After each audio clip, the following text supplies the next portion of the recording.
Oh, hello, how are we all doing? Welcome to the stream.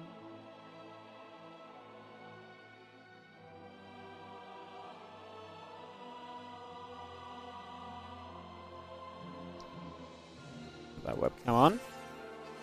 How are we feeling? Welcome, guys. Hope we're all doing good. And thank you for joining us as we get ready to kickstart into some StarCraft 2 in the very near future. So we're going to be kicking off into some SC2 games, and obviously today is a replay day. So maybe not obviously, but that is the way it works today. So today's a replay day, so this is just a tournament that happened a couple weeks ago. We have the replays of, and I didn't get cast it live. We were doing our own event, / I was busy IRL a little bit, so we didn't get to cast a lot of this live. So what we're going to do is, it's just a great set of games. So it's a great bundle of replays just to work through. So we're basically just going to work through the replays. We're going to start today. We casted a couple matches last time we were here. I think we casted Reynor beating Gumiho, and I think it was Classic beating Solar. Or was it Solar beating Classic? Which way around was it? I think it was... Hang on. I've got my spoiler through my own spoiler-free version here. I can check quickly. Give me a momento. Yes, it was Classic beating Solar. So we're gonna have the next couple matches from the first round into just some of the other matches in general. I'm just gonna work my way through this tournament, probably just skipping over PvPs and stuff or mirror matchups, and otherwise casting pretty much anything else that sounds interesting or fun or good. So that's kind of the plan. That's what we're gonna do.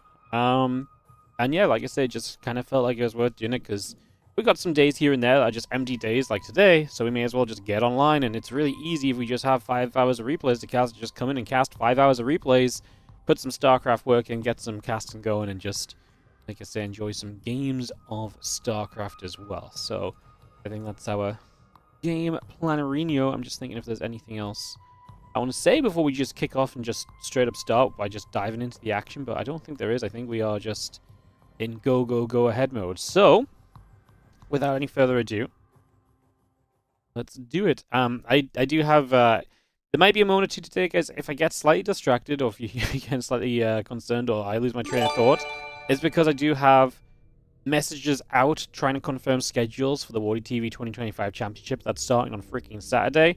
So I'm just trying to get those confirmed ASAP and reply back to anyone I may need to, just to try and make sure that we have that progress going. And I have this really bad tendency that when I see a Discord notification, I can't help but check it. So sometimes I'm going to check it in the middle of the game because I just can't help myself. So I'm just going to preface it with that today I am probably not going to be distracted. I'm not going to be that distracted, but like if you hear me at one point just disappear for a second, I'm probably just at the very least sorting out some StarCraft stuff. What's up, Alopus Gaming? Thank you so much for the sub to start off the day. How are you doing? 4 months in a row, 8 in total. Thank you very much. Let me get you onto the tree.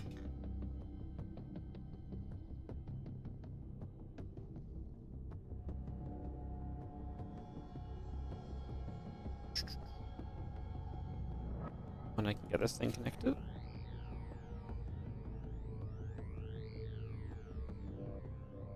Hello, Biscam. Thank you so much. Woody still hasn't fixed his roof. I can't fix my roof until we fully fund the 2025 championship, so if you want me to fix my roof, then numbers. You know? Thank you. No worries, mate. Thank you so much for subscribing. Appreciate it as always. Getting in there, using the Prime early. I appreciate it. Thank you so very much. Alright, guys. I think we're just going to start diving in and start casting some games of SC2. God, really itchy ear today. Sorry. That's kind of gross. I'm just sticking my finger in my ear, but like, it's freaking itching. I don't know why. Just since I put my headset on as well, I think it's just like something in my headset's just like tickled it or irritated it, and now it's just like, ah! Alright, I mean, great intro to the stream. All the information you guys don't really need to know. As we start off this BO3 in the top left-hand corner, we're going to start things with the red Terran player from Team Liquid, of course. This is Cure, and in the bottom right-hand side, we're going to have ourselves the blue Protoss player. This is going to be herO. So, Cure versus herO, Terran versus Protoss. Should make for a good one, and definitely excited to see just how exactly things are going to turn out over the course of this BO3.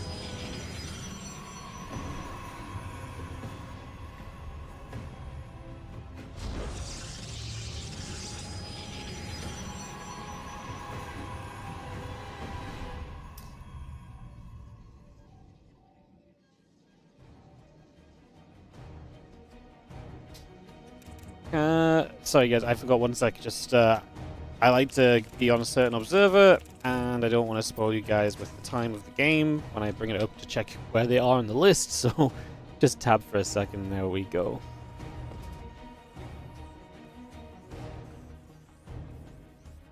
Sweet! Alrighty guys, so, into some StarCraft 2 today. Barracks on the way up, and Nexus in production as we take a couple of moments. The Reaper and the Orbital both on the way through as well, so we can get that on the go.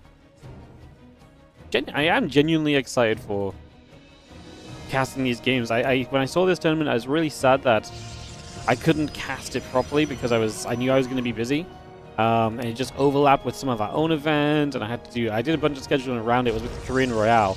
I did a bunch of scheduling around it to try and minimize the issues, but obviously sometimes there's only so much you can really do, and yeah, I was really sad we didn't get to cast it, so I'm actually very happy now that we get to come in and cast a little bit of this and actually catch it up on some of these games and everything. I think that's actually very cool. Very, very happy. As we do have a Reaper just heading down the bottom right side. Ellie's just decided to start barking. I swear down, like, you know what it is? I think actually around my stream time is just the time of day where all the deliveries in my street happen. And so, just as I start stream every day, usually it's a cacophony of Ellie barking and Helen saying, "Ellie, shut up!" So, so she's already barking. So if something comes up, guys, at the door goes, I'll be a second or two. Also, I want to jump on someone else's camera. I don't think you guys can hear Ellie, but I can hear her outside of my headphones. She is like, she's having a good time. What can I say? She's having a good time. She's just having a little bark. A little barky bark. Starport coming up, command center coming through. You can see the gateway, Stalker, the blink coming by as well. So just continue with all of that right now. Getting this underway to see where we take things. As we just have the Starport and the command center continue to come online as well. Yeah, blink, warp gate, both coming up. A little bit of that on the go here. The Reaper coming around for a couple of moments also. And just seeing the Stalker going to be able to get some damage back. Reaper takes a couple of hits. Adept trying to intercept. But the Adept Shade actually going to get the kill. So herO will knock the Reaper down here. That's already a pretty amazing starting point. So we take that as a win. As we do also just see, yeah, blink on the way up. That warp gate coming through. A little bit of settling down for the moment as we just have the Sentry, the Nexus, and some of the little bits and pieces on the go as well.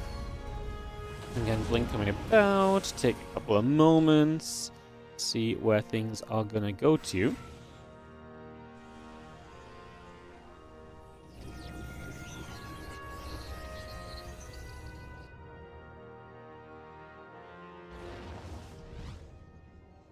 As that blink finishes, obviously herO will get a chance to be a little bit more aggressively placed on the map, a little bit more active on the map in general as well, so generally going to be seen as a nice little positive too, I would imagine.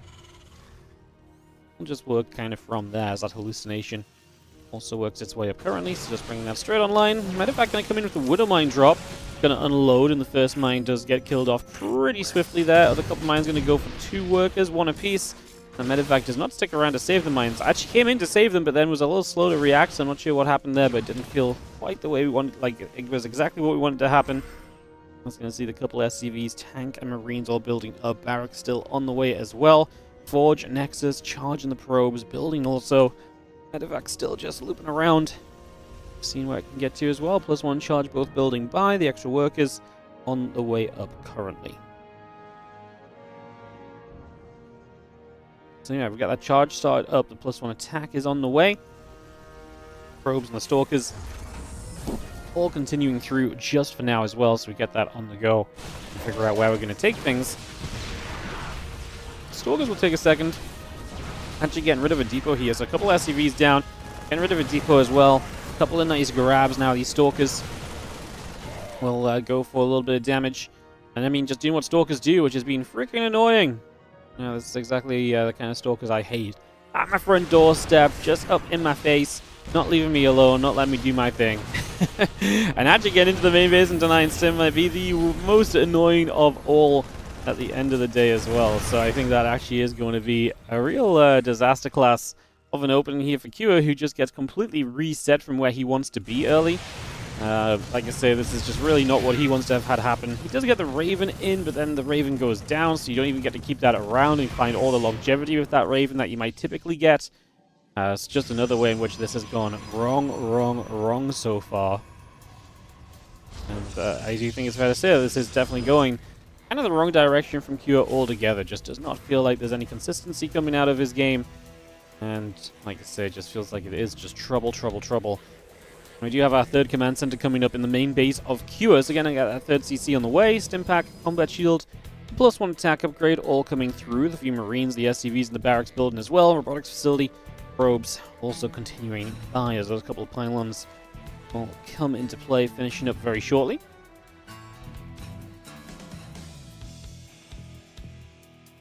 Stalkers gathered together, the hallucination going to be right there to try and help us out. And again, Stim Combat +1 will join up and get ready to go in the next couple of moments. So we just get that settled down and ready to commit as, again, we just try and find some damage. Bit of a better defense this time around, so things look a little bit more comfortable than what we had previously. Definitely an improvement on what we were seeing beforehand. Can't complain about that for sure. Let's just see again the +1 attack upgrade going to be a part of what's currently on the way. You can see another medevac being called. Man, this is really not herO's game. Like, he is really just not looking confident at all right now. Like, it feels like everything he does is just turning into something just very slightly shy of a disaster, to be honest. Which really is not an ideal scenario, to say the least. So yeah, things have not been great thus far. Let's just have ourselves the +1 in the Prism continue to come through. So all of that coming over and figuring out where exactly we will take things next. Stalkers and the Zealots out into the center. Again, concussive shells, the +1, the armor, the Stim, and the combat shield. Just a little bit of everything coming by right now. So again, we get that all settled into play.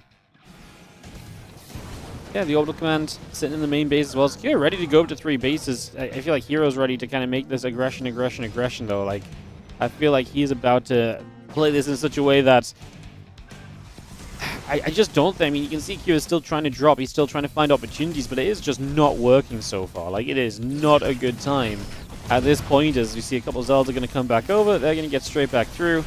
They're going to get down to business and get working once again. So, yeah, I'm not loving it, to say the least, right now. I think it's looking pretty ugly right here. You do see a couple of SCVs going down. Like, it's just been a bad game for herO, and his economy's not great. Down 20 workers. His advantage is kind of going for a shove, but his upgrades have been so heavily delayed all game that you just naturally end up in this horrible spot where you can't really do much about this at this point. Like, you've already lost out in a big way. I'm very concerned here for herO, as you just see these Stalkers actually going to try and turn onto the orbital. One more volley is not going to be enough. We're losing too many Stalkers, so the base does get saved, and arguably an over commitment from herO is going to give herO a little bit of life, because that means that herO just gave up a lot of units, and herO is able to clear those out, and so he gets a little bit of value back. That's definitely, like I say, a step in the right direction, if nothing else, but it's still, like I say, overall not exactly ideal, to say the least. It's not what you want to be seeing. Yeah, hard to be in love with that. Couple of ghosts coming through. Again, the armory, the engineering bay, the missile turret coming about as well. Just going to be seeing a thermal lance and a little bit of everything else coming up as well. So yeah, just a few different bits and pieces coming by right now as we settle ourselves down on this. But it does feel as though, I mean, herO just getting into all the tech that he will need, and it's still, I mean, don't get me wrong, herO still has an army that can win the game, right? And that's what this is going to come down to. Like, herO has an army that can fight. He's going to have Vikings, he's going to have Ghost. It's just he will be behind on upgrades. His armory is obviously delayed, which is fine. Typically, you do delay the armory, but he was delayed a lot in this game already, and so a purposeful delay because you're going to focus on Viking Ghost just feels more impactful than usual, because it's undeniable that this game started with a lot of herO benefits. And that really is kind of where we sit right now, as this Bio and the Ghost comp continue to settle in together. The ghost coming around, the barracks will continue into play. The starport is in production as well, so we bring all of this up, rolling, and see where we go next. 3-2 upgrades on the way, the couple of immortals on the way out as well. A couple of the Vikings will continue by. Another push in from herO. I mean, every time he's fighting, he's taking a bad fight because he's attacking into, you know, the defensive Terran setup. You see the EMP coming down on a couple of those Colossus. The immortal's trying to fire. We will see Colossus going down already. The Stalker's going to fall. I mean, maybe herO is playing a bit too confidently, right? Maybe playing a little bit too confidently, because that was a scenario where I think he actually would have rather had that fight back. I mean, his economy is good and it's better than Q's, but not in that much of a stretch. And I actually think that fights like that are going to be a step too far. 3,500 resources, worse for wear is herO so far in this game. And I think obviously very visible why that is happening. So yeah, it's weird because it feels like herO's had such a good game, but he's been very reckless with the way that he tries to, you know, close the game out, which is a very typical herO move. Let's just be, you know, very fair and frank. Like, that's herO in a nutshell. So we shouldn't be surprised by that. I'm not surprised by that. It's just sometimes herO makes those plays and they work, and right now herO's making these plays and they just are not working. So yeah, 2-2 continue to come by. Just going to be seeing the 3-2 coming up as well. A couple Colossus still very much so on their way as we gather up. And we just see those Zards still trying to get forward after a little bit more of the bio army. So again, trying to find a bit of extra damage here. Just running in. Do we have enough this time around? A couple of Immortals are surely going to be a big deal. I feel like they're going to be game changers on this day. I feel like they have so much potential as they come about. Try to see what we can do. We actually knocked down the base. These Zealots are just lasting forever as well. herO is going to get the GG out of Cure, and herO will take the opening game of the day for us in the Kung Fu Cup monthly replays that we're going to go through and give you guys some content for. So yes, head into game number 2 in a second, guys. We will just run some addies because we just need to get some ad space cleared up at the start of the day, and we can go from there. Sweet.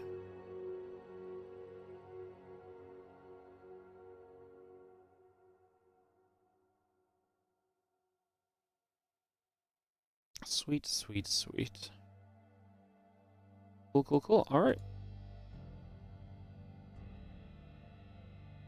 Yeah, ads are playing. Just take a couple moments, guys, and we will resume and get back at it.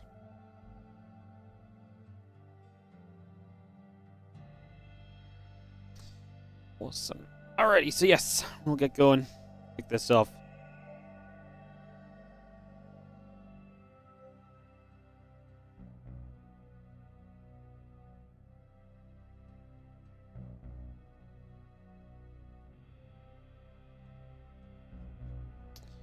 And see where we can take things. Perfecto. Alright, thanks for the patience, guys. How we doing? What's up? My man DJ Crispy, GL from Fantasy YouTube, man. Big game. I didn't realize, but I didn't think I'd win last week, to be honest. But we actually up like playing for the division as well. Playing for that bye. The drama is real. It's happening.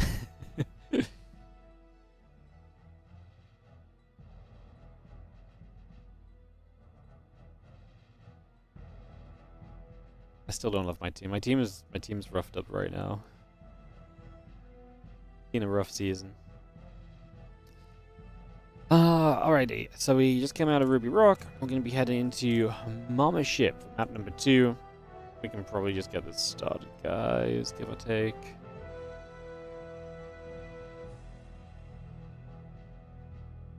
Let's do it. Let's jump into Mama Ship.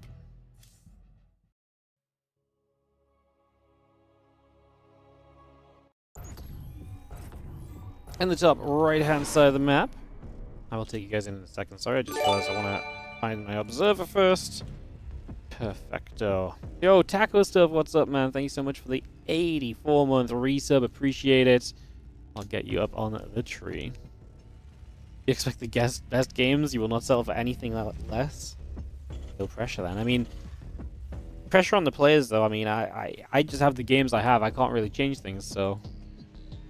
it's up to the players now. up to the players now. I'll get you on the tree after this game, Taco Stuff. Appreciate the support. As always, mate, thank you so much for resubscribing for the 84-month resub. Appreciate you big time. Thank you, thank you, thank you.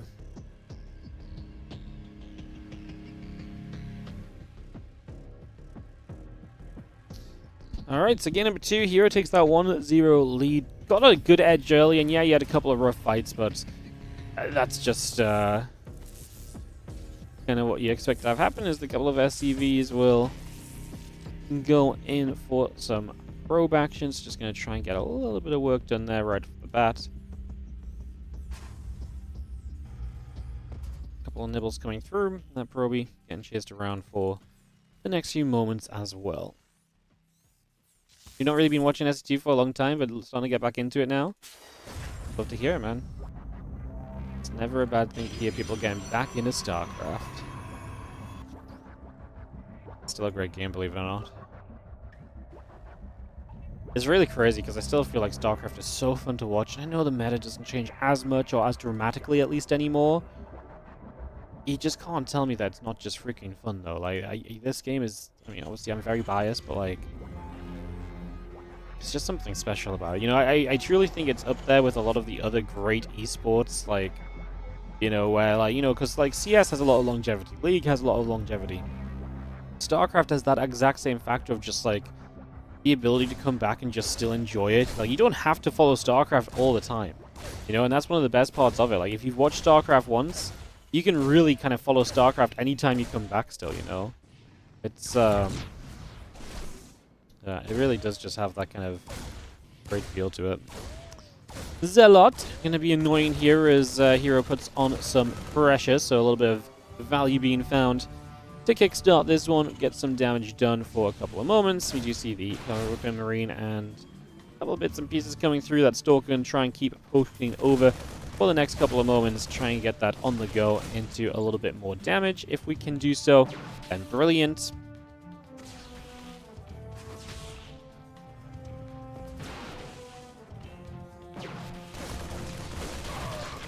See the Stalkers going to keep poking on the Marines, so now this obviously gets a little bit more serious. A forward gateway from herO allowing him to apply this pressure, but with the bunker up, I think that's a hold from Cure. And then there is the cost of this from herO's point of view, which is that, you know, this does cost him the investment into that second gateway. It is units that he's invested into early, Chrono Boost as well, most likely, so it does slow down the rest of your game, at the very least a little bit, right? So there's definitely that factor kind of built into this right now. And I would say that Q is pretty okay with how this went, right? You lost 2 Marines and an SCV, but you killed the first Zealot as well, killed 1 probe. I don't think you can really be upset with this right now as Q. I think you look at this and you're like, yeah, this is a pretty darn okay position for me. As yo, Photobaz, what's up, buddy? Thank you so much for the 12-month resub. Welcome back. Appreciate you. Thank you so much for the 12. Thank you, and we will get you on the tree after this game alongside Taco Stuff. Amazing. Thank you so much. Like I say, appreciate it, and thank you for the support. Keeping the subs up. Thank you, thank you, thank you, guys.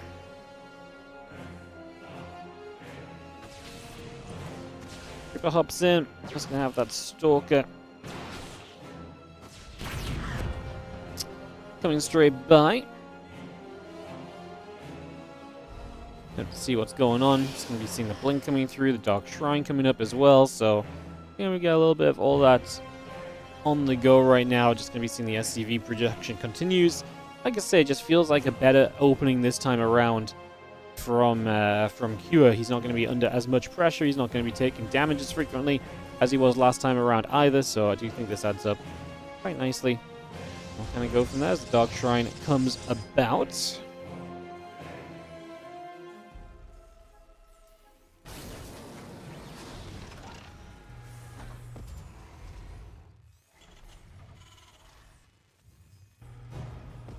And just see that blink coming straight by, so we just get that on the way up. Figure out what we want to do. Raven is on the way. The gateway and the couple probes are coming about. That blink is about to finish. Prism and the Dark Shrine coming online as well. Barracks, depots, SCVs, all continuing through for the moment.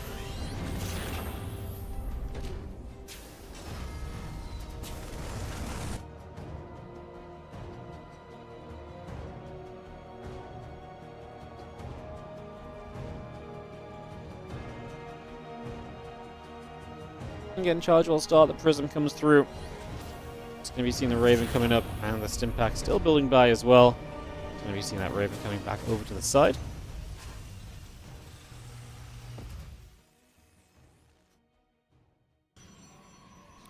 Again, Robobay, Nexus, all coming up. The probes in production now. Mortal still coming through. And yeah, herO just getting very cozy here. I mean, getting into that next stage of the game as DTs get to really find much kind of vigor in this game, but I'm sure that's something we'll keep our eyes on the next couple of moments, see if anything else can maybe come of those, and yeah, see where we might end up in the next few moments. One DT in the main base, going to find a little bit of potential damage already, so you get through there to put a little bit of work on. You can see Stimpack, Combat Shield, and +1 still building on by, so yeah, we get all of those coming up. And that DT is just trying to find another mineral line, going to get a couple more SCVs, but pretty good cleanup with the Raven overhead as well. You're limiting the amount of scans you need, which is also beautiful, because the less scans, the happier you're going to be overall, typically.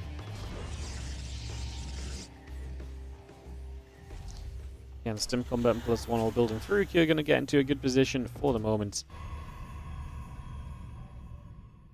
We just have ourselves that charge coming up, the Colossus, the Forge, and the Gateway coming about. The couple of Vikings want to get in after the Prism. Prism already taking some pretty heavy shots initially, and that's just going to go down. So we get rid of the Prism, which has been a factor. And herO basically just cleaning up all of herO's aggression here so far, and all of a sudden herO is left in a scenario where it's like, oh, how are we feeling about this game? Not ideal.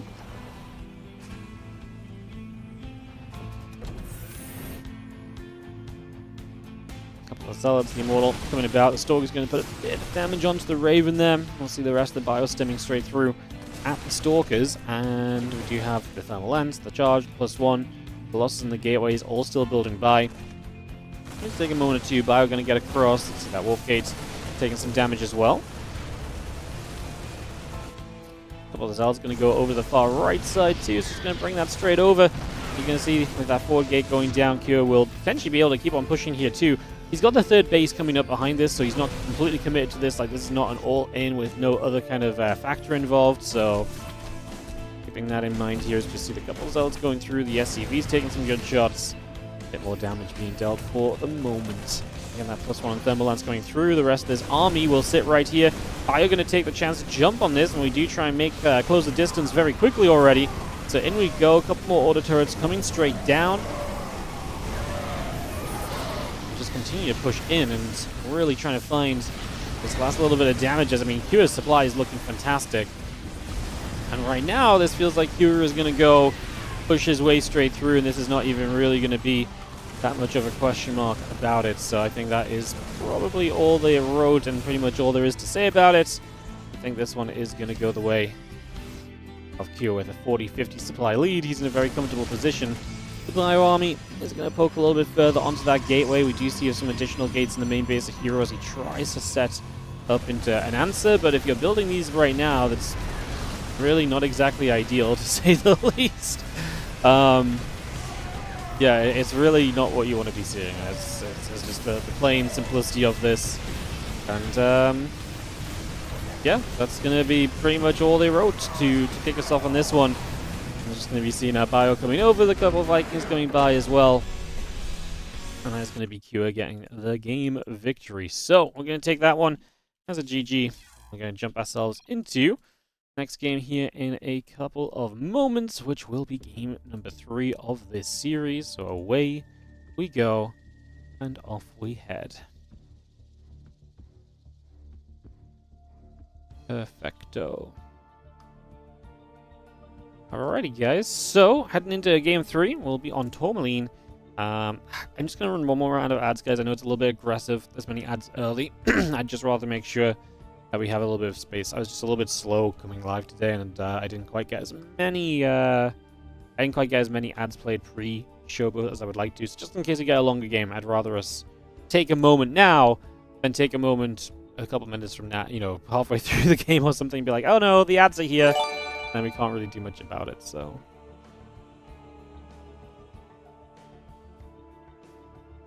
What's up, Jalea? Thank you so much for the 56-month resub as well. Appreciate you. Thank you very much.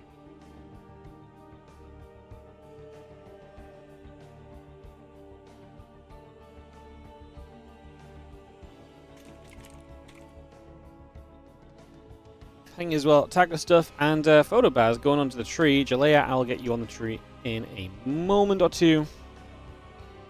Let me just get these guys on first.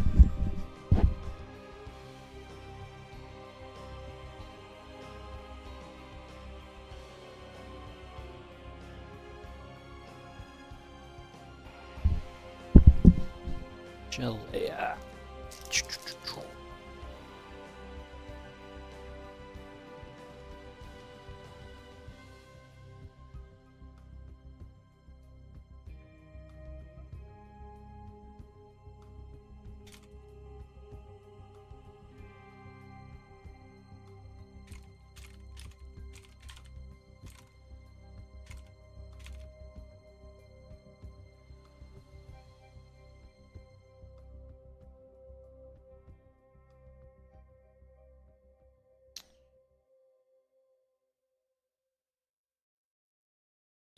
Trying to find my pen, but I found it.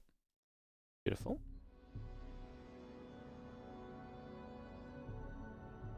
Beautiful.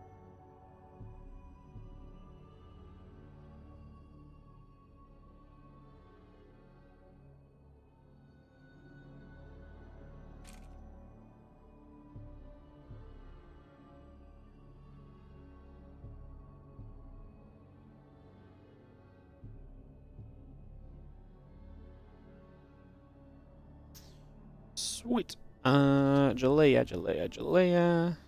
Find you a hanger. Thank you so much again for the 56-month resub. Did I ever listen to Space Laces? I'm gonna say that I probably did not. Thank you so much, Jalea. Thank you for the resub. Appreciate it. Get this game started while I is underway. Where are you gonna go? Be careful of these branches. There we go. Be careful of these branches near the front because they're my lazy branches. They're the branches I go to when I need to just hang someone up quickly without standing up and taking the headset off, you know. So.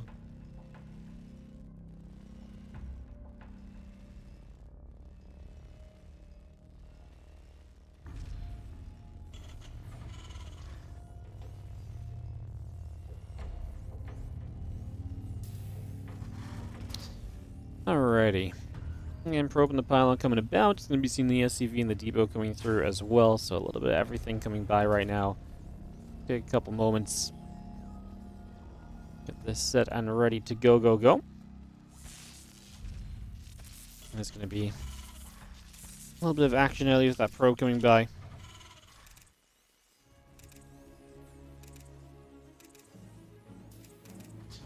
We'll just see this SCV chasing the Proby, so Proby taking a little bit of a chase down. Gonna have to try and protect itself a little bit right now. Hopefully, should be able to. And let's just have the double gas coming up from QS, so setting up to be a little bit aggressive on a map, which that makes a ton of sense on, because you look at this map and you'll see that this is obviously a yeah. If you haven't seen this map, then it's TLDR. This map is very much so a very straight across kind of map. Like you go from bottom left to top right on one single pathway. You get there very quickly. It's almost immediately just a mark of concern for the Protoss player, especially if the Terran decides to be an aggressor. So yeah, it's not a fun map, I feel like, for Protoss, but I don't think it's bad for Protoss. I mean, it's all flat ground as well, so Protoss can like it to some extent too in that regard. So I don't think it's a terrible map per se for the Protoss. It's just there are definitely elements to it which impact you quite heavily. So we'll be seeing the couple probes coming through. Get set there for a moment or so.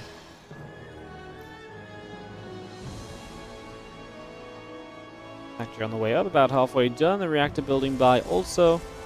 We bring that straight into play here. And the adept with the warp gate will come through. The factory not a surprise because again with double gas as QS, so that makes a whole lot of sense. So far, that part of this makes, like I say, makes perfect sense right now. Maybe we'll fire a couple shots off, so a little bit to be done right from the very get-go here.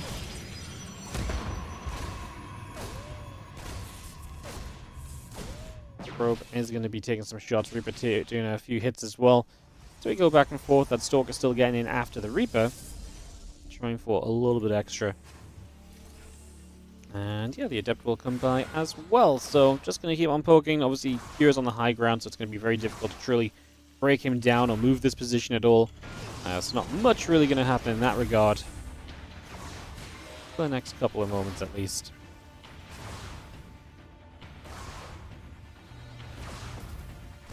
We've seen a few Marines still trying to fight, so again, a little bit more damage being done, but nothing overly crazy. And on we go. Just going to have ourselves the Blink, the Gateway coming about here. Stalker does play cleanup as well, so we get rid of that Reaper. So that is gone at least, so no more kind of annoying Reaper hanging around and ruining your day or anything along those lines. So the Blink and the Warp Gate continue up. Just going to be having the Command Center coming by as well. As Cure finally gets down to the low ground, a little bit less pressure currently on the go for him, so I finally feel, like I say, just a little bit more comfortable about that than what we were feeling a little bit earlier on. Yeah, Gateway and the Robo Facility coming through, the Blink about halfway done. Got 2 more Stalkers warped in on the front doorsteps. That's going to give us a couple more Stalkers to work with here as well, which is nice. It's going to be seeing that Adept still heading across the map for the moment, so again, going straight over to the other side. Cyclone actually going to get caught from Cure, and then the Marines are not going to have a good time. The Cyclone is kind of the longer range unit from those. The Stalkers could obviously kite Marines. Hero stepped back very defensively, which was a little bit of a mistake.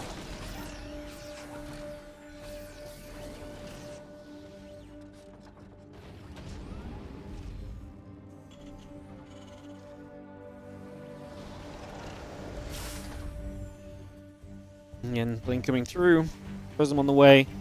Siege Tank and Marines will come by as well, just bringing a lot of the rest of that up. A couple SCVs coming over. The Adept is going to try and come into the main just a little bit again, just looking to see if there's anything we can do. The Prism will come along as well.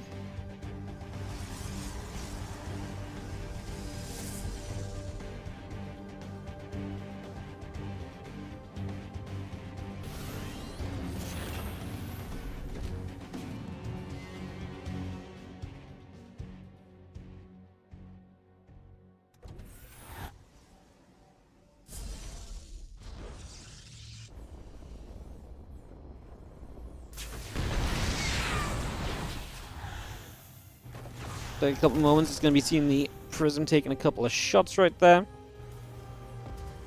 And tank coming through. Again, a couple of Stalkers going to fight. The Marines will take some damage, so a few shots going in for the moment. I'll take a couple of hits immediately. See where we end up at. It's going to be seeing that stim coming through, the +1 on the charge coming by. It's going to have the stim +1, like I say, going to give Curious some good opportunity in this game. And definitely be something that he's looking for, I imagine, in the next a little bit.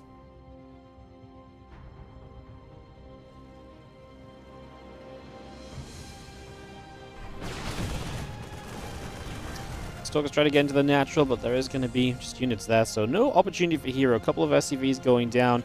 Pretty much everything that they're talking about just now. And yeah, +1 on that charge coming up as well, so we continue to bring that through.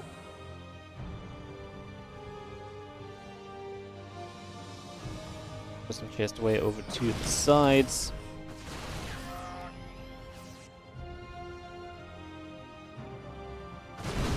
Well, Stalk's going to go shooting. Marine's going to be taking some damage.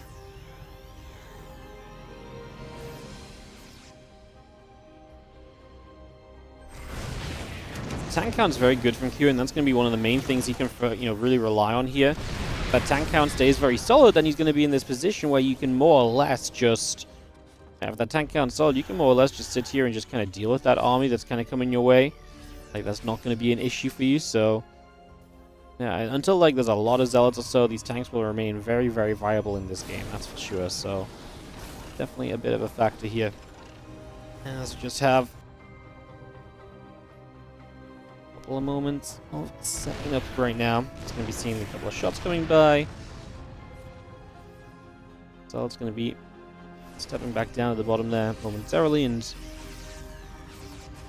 yeah, just waiting for the next stage, which is the Prism to harass, apparently.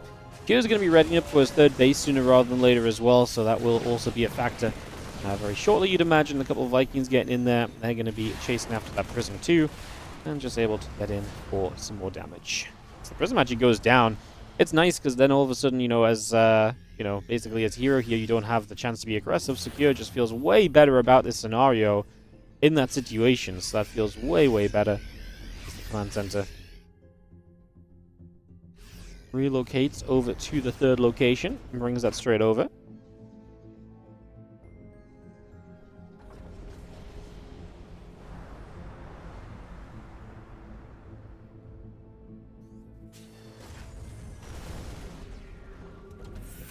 CC has to lift off. The Fuzels are going to charge in for the SCVs, so they'll come straight through and already going to be just shut down. I mean, we don't really get any damage done, but herO, it's nice to kind of have the idea of keeping up the pressure. He does have a gateway coming in down here, so he's clearly looking to keep this position as viable as possible right now. So, trying to keep that on the go.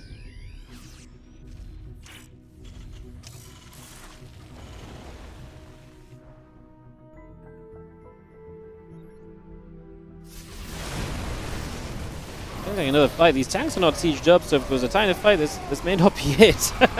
Not ideal, as I mean, herO also just trying to get out of there. Those couple cells are not enough to overwhelm right now. And honestly, Kyo's supply, as you can see, is pretty huge. 79 to the 50 army supply, so he has a lot of potential here. It's a scary moment for herO to stay at this game where he doesn't have a lot of tech to work with himself just yet. And do have the units going to try and run forward. What can these tanks do? They're kind of abandoned. Kyo is just hitting that base. He'd rather just take the base than take the fight, which I actually think is a mistake. I think if all of those bio units were here to fight from the very start, like there was only 4 Zealots left at the end, if these bio units do all this damage to this army instead of the Nexus, I actually think that's just a one fight, and then you probably get the Nexus after at the very least. At the same time, Kyo has been a little bit busy because the SCVs are in trouble on the other side of the map. The Dark Templar showing up, and his third base economy gets wiped out, which means herO, keeping the 4th alive and now taking a 20 worker lead, is going to put himself into a successful position for Game 3. So there you go, a little bit of excitement, because actually it felt like this game was looking a bit grim for herO, but he's going to turn this around, pull this back, and we're back into a very competitive place right now. Ghost coming up, the missile turret coming in as well. I'm just going to be seeing the Immortal Stalker Zealot coming around too, and the Colossus and the +2 attack upgrade coming about. Missile turret on the way up. The Ghost will continue to gather, and we just have again the Dark Templar moving across. Viking going to come over, just going to see that DT, going to get grabbed straight away. That's going to be a nice little KO. As again, the rest of these units will continue into place for the next few moments.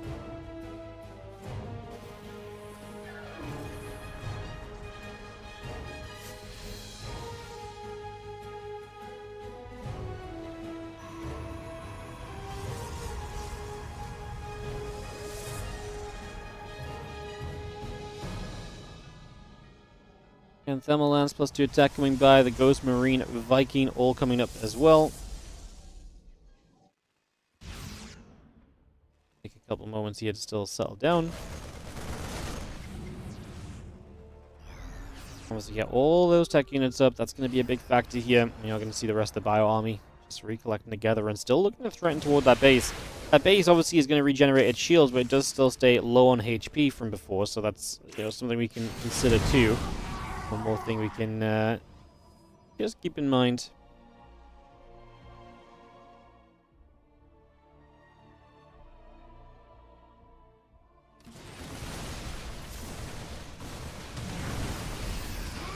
Zealots will take some shots. The Bio Army coming back around. The Vikings, obviously a threat to those Colossus up in the skies. At this stage, Kyo, he's actually delayed a little bit on his upgrades, so he's just prioritizing some other bits and pieces right now. This army of herO looking to attack in. Equalish army supply, not in as good a position in this game as he was in the last game, right? So he needs to be a little bit more cautious with how he approaches things. There's definitely going to be a big change to kind of, herO's playstyle here, essentially. And you can see kind of as well, like he's not full committing in, he's doing a lot more kiting back and letting the kind of matchup develop and the trades develop. So you can see he's been a lot more kind of responsible about how this fight is going. Do you get the Disruptor Shot landing in to try and help? I think we've really lost out on just this army in the bottom right. The Colossus went down. These Immortals are kind of on their own now. Like, the few Stalkers don't really count for much. The Zealot Warping is great, but I still think these Immortals are going to end up dead, and that's very scary, because that's a lot of your higher tech units that were left over that will end up going down, and in the end, we may can pay for it a little bit, because we actually, you know, force a bit more of a fight here than we might have originally thought it was going to be. I mean, I thought this was going to be a little bit less, I thought this was going to be a little bit less, kind of okay for, herO, but he actually survived a long time. The extra Zealot Warping went a long way. It made a big difference, I think, is what it comes down to. So that definitely helps, as we now see this Bioforce going in after the Disruptor. We'll kill that off as well, so that's going to be a nice little addition as well. So one more bonus for us already. As bit of Bio, we'll go in after the Stalkers, so we'll go there for a little bit of work. A few more Zealots now warping in as well. And the Zealots will end up being chased down. The Stalkers get pushed back the other way. Ghost, Marine, Marauder coming up as well there. So all of that coming through currently. Colossus will fire up a few more shots, a few more hits still coming by just for the moment.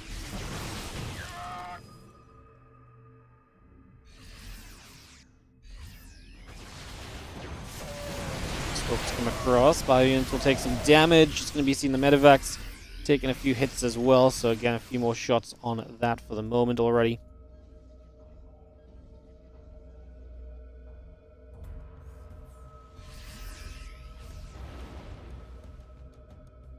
Two just coming about right here. Starport on the way. Viking, Marauder, Marine building through as well. Still got that Nexus coming by. It's going to be having the Nexus coming into the top left-hand side as well.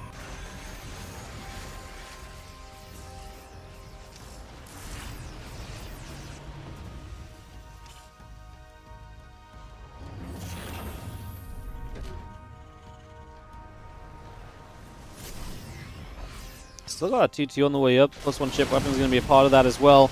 A couple of Liberator shots going in after those Stalkers. Stalkers end up taking some hits.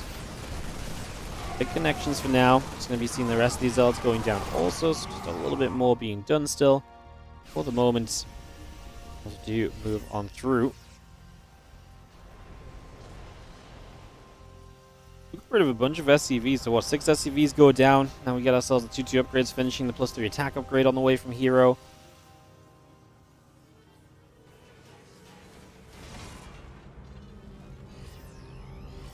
Had the +3 armor.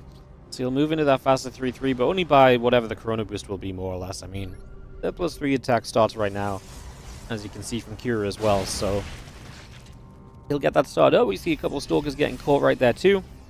The command center going to come across and is just going to go and land into the center. Just that army gathering through right away here, and the Stalkers pulling back down. Just going to be seeing the command center coming back into position. We see the Bio going to jump onto the pylon. Stalkers still want to come along just for now. How are we going to do this? So Colossus all gathering up.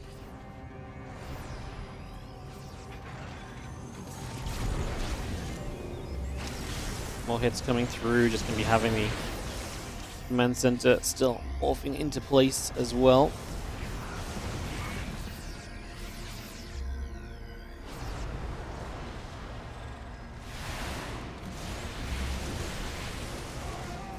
A little bit of Bio, those few Vikings get in for a bit of damage as well, so again, trying to see if there's anything else we can do there. 3-3 upgrades going to be a part of this too.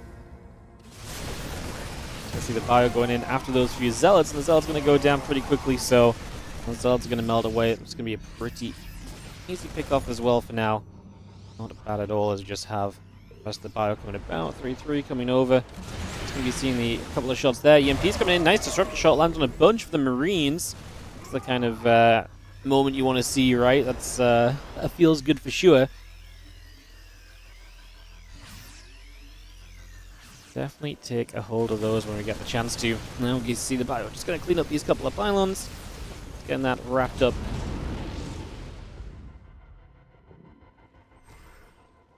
And 3-3 upgrades coming about. Shadow Stride, +3 armor.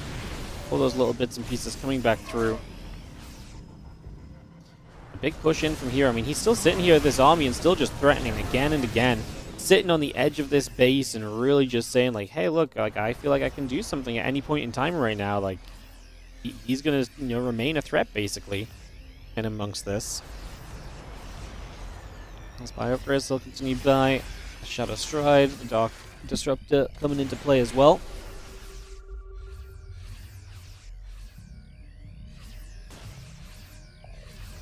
Bio Ghost will join up, and we just have another Disruptor shot trying to land, but does not really go far enough just yet, so no opportunity there. Just going to be seeing a few more shots. The Colossus taking a few more hits as well. We are going to be having, obviously, the 4 Colossus, our big scary factor. The Viking count is at 7, which is okay. It's not going to get rid of the Colossus quickly, but you also have a couple of Liberators that are going to help you out as well. So that combination, I think, especially, is probably going to be very, very solid for you. You just see the missile turret taking some damage. The Liberator firing away, pinging away. Zealot's already taking some shots there too. Bit more damage being done. Big stim in. The Stalker's going down. The Colossus being chased. So a lot of that going down. Damage definitely being dealt here currently, as you just see the Bio still going to press forward for the moment. So it's going to come back around over to that left-hand side. The Vikings still want to stay busy. Colossus getting knocked away at as we speak. Big fight from Kira, and you can see the supplies collapsing for herO. So Kira gets into a very good position here. Does exactly what he wants to, does exactly what he needs to, I think, most importantly. And just dismantle that Protoss army, get rid of the tech units, get into the rest of it afterward, having enough to kind of continue through, looking great in the process, and that is going to be, at this point, it is not quite GG. herO has money to spend, although he does need to. It'll be GG if Q can capitalize in the next moment or two, which, you know, that part is absolutely kind of a viable possibility right now still.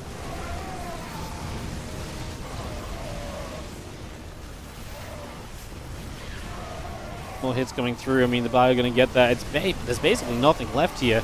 When you look at herO's point of view right now, so herO's not exactly in a super cozy position. He's not going to be loving this too much, I would say. This definitely feels a little bit rough at the moment, as you just have this Nexus is going to go down, and then you can continue to chase on through. So we continue to hunt, we continue to push. I mean, herO's hanging on by a thread. Still down 50 army supply.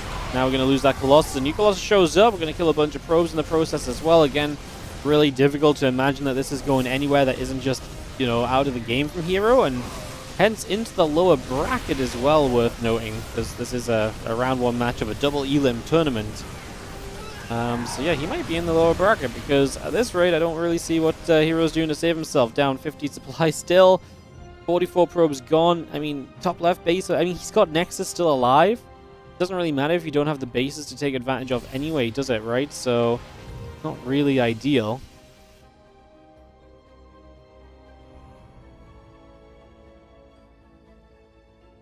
Units gather about. Again, the Vikings and the Orbital continue to come through. Probes continuing to build. The Disruptors producing.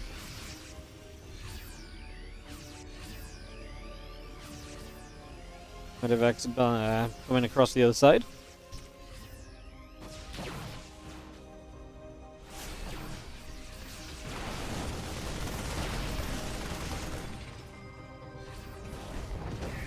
CT will swipe. A few SCVs continue to go down so far. So yeah, the couple Liberators going to see Jub, Ghost, and the Bio will gather up for the moment, as the Orbital will land across onto that left side. 8 SCVs going down.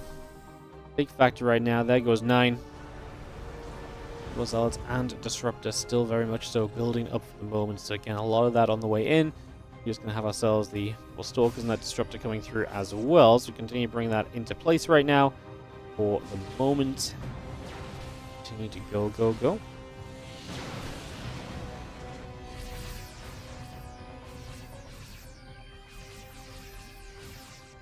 Another army will fight around a little bit.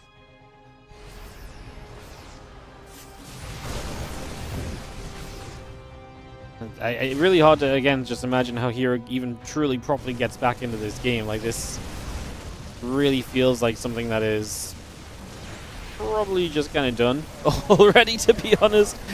We see a couple of Disruptors going to come forward. They're going to shoot. I mean, that's going to help you survive this, and I guess that's why you're staying in it, just on the off chance that it does kind of go wrong for Kua, and your Disruptor save the day.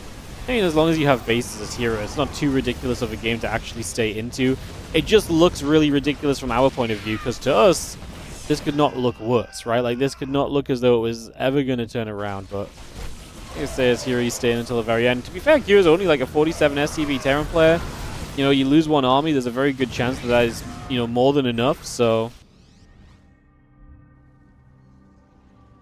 Yeah, I think that's kind of a factor here as well, as you just have a few medevacs building through, all of that coming about right now.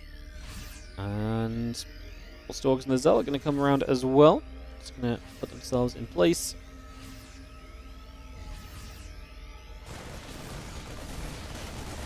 This Nexus, I can't believe this Nexus has still been alive. Like, this Nexus has been alive for so long, it's a little silly. But we do, we do play cleanup there in the end. So Nexus finally dropping down, which, yeah, it's got to feel good, all things considered.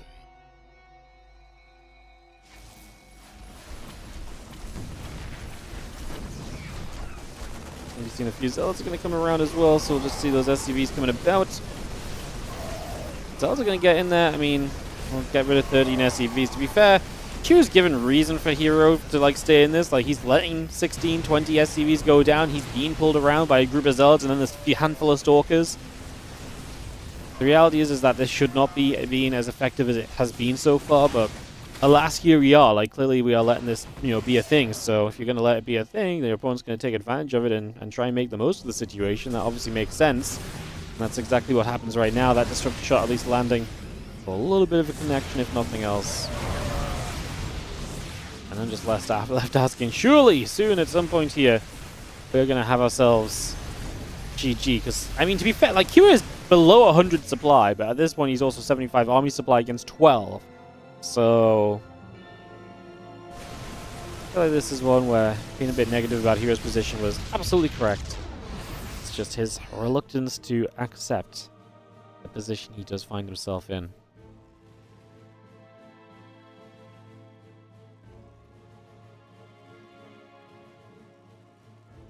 Having Marines coming about against the Dark Templar, and the Zealots continue to build through as well. We'll have ourselves the a little bit of bio coming around, the medevacs and the Vikings coming over as well, so again we get that on the go just for the moment. So that straight into place. Bio coming through, see the Stalker taking a bit of damage as well, so a few more shots right there just for a moment.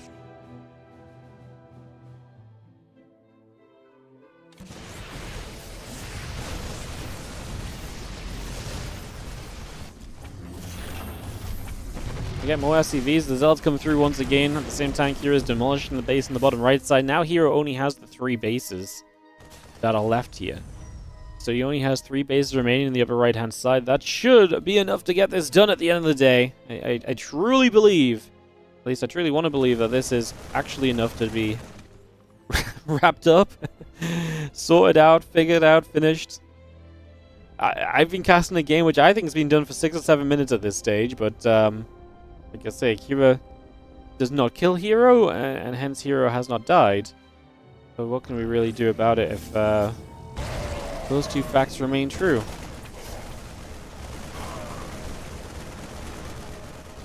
Come on, Marines just going to get in after those couple of Zealots still, so again, a little bit more damage being done. The medevac and the Marauder coming up, the bio army still getting right to the top of the map. This is going to come through for a couple of moments, hit those pylons. I mean, herO is reliant on the disruptors. Kira is going to play as safe as he possibly could against them. Oh my god, Kira, come on, buddy. You've got 1 army. Like, you're stood right there with it. herO says GG. God damn it. How bad of an end game do you want to play? That was miserable. That was just miserable to witness. That was not good StarCraft 2. That was like me trying to finish a game. It's like, hey, Wardy, you're up 100 supply. Can you finish off this other Diamond League player? And I'm like, panic, panic. Everything falls apart. Absolute disaster overall. Like, what was that, guys? Come on, that was absolutely miserable. That was just absolutely miserable. I can't say anything else.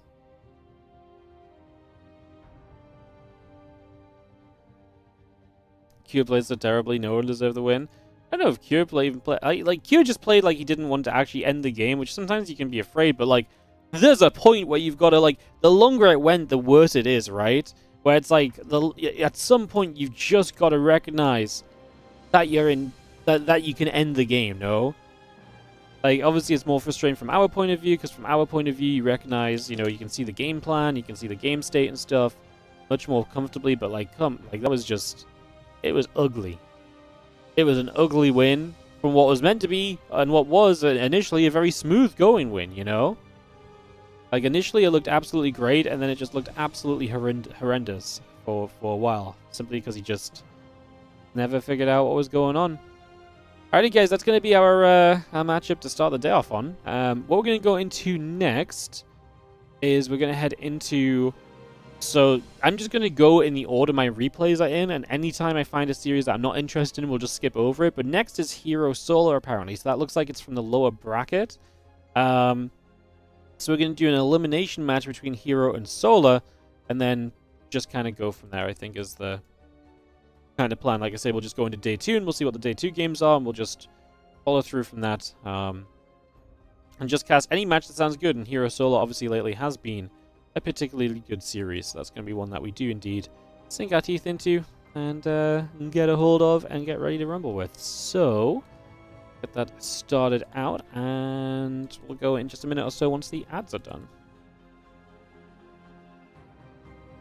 Give him credit for trying instead of bashing him. I mean, give who credit though? Like, give Kua credit for trying to end the game, or give herO credit for trying, you know, credit for hanging on. Like, no one's bashing herO for staying in the game. You know, as herO, you stay in the game until you feel like you've got no chance. And initially, he had bases, then he had disruptors, and, you know, he killed enough workers. Like, Kua let herO stay in the game. But you can absolutely bash Kua for not closing a game out that looked like that, because there's 100% no way that he should have ever given herO any semblance of hope with how far ahead he was. Like, it's okay to call out bad games and bad plans and when things go wrong. And this is 100% one of those times. Like, I'm not going to shy away from that. Like, sometimes the players do not, in fact, play their best games of StarCraft 2. So...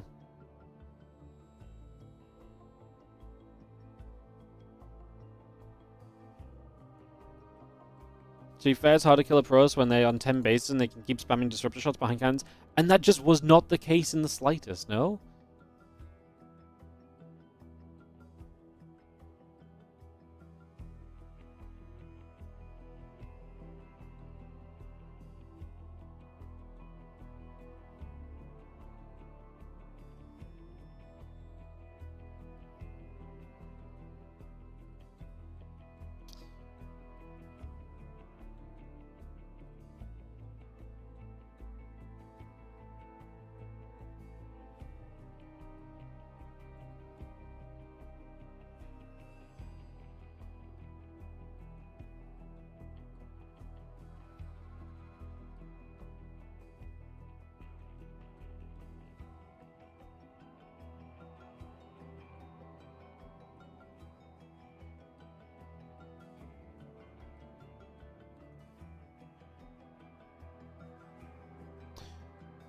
Alrighty, herO Solar, and get ready to rumble. And let's jump into this best of 5. So it's going to be best of 5 in the lower brackets. I'm pretty sure it was only the first round that was best of 3, so I'm pretty sure the rest of this tournament is now best of 5. Unless they maybe even go best of 7 at some point.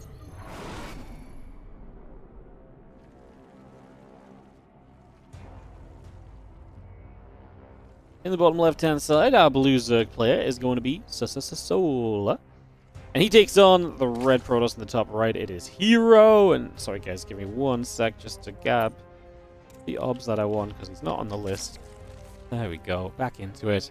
And we get into this PvZ. So it's going to be a best of 5 elimination match, is what this one comes down to. So, a little cheeky elimination. See how we go. See what happens. Get this ready to roll. herO. So this was played on the same day as well. So herO and Solar played on the same day. We did cast the Solar Classic series earlier on. That wasn't earlier today, but we cast it a few days ago when we did a couple of replays. So we did the herO Solar series the Solar Classic series a few days ago. It was actually a really fun best of 3. We did that just before we cast them in the Korean Royale or something as well. So it was kind of fun. And then And the Korean Royale solo just absolutely slapped Classic about. But yeah, herO and Solo, I feel like right now are two players who keep just going back and forth. We saw in the Korean Royale, herO beat Solo out, and then Solo beat herO the next time they met in the WardiTV Mondays the day after. Like, this really feels like a very back and forth series, a matchup that can absolutely go either way on any given day currently. The feeling has definitely changed. Like, Solo is loving this patch compared to the previous one, because he has absolutely seen a whole lot more success in this matchup than what he was having before, and especially in this specific like matchup versus herO, he's seen a load more success. So he is a very very happy Zerg lately, I feel like, and honestly he's been playing great as well. Like, he's been a genuine joy to watch. It's been really fun to see him pumping out some great games and getting to enjoy them, and having him actually winning tournaments and stuff as well, when we've had such limited Zerg presence in you know, recent times in StarCraft 2. The Zergs do feel like they're back a little bit, and I can definitely get behind that. I like to see it. Makes me very happy.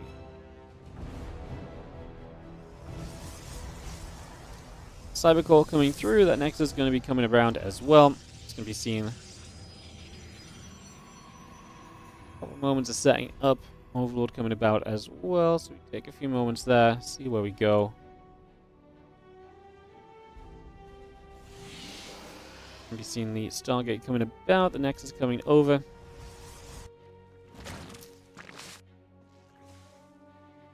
Going through on Shiki Inject Damp. Obviously, the Stargate going to be the standard starting point. I would not be surprised if all the games of this series do feature a Stargate. Obviously, that is really not a ridiculous statement. It is just that good in PvZ. It's just so consistent at the end of the day, is what it really comes down to. It's just a really, really solid way to constantly end up in a good position. So it's going to be seen our Void Ray, our Warp Gate coming up, the Adept and the couple probes coming by as well. The drones will come through there as well.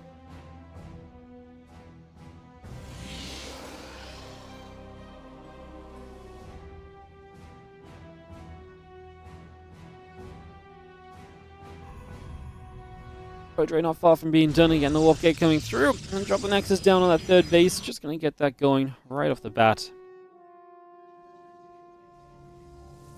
Link speed about complete. So get that link speed finishing up in the next few moments. Look to play from there. As again, the Overlord comes about as well. That Void Ray going to be moving about between the bases right now, figuring out where it would like to go, figuring out how things might look of that in the next few moments. Bling is actually going to slip by, and the Adept will get through, chasing those Zerglings down, looking for a little bit more damage potential. Bling's going to continue to run through just for now, and like I say, some possible damage to be done here in the next few moments, but most importantly, we're trying to scout. Most importantly, trying to see exactly what's going on, and keep our eyes, you know, just ahead of us in terms of what's happening.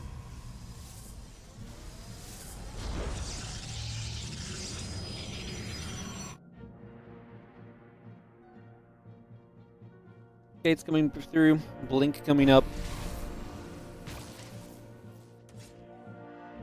Evolution Chamber immediately goes into the melee upgrade once it finishes.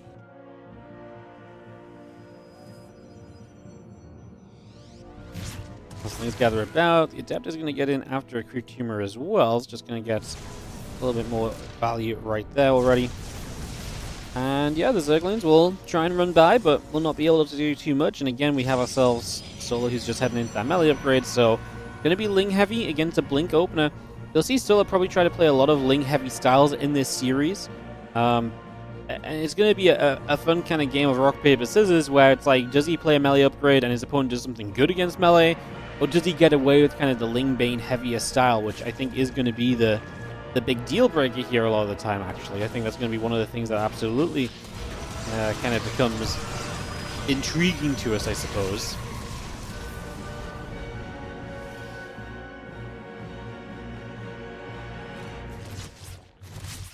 Those few seconds moving back over the left side. The Queen's going to be right there once more as well. And we just have the Lair, the Baneling Nest, the melee upgrade all building through, +1 and Blink on the way about. Stalker in production as a few probes continue to go as well.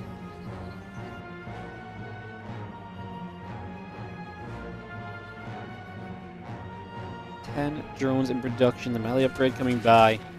Lings want to get in after the Adept right now, so just going to try and chase that down for a couple of moments. See what we can do. The Adept is going to come straight by and get picked off. And that will be that. For now, at least. Wardrake going to activate. We do see the hatchery already taking some shots of damage. Some connections coming through. Stalker's going to get in after the Zerglings. It's going to get a couple of shots onto that. Hydroden building up as well. Going to finish shortly. The melee upgrade finishing also. The Overlords, the Lings, and the drone continue to come about right now.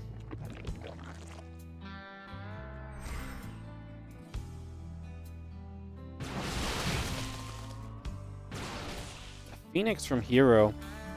I wonder if he's afraid of the Spire, but we can see it's Hydras. Canceling the hatchery down over here kind of probably leads you to believe more so even that as herO right now you're thinking, oh, you're afraid of me attacking you, so maybe Mutalisks on the way. I imagine that's what the Phoenix is for, that or just to get a scout rolling. In a game where we no longer have anything else. The Oracle went down, so no consistent scouting method really available otherwise. You could rebuild an Oracle, but he's making multiple Phoenix. I absolutely think he's expecting Mutas. And the reality is that this is not Mutas. This is going to be into the Hydra. And that's very scary. Building into Phoenix when your opponent is just going to hit you with Lingbane Hydra. It's just wasted resources. And so often you will see just how committed, a Zerg is. There's just so much potential for damage, right? And so if you're going to open that potential for damage by just not being well enough prepped because you're building the wrong thing, it's going to be a bad and sad time for you right here, and I'm pretty sure that's going to be pretty much what happens in these next couple of moments. The Stalkers do finish off the Queen for a second there. I mean, these Lings are going to go after those Stalkers. The Hydra's trying to play catch-up. No Hydra speed on them just yet, so obviously playing catch-up is a little bit more difficult than you really want it to be, but such is the way of things. That's indeed where we settle to for the moment, as we just have the feelings and the Hydra still getting in after those Stalkers. So again, seeing what else we can do. Trying to get straight across this other side, and yeah, a couple of Archons going to be there. The Phoenix, the Zealots, the Stalkers gathering up. And Hydra on the way by.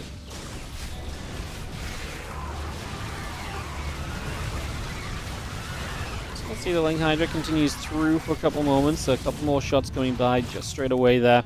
Hydra's going to be taking a couple more hits as well.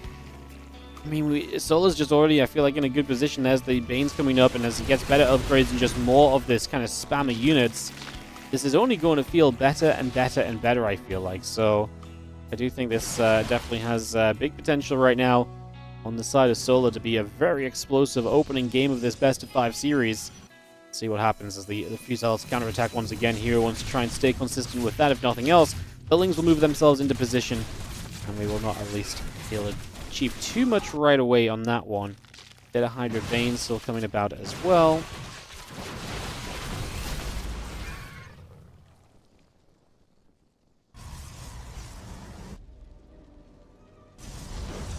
Storm, +3 attack. The cannon's on the way. Lingbane Hydra still producing through. It's a lot of units from Solar. hero's down at 120 supply.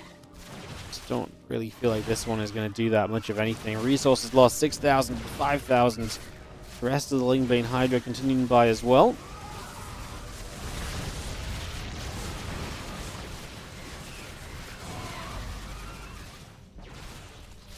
Again, Hydra Bane is going to get across. Just going to be seeing the Nexus in some trouble. I mean, it's really hard to believe hero's going to survive 100 supply more Zerg running into him than what he has in return. The Banes are going to burst through. You can see those gates going down, structures falling, and you can already see the absolute disaster that's coming about right now. As that is going to be a cheeky little GG. Solar takes the 1-0 lead as gets into a very solid position and plays a very solid game, to be honest. So just good stuff from him. We'll be heading into Celestial Enclave for map 2, guys. We'll get that straight underway right now. Getting off into Celestial for this second game. Cool.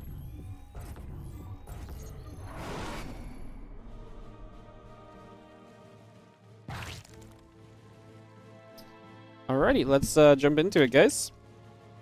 We do have ourselves in the top right-hand side of the map our blue Zerg player who takes the 1-0 lead and is now going to go for a cheeky little 12 pool of all things. This is going to be Solar. Taking on the red Protoss in the bottom left side of the map, we've got herO for game number 2 of this best of 5 matchup. And yeah, there goes the spawning pool down on the top side. To kick things off right here, that's going to be our big talking point to begin with.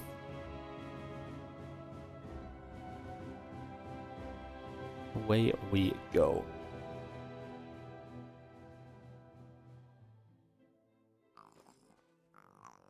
Overlord will come down across the map. It's just going to be taking a little bit of a journey there to start things out for a little while. Begin with that and see where we go. Again, the spawning pool about to finish. Probe on the way over. The Nexus drops down onto the natural in-base. So here with the in-base, that feels good for protecting, but at the same time, I mean, there's no wall on the front. herO is playing this Nexus first breed, and it's absolutely going to end up getting punished, isn't it? You can just see it coming right now. It's already happening. It's already happening. Oh dear. This is not where you want to be if your name is herO. Is he just dead? Drone's pulling as well? I feel like he's just dead, actually. This feels like one of the worst case scenarios you could probably have right now. The drone's coming across the map. You do not have a wall off. You're not going to have a wall off because you're just not even preparing to potentially have to play defense here at all. This still really just does not get worse for you. I want to be a little bit positive maybe, but I'm just not realistically seeing it.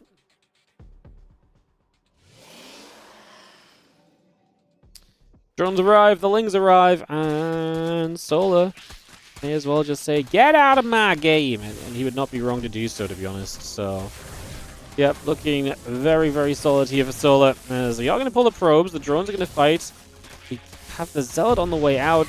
Is this actually not looking solid for Solar? A couple more Lings arriving. Hello? No? No? Oh my god. Really? Really? That's fascinating. What went wrong? Was it just a bad fight, we think, maybe, to begin with? So obviously, we decided to go to this pylon. We take a fight. A lot of the Lings are over here and not really being effective. Then you kind of fight the Zealot.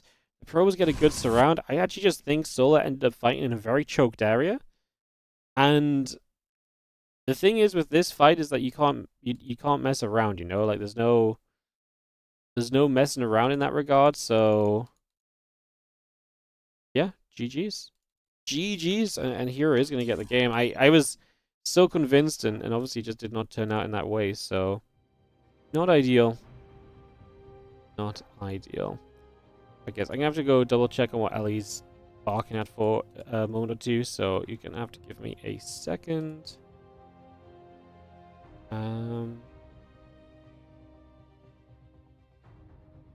Well, she stopped barking, so... we have to run ads anyway, so I'll probably just go check on her quickly and see what the heckity heck little puppy's up to.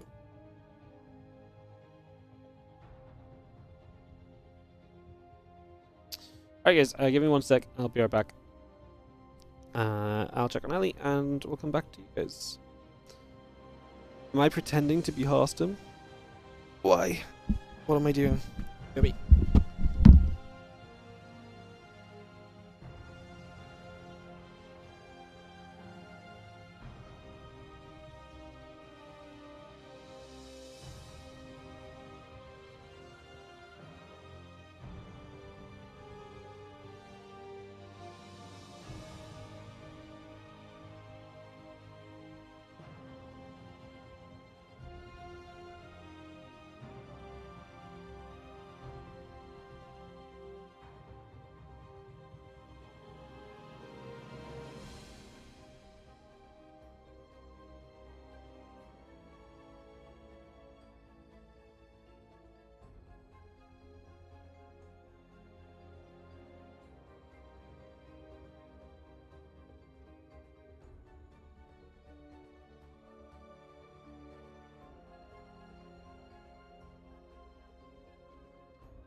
Hello, guys. You guys ready for game 3?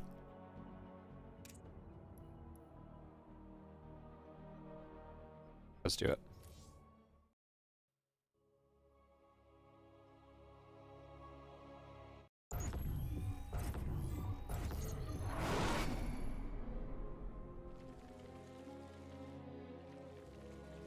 Top right side. Blue Zergy. Is gonna be Solar. Already felt like a very winnable game. Thinking back on it, really was just I mean, you just need to take the fight. you kind of just need to take the fight properly. Each fort is pretty much a choke to berry as you could get.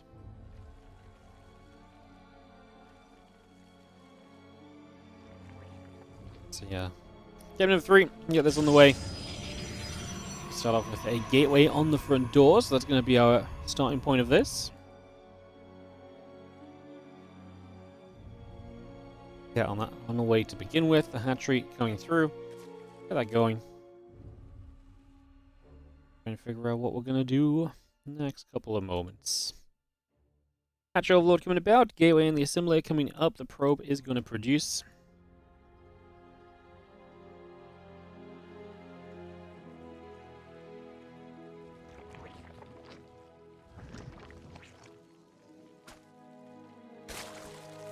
Little drones just nibble up to start us off and take it easy here, obviously.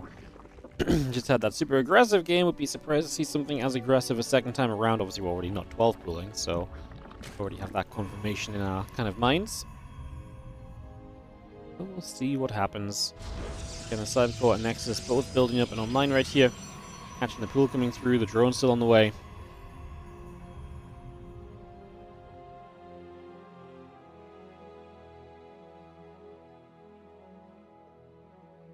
And that assembler coming by, the Cybercore coming up. Just going to be seeing the Nexus still very much on its way along. Just chilling here, guys, waiting for some action. PVZ first minute or two. Can take a couple of seconds. That's okay. How's everyone doing in the chat? How's everyone feeling? What is it today? Thursday? Yeah, Thursday. Very exciting because tomorrow's Friday. Unfortunately, I'm off tomorrow, so no StarCrafts. But, yeah, excited to still...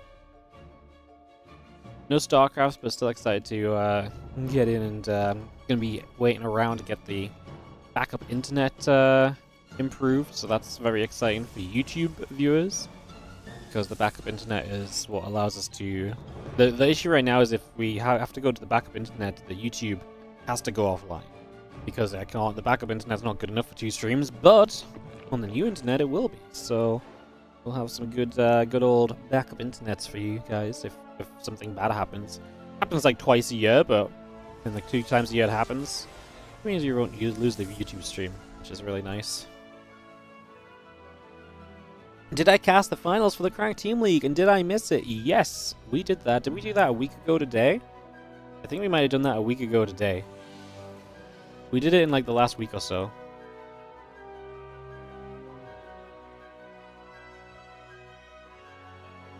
What did we do it after? I think it was just its own stream, but maybe I'm mistaken. I'm trying to think.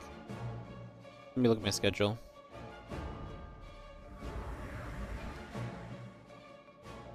I think we did it. I think it was its own stream because I remember the stream title was Cranked Team League finally. So yeah, it should be in the Twitch or the YouTube VODs if you're interested. It was on... I think it was last Friday, so I think it was on the 28th of November if you want to try and find it. But we finally did it. I remember the stream title was like Crank Team League Finals, brackets finally.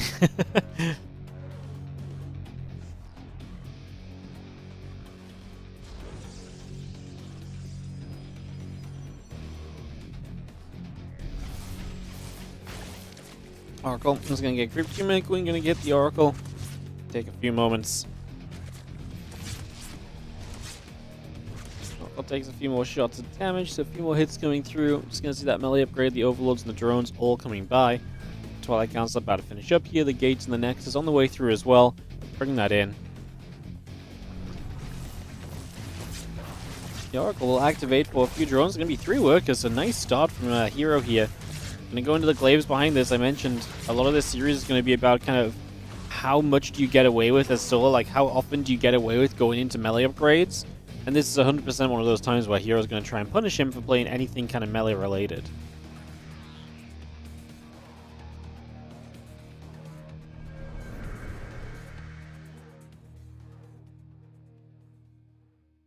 Oracle up to the top.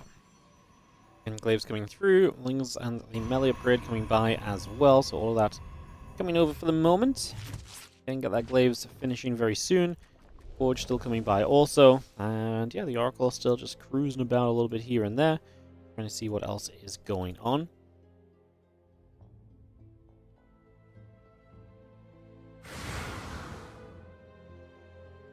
A little bit of extra Ling Bane coming about. Melee upgrade still very much so coming through as well.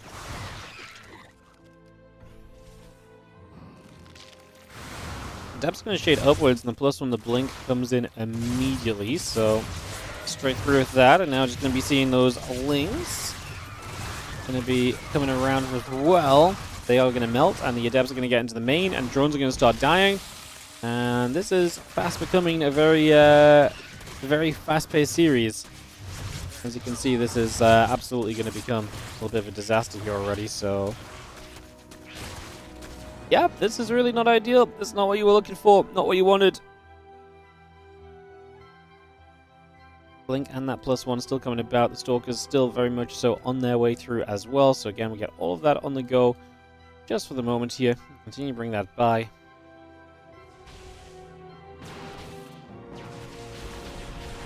We'll just see how a couple of Bane's going to roll through. I mean, I like that still at least is going to give the counter-attack a go, but the reality is going to be that this is just not going to go anywhere. We might get a few probes or so, but we need a lot more than that right now for how things are headed. So we get 6 workers. The Stalkers are holding off the Lings. The Oracle is going to be absolutely fine defensively, and that's going to be GG to give herO the 2-1 lead.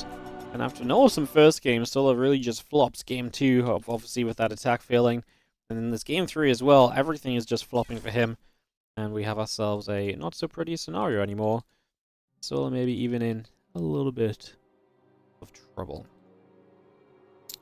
So we'll head to a game 4 just like that, they said. Just like that. Winter Madness will be our 4th map, and we'll head straight into this in a few moments' time. But in fact, we can go straight into it. No reason to hold out or wait around. Let's get this going. You don't agree with me taking tomorrow off? It's your day off? I mean, yeah, I just gotta do things, you know? I gotta do the internet, and then I actually have a lot of real life IRL stuff tomorrow. Like, it's rough, man. Tomorrow is like a day of doing loads of things, you know? Tomorrow is a day of doing loads of things. I have to go see my parents tomorrow. So get the internet on, see my parents. Ellie's going for a sleepover with her friend. She's having a doggy sleepover. Me and Helen are going out for food, cinema. It's just busy, man. It's a busy day.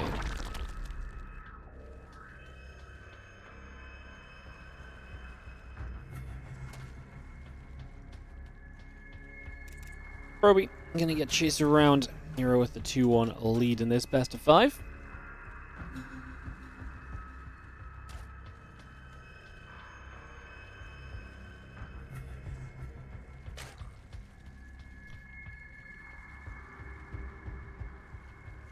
Two drones coming about, hatch coming up, the gateway and the assimilator coming by as well.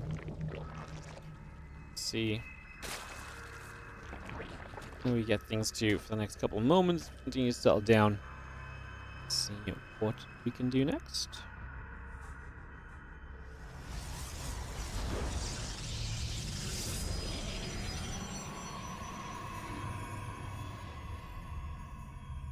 Next, let's just come straight into play. Just gonna get that on the go.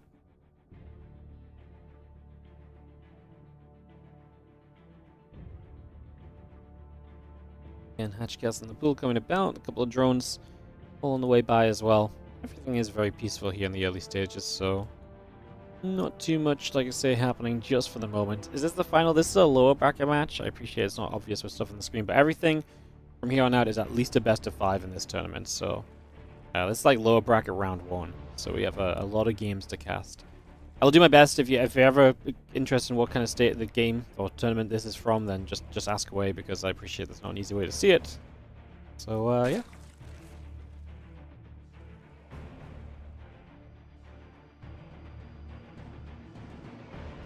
Stargate will build. Link speed coming up.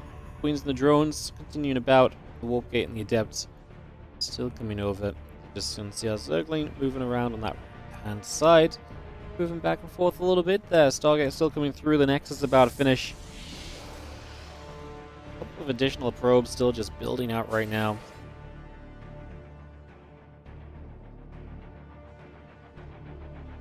But yeah. Seems to look like he got his footing in this game. It's obviously been a couple of games back to back now that, I mean, again, obviously one of them was on his own doing. He chose to be that aggressor, but we shall see how it continues through. Let's just have drones gonna gather up. We get settled in here. Take a few moments.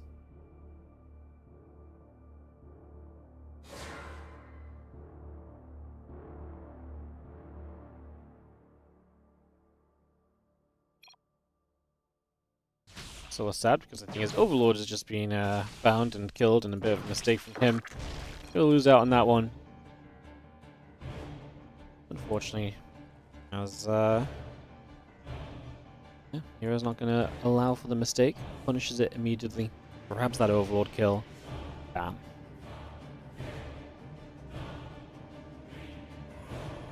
Oracle coming up. Warp gate still building by. The Nexus is on its way as well, so third base from herO to get himself set up in this still.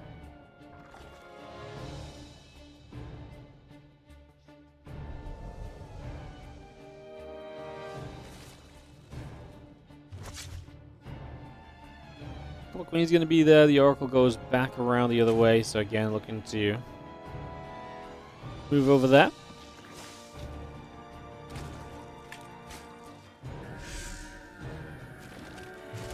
Oracle activating, Stasis going to catch a singular drones, just a little grab a Reynor. And Twilight Council and Forge both still building up as well.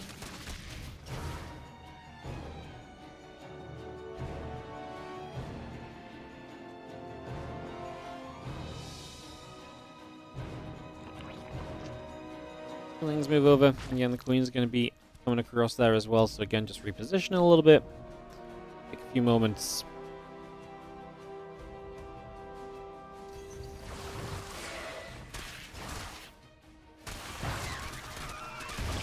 Just getting a little surrounded with these Zerglings here, and they will grab a couple of the Adepts, so going to be able to get some damage there. A little nab already. You see the Ling's going to continue through, looking for a few more of the Adepts right now. Gateway still building up. That Blink on the way, the melee upgrade coming through, Lair and the Hatchery coming up with the drones on the way also. Those couple of Queens just going to be there ready to push the Oracle back for the moment. The Oracle just comes out the front, Overlord still sat there chilling, Bane Nest, Hatchery. Again, some of the little bits and pieces coming through right now. The Oracle gets chased away once more. The Adept will be there to push the Zerglings around. Continuing that Baneling Nest, about halfway done currently. So Bane Nest about halfway. Going to see the Queens will be in position. Oracle goes back the other direction. +1 and Blink, both still building up.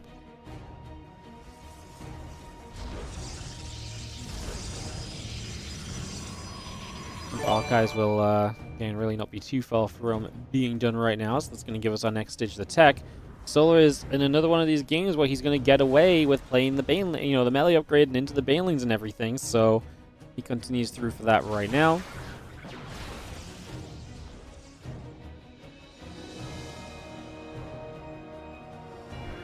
Things moving around. What's up, SR Fireball? How you doing, matey?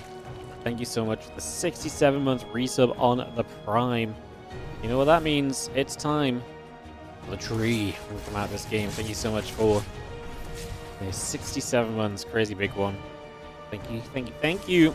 Just going to have ourselves that storm coming up. The drones on the way through. Continue to settle with that for now.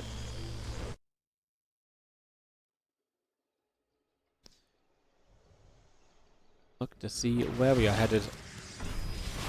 Ling's coming about. The Stalkers and the Adepts move through. The Oracle will activate as well.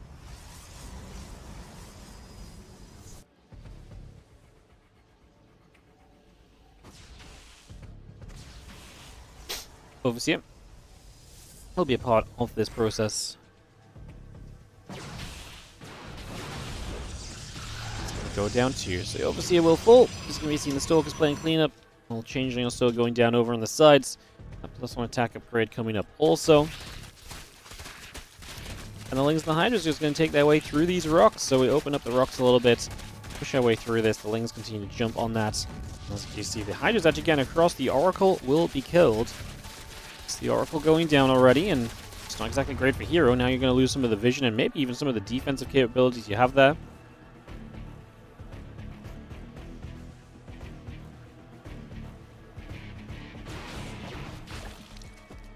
Hive is coming up. The Lurgy a part of this. The Zerglings and the Hydra still coming through.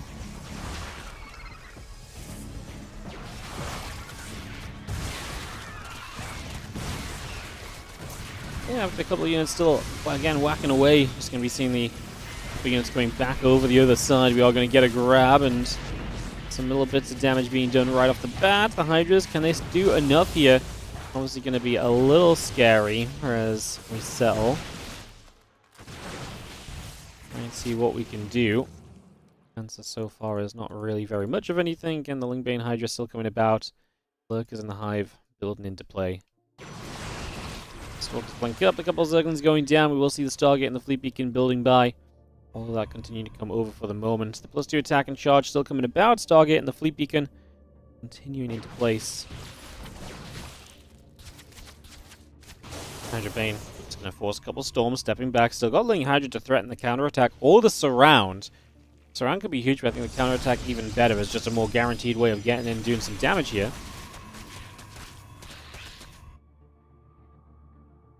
And Fleet Beacon will be finishing soon. Stargate about to be done. +1 air weapons and the +3 attack upgrade as well on the way by. Lings will get in after a bunch of those zealots.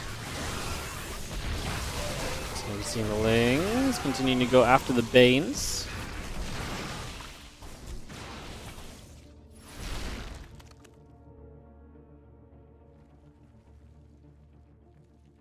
Lurkers coming up, the Lings coming through. The size expands, the blood adrenal glands, the +2 missiles. Again, a bit of everything on the way right now as you just see those Lings, Hydras and Banes joining up together.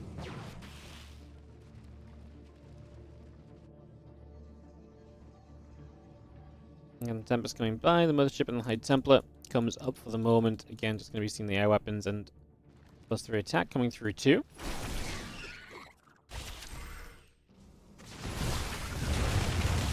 Lurkers burrow.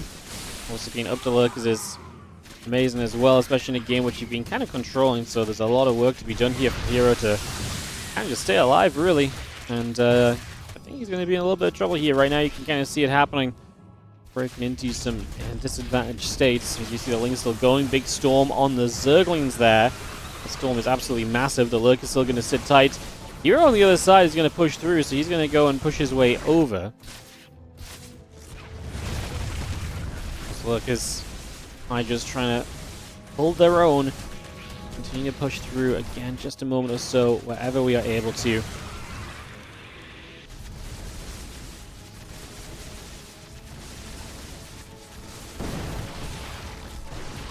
Archon pushing by. I mean, we've got lost 24 probes at this stage, so a lot of workers going down.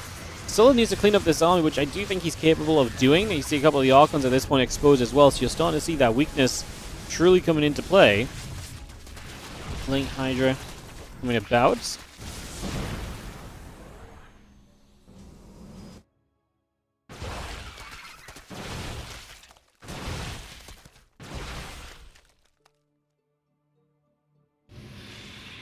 Again, the Tempest going to come about, the Mothership coming through.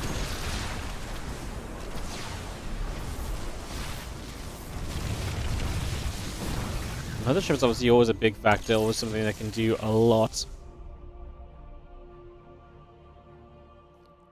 Doing so right there. It's going to be seeing the Hydras, the Lurkers again gathering through a couple moments.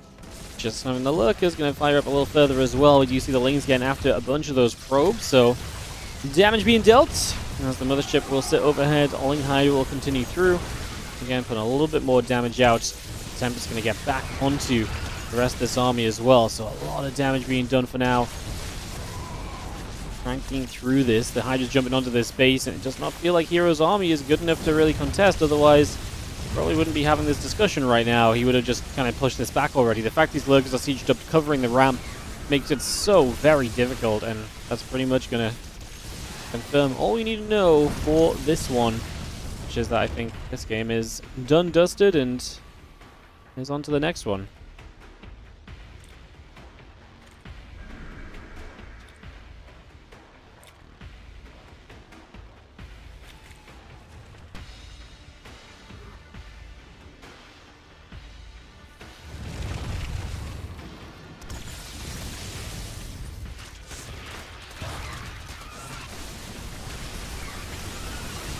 We're going to see the storm coming by, Mothership coming through.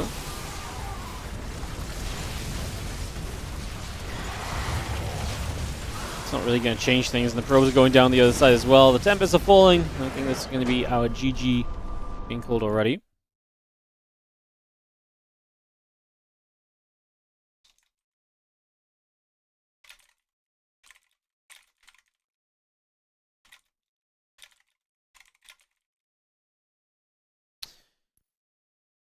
Alrighty, so that ties it up, and we're going to go to a game 5. So, 5th game coming through, very exciting.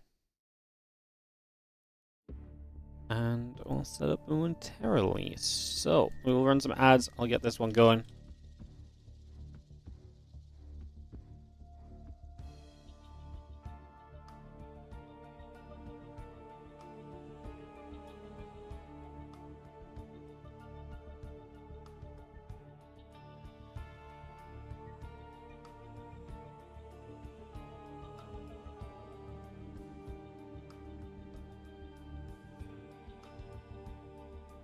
Do, do, do, do, do, do, do, do. Bam, bam, bam, bada, bam.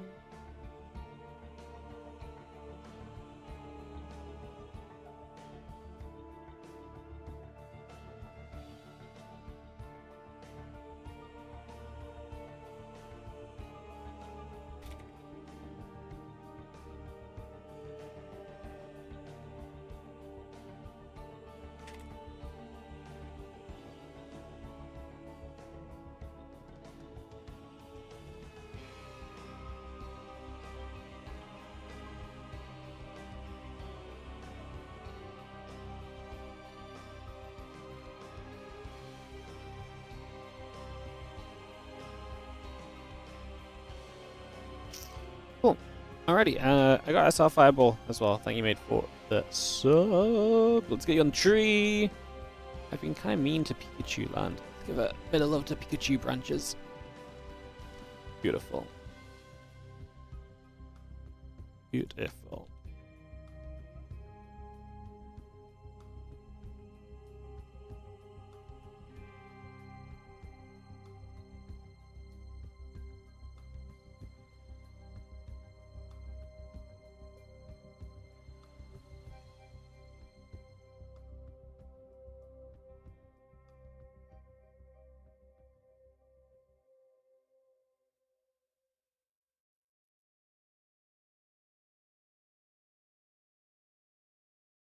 Sweet.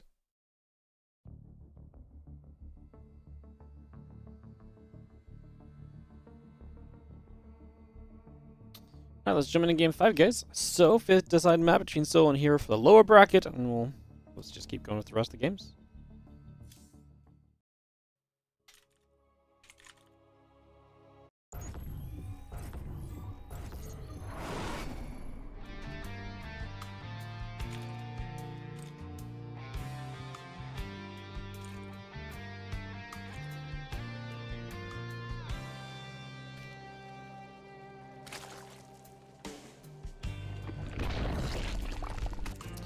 So, the 5th game, and it's herO versus Soul. This final map to decide how things will go. Let's just have ourselves the little bit of positioning coming through the Proby. Currently heading to the upper left-hand side to start with. Going from there and seeing our first little scout at this game to determine where things will be at.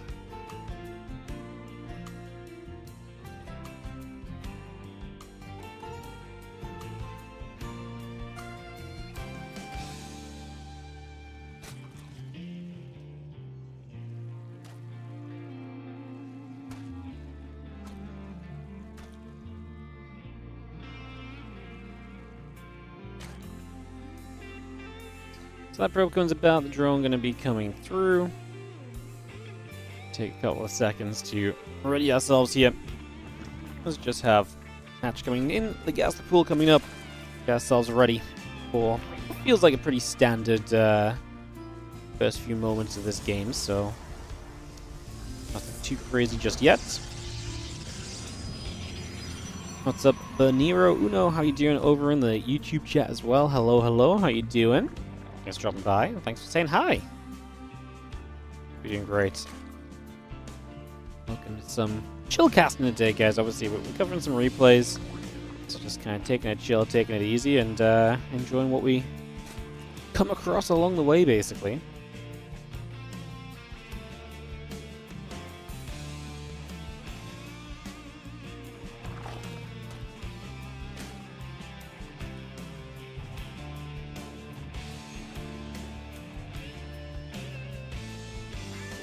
More Queens coming by, the Overlord and the Lings. As you see, the Cybercore and the Nexus coming through as well, so we continue to get that on the go. See that probe coming back down the left-hand side as well. It's just going to get the moving with that here.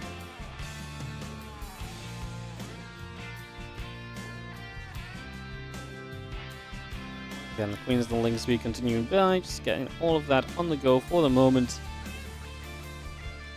Stargate, Nexus, and all the rest going to be a part of that too. So we get the link speed, we get the Lings, we get the drones. Everything still building by, and like I say, just seeing where we get to over the next few moments of this. You have one Adept heading to the upper left-hand side initially, so just going to move along with that one. And yeah, Adept going to be poking about. Love to be involved with picking up on what's going on. Obviously, elimination game right here. herO Solar, loser out, winner gets to play more. Not sure what the bracket looks like in terms of who they might play next round or anything, guys. I'm not looking at the bracket too much because I'm trying to avoid my own spoilers, obviously. So, yeah, I can't really tell you much of that. For this, kind of like a discovery stream for me as much as it is for you guys. Like, as each series comes up, I'm like, ooh, it's those guys next. Unless we have a point where we figure out what matches are with who. So, yeah. Fun, isn't it? You're not knowing what's going to happen next time. Very fun. Alright, Link Speed about to finish up. The Stalker going to poke away. The Overlord will take some shots. We do have the Nexus building from here on the third base as well, so that part is very regular as well for now.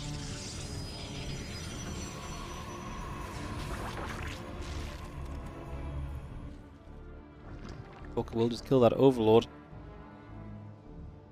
Evolution Chamber, drones, the Queens coming through. The Zerglings coming up as well. Queen's just going to get in position. The Oracle will take some damage. Again, Twilight Council and Gateway continue to come by, so we continue to just get that straight into place. We're going to shoot again. Oracle will take a few more shots. And yeah, Twilight Council is going to finish momentarily. The Oracle going to do a few shots onto the Queens there. Jumping onto this, and we are going to get rid of a Queen, which is a nice little starting point. But do we lose an Oracle in return? We do not, huh? Oracle's going to get away with it, so love that. That's going to be amazing. So the Oracle does get away, and we keep that alive. Like I say, that's a major positive because, well, Oracle's good. Believe it or not, we kind of want to keep those going if we can.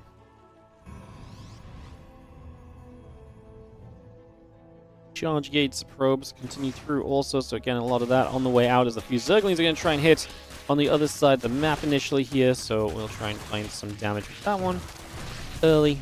Otherwise, seeing where else we can go to. Just going to be having the gates going through, the charges on the way. +1 missiles building by over the next couple of moments as we just have drones, lair, Zerglings, etc. Continue to come on by. The couple of gates in the forge building up, the couple of Queens firing at the same time.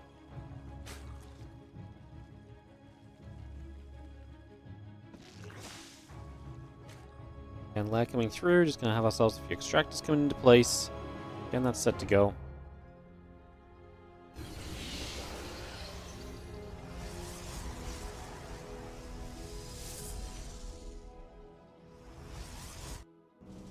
Forge the Zealots and the charge will continue by right now, so just going to get that on the way up. Just going to settle this down. Just going to see the few Zealots are going to move out onto the map as well here, so keep that going.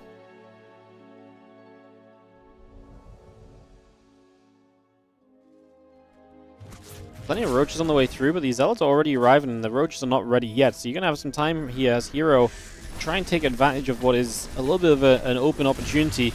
The zealots charge in, the queen, the roaches hang about, the oracle will gather. To throw stasis wards down, we've killed a couple of the stasis wards if they tried to come down so far, so we're doing pretty well in that regard, but it still feels like a dangerous moment as the zealots want to go in after the roaches, after the drones.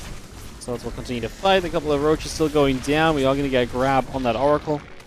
Stasis once more, but the zealots are still in good numbers, and getting surrounds like this on the roaches especially is a major positive. So being able to clean out roaches at this point means the zealots are probably just trading efficiently, if nothing else. As you see, the zealots able to get the queen, and the roaches continue through. A couple of the zealots still being picked away at. Now the roaches come back over this side. The oracle will activate and will continue to hit the roaches for a couple of moments there as well.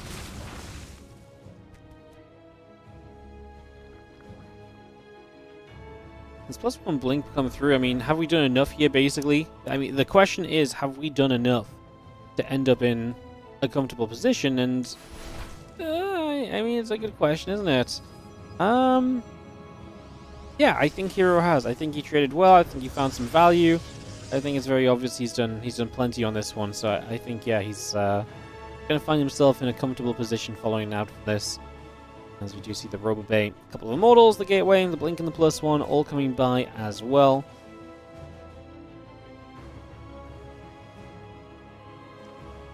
Two Immortals still very much so coming up as well here. So again, just get that underway. Figure out what we can do.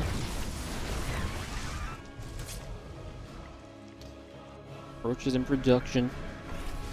Taking a couple seconds, just going to see the Oracle activating. Going after the roaches for a couple of moments as well. Still trying to get back across.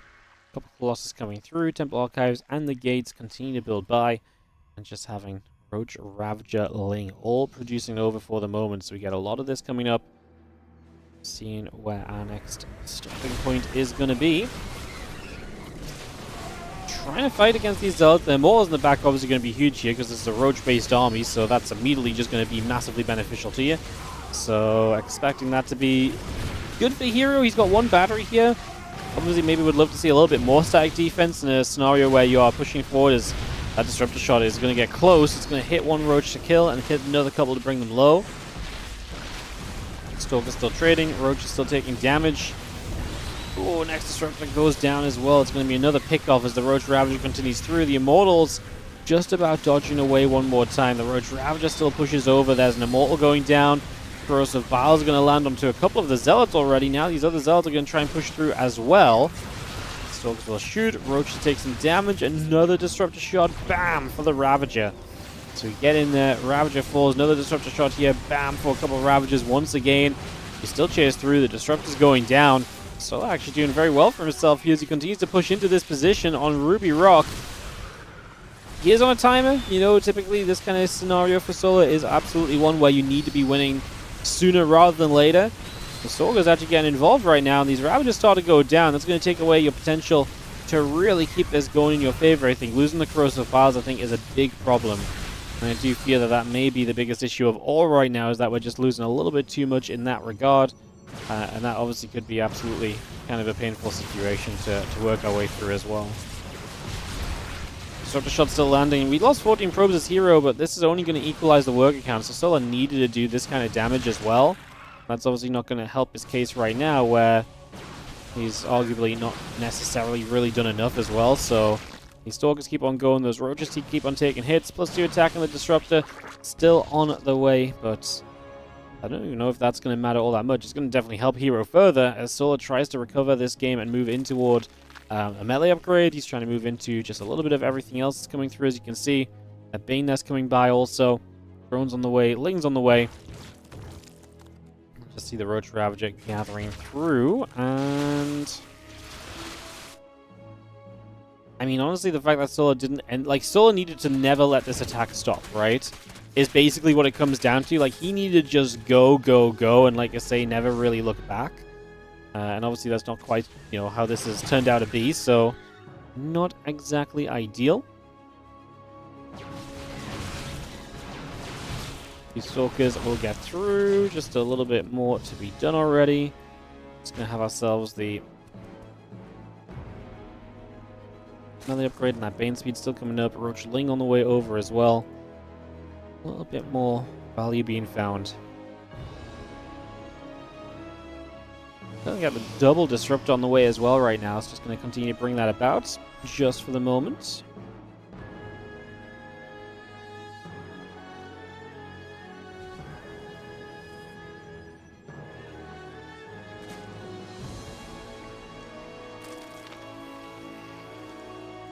Roach Ravager still joining together. Take a couple moments here. We should be all good to go. Making our moves as herO, I would think, because his army's definitely looking strong. It's definitely been a good game for him at this stage. Hard to really deny the success he's had at this point.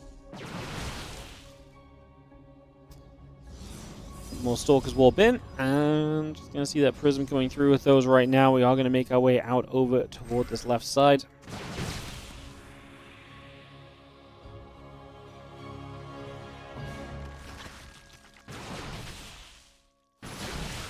The Stalkers and the Zealots come through. Overlord going down. The Banes are going to still rolling at this. The Disruptors are going to be kind of fun to watch. Let's see if they can get big connections.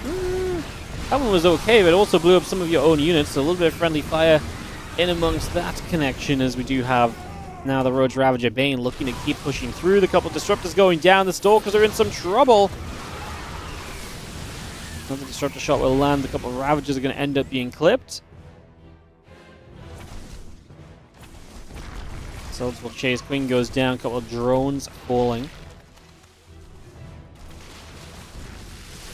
Roach Ravager coming back around again. The Stalker Archon continue to come over. Just getting in after the rest of those Roaches. The Ravager's going to be there as well. Another Disruptor shot landing on the few Zerglings. The Roach is still trying to fight. Another Disruptor shot trying to come through again. GG Sistola. herO is going to have plenty, which we kind of, envisioned happening. We kind of knew it was heading in that kind of a direction, if nothing else. So, not overly surprised to see the GG coming out at the end of it. And that wraps up that series.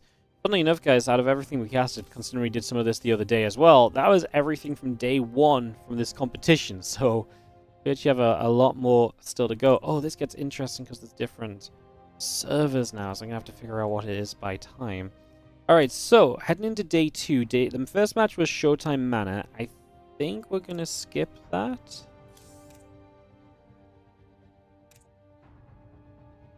I think we're going to skip that. Ooh, the next matchup will be... Yeah, I like this one a little bit more, actually. I like this one a little bit more. Yeah, the next one is Classic Cure. I think maybe we do Classic Cure. Yeah, that sounds like fun. So let's do Classic Cure, because that'll be the winner semi-final. Because Cure beat herO, Classic beat Solar originally. So we'll do...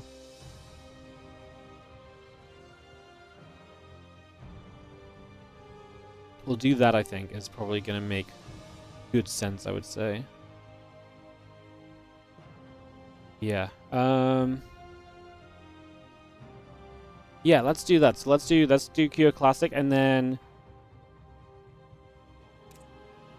we'll go from there. So I don't want to do the PvP, which was Showtime Manor, but we'll do Cure Classic. We'll go from there, and we'll see what matches come up after that. Like I say, for the most part, we're just going to continue in order and just continue to do whatever we can find, pretty much. So that's kind of the plan.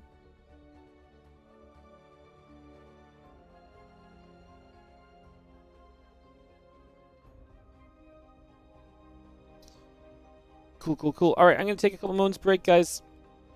Before we get into this next series, I'll be right back. Just going to nip to the bathroom and stuff, and I'll see you guys in a few for more StarCraft 2. I'll be.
Hello guys, sorry for the extended delay. Appreciate your patience.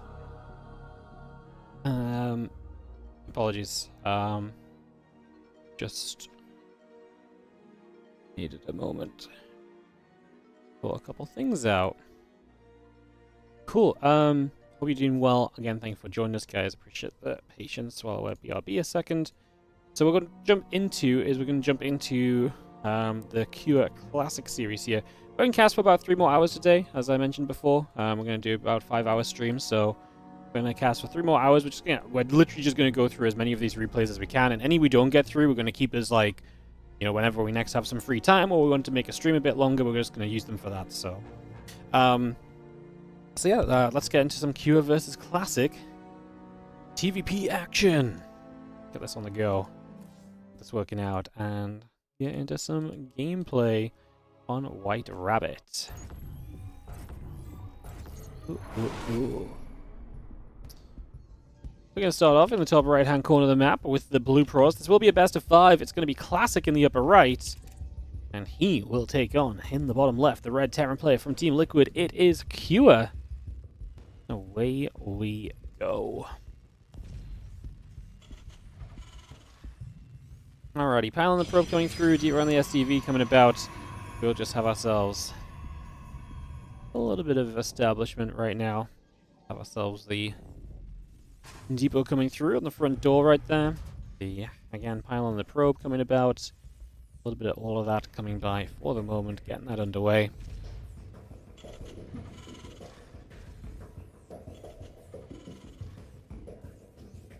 And yeah, just waiting to see what our game plan is going to be here between these two. So it's kind of funny because I do feel like Classic has struggled lately. Like, there's been something about Classic. He's not been popping off in the cups. In the other tournaments that are going on, we just have not seen as much of him as we might typically like to see as well. So, yeah, it's been a bit of a quiet little period from Classic, if I'm going to be completely honest. Kind of hoping he pops back up again soon, because we know Classic is great. He's a lot of fun to watch. He's one of the better players out there. He's been so good this year. Just the very last month or so, I would say, is about the time frame I'm talking about. The last month or so, I feel like it's just been a little bit lackluster for his level, right? And when I say lackluster, it's not like he's not been bad, but he's not been the Classic that he's been this year. He's not been runner-up of EWC Classic, you know? And I think that's the main takeaway is that, you know, we've seen Classic climb to the highest of highs. Like, you know, he was 3 maps away from a world championship this year. So when you consider that, like, you know, how he's looked the last couple of months has definitely been a little bit kind of off in comparison to, like, what I say we've just been expecting Classic to be at in recent history. So see how he does here. Obviously, win against Soul to get us into this next round. Avoids herO in the PvP because Cure knocks herO down. Cure, who had a solid series against herO, but let's be realistic, like, he could have probably looked a little bit better at certain points of this as well, I would say, so I'm not going to go ahead and say that this was the most beautiful of matchups. I think it could have been again, that final game from Cure just felt like a little bit unnecessarily dangerous by just letting the game go on a little bit and so on, but like I say, we'll see what happens this time around as the Reaper will poke, prod, get a bit more damage done just for the moment. Stalker going to patrol back and forth, so we take a couple of moments right there.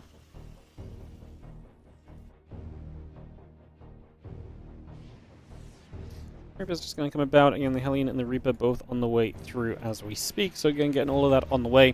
Just going to have ourselves the Reaper Hellion then producing on by. Getting going for the moment. While I cancel, probes in the warp gate are building up as well, so we get all of that going at the moment here. And see what our next stop is going to be. Twilight Council, Warp Gate building through. Again, Command Center, Starport coming up a little bit as well. So, a little bit of everything coming by for the next few moments. Did I go poop? No, I went to talk to my wife.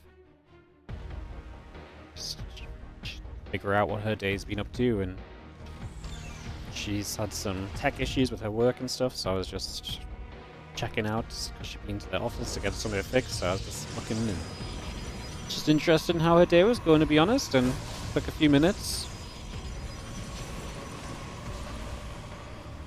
Hopefully that's a satisfactory answer as to my absence for a handful of minutes. You know, and went BRB for 2 minutes just to see what Ellie wanted. Realized she was home. Yeah, sometimes it be like that, you know. Crazy business. Crazy business. Alrighty. Medevac is going to load up and going to start moving off over to the sides there. So that's going to go on a little bit of a journey over to the edges. And we'll see what we can do ourselves. There's a siege tank's coming up and around, so we get that on the way. And yeah, just figuring this out. The Reapers and the Hellions going to poke around to see the Stalkers taking some damage as well. A couple of grenades as Kira tries to just keep those Stalkers back. We'll see the earlier you get in there with the Reaper Hellion, the happier you might be.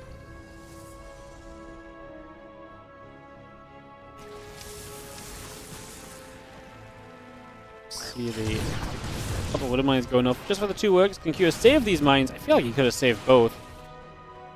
Maybe he would have been a step further forward, which would have been a bit scary, but I just think he would have been fine, to be honest.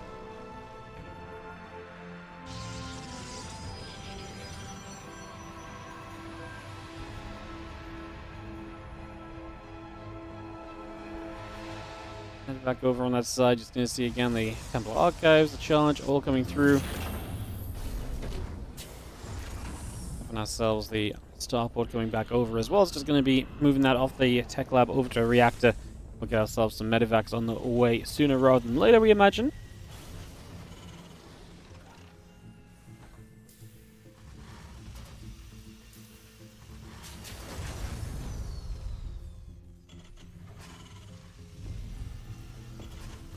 I'm going to see that storm and that charge continue to build straight on through right there. So again, we're bringing that straight up, getting that underway.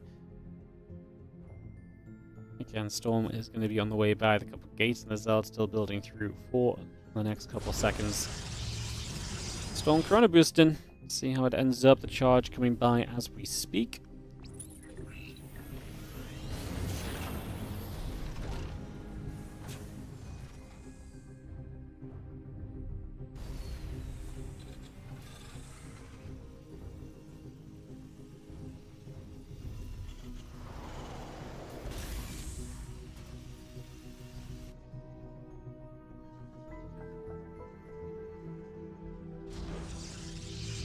You can see that storm and that charge continue to come by for the next couple of moments then, so we continue to bring that just straight up for now.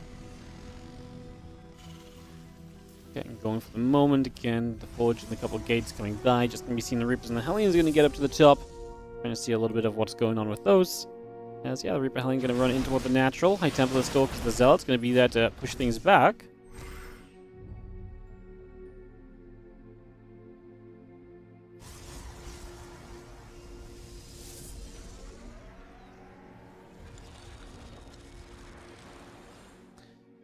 Combat shield, cluster shells, +1 coming through. So the bio going to be there, the Stalkers get shoved back and away. Again, the +1 and the Prism coming over, the Assimilators still building by, continue to get that going. Just for the next couple of moments there, the siege tanks will set up, the bio army gathering around.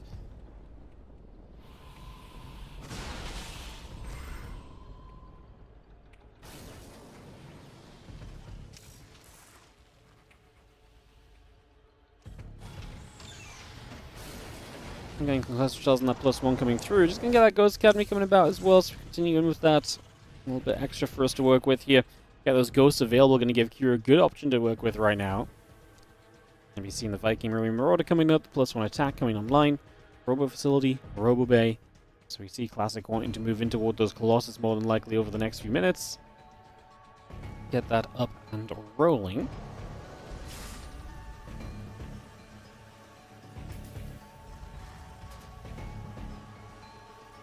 Prism heads into the main base. We're going to get a little aggressive over here, trying to see what we can do. Storm coming down, a couple of SCVs already going to be grabbed by the Storm, so some damage being done right off the bat. The Bio still going to come stimming over as well. The rest of those units still gathering up also. And Prism going to come back around on the left side. A couple of Vikings get there to try and zone that out as well. So it's going to shoot the Prism, and that is going to go down. So the Prism falls already. Pretty reasonable shutdown there as Kira does lose 10 SCVs though, so damage being done. Shots coming around. Not exactly fun just yet.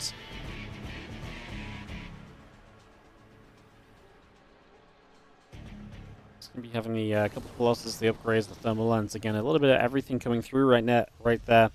couple of refineries will come up and along with everything else as well. So all of that coming online.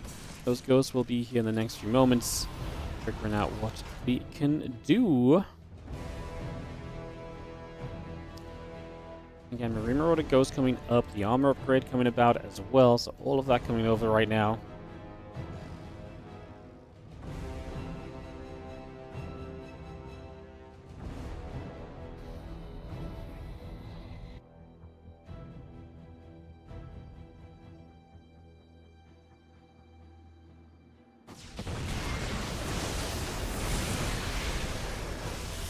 Gonna see a couple storms coming down, just gonna be coming through for a little bit of damage, seeing what we can do.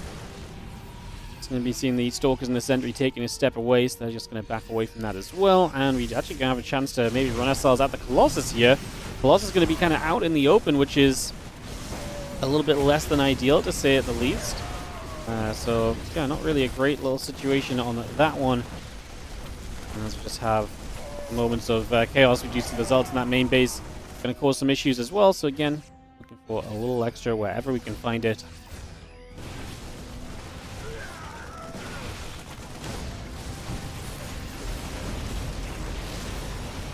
The Bio will come back through. A couple more shots coming over. We are just going to be seeing those Colossus still trying to go for this here. A couple of hits coming by. Bio unit's going to gather up. A couple of Zealots going down. The High Templar will fall on top of everything else. Now some extra Stalkers warping in from Classic as Q is shot up to this top side, delivering a little bit, but not too much overall. Just going to see the rest of this army continuing back around right now. And with the units landed over here, we're losing a lot of the probes. The couple of Stalkers that remain, they're doing damage, but they're not enough to really fight this army off, so we're going to need more reinforcements. Classic is still trying to replenish the splash damage, as we do see Colossus being brought up into play. Those Colossus are going to step through, a couple of Marines get laser beamed immediately.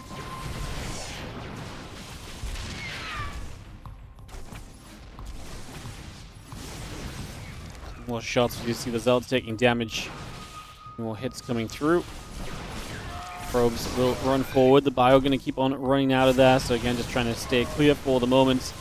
We have ourselves another little fight. That Colossus firing back some return firepower for the next couple of moments.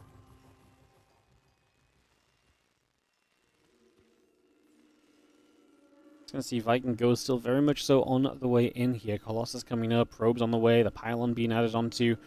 Just going to see 2-2 continue to come on by.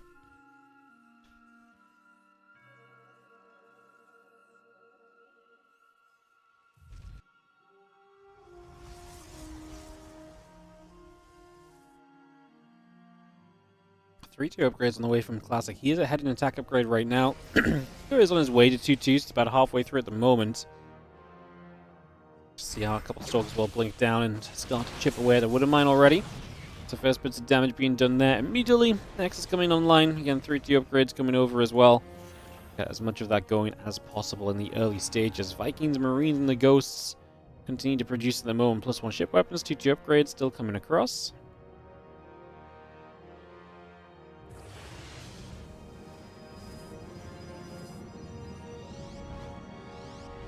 As Colossus gathering around, the Zealots are joining up together as well. Just going to see another scan coming out right here. Immortal and the 3-2 upgrades, like I said before. It'd be nice to get the +3 attack specifically, but there will be 2-2 finished soon from QS. Hisami's stepping up in terms of upgrades as well. It's going to be one more thing for us to think on here in terms of how that goes and how that plays out.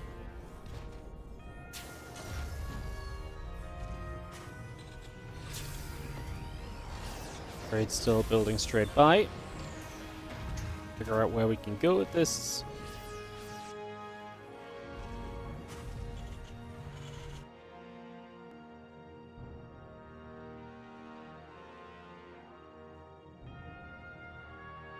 Ship weapons will finish with the Vikings, so obviously again a little bit more firepower against the Colossus. What's fun is that this was very chaotic, but in the end we are going to be able to survive through to a point which is basically right now. That is, hey, we're playing a very good game right here. We're in a very, very competitive scenario. Both players have options. Both players are going to have opportunity, I would imagine, over the next little bit of time. Hey, what's up? Around then, bam! Thank you so much for the 9-month resub. Appreciate it. We'll get you on the tree after this game. Thank you so much. Couple of results coming through, couple of shots coming out. The Archons and the Stalkers are going to start up there as well. So just continue to try and come by for the next few moments. Get that underway.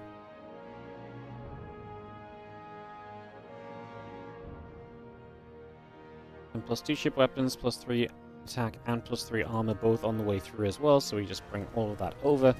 The rest of these units going to gather up and around. Just going to see what I want to hit a Stalker initially. It's going to be a nice bit of splash to start us off. The Viking count wants to get busy, but we'll need to play safe of those storms. We're going to have to try and steer away from those as best as we possibly can do. Another storm coming down. Sorry, excuse me.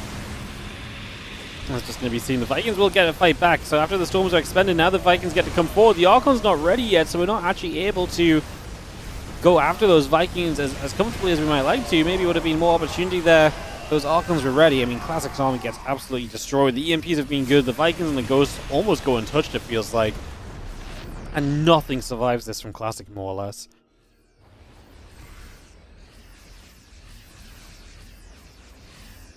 Apologies. Had a drink caught in the back of my throat, and now I'm coughing and having a mute. Apologies. As we do have the Vikings going to come back over, going to land up for a couple more probes.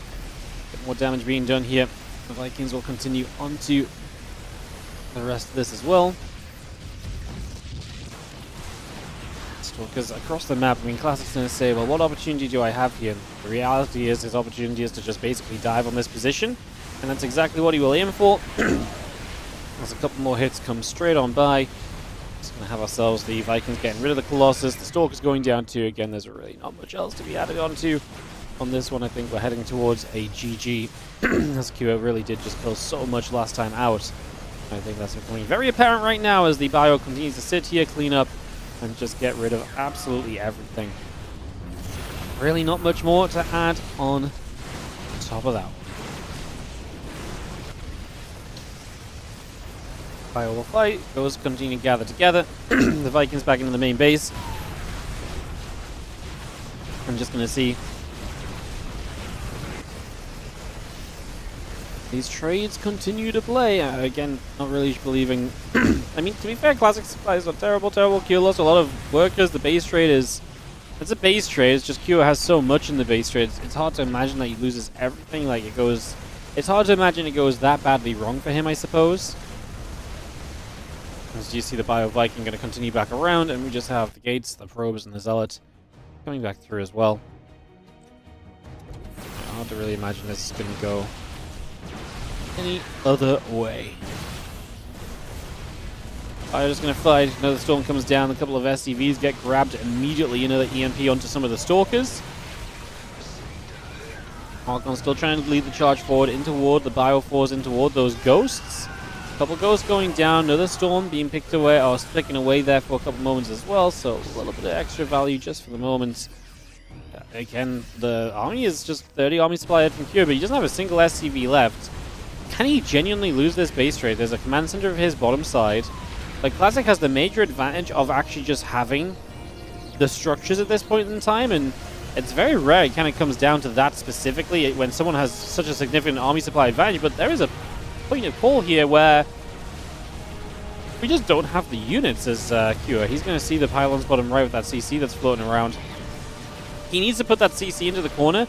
The problem is as well, he needs to keep killing Classic off because he needs to make sure that Classic does not get the chance to replenish in this game.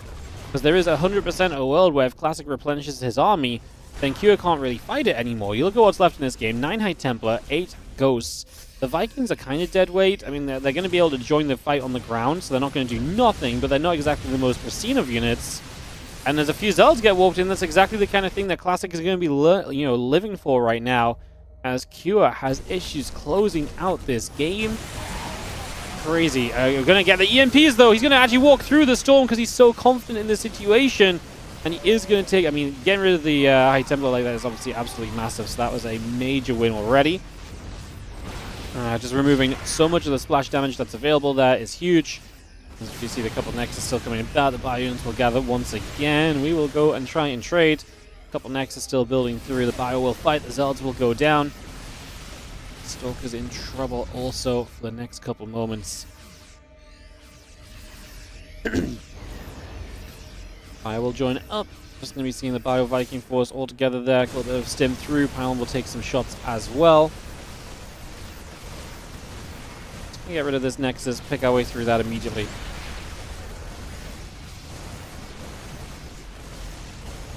I do think we're very close to closing out on this one.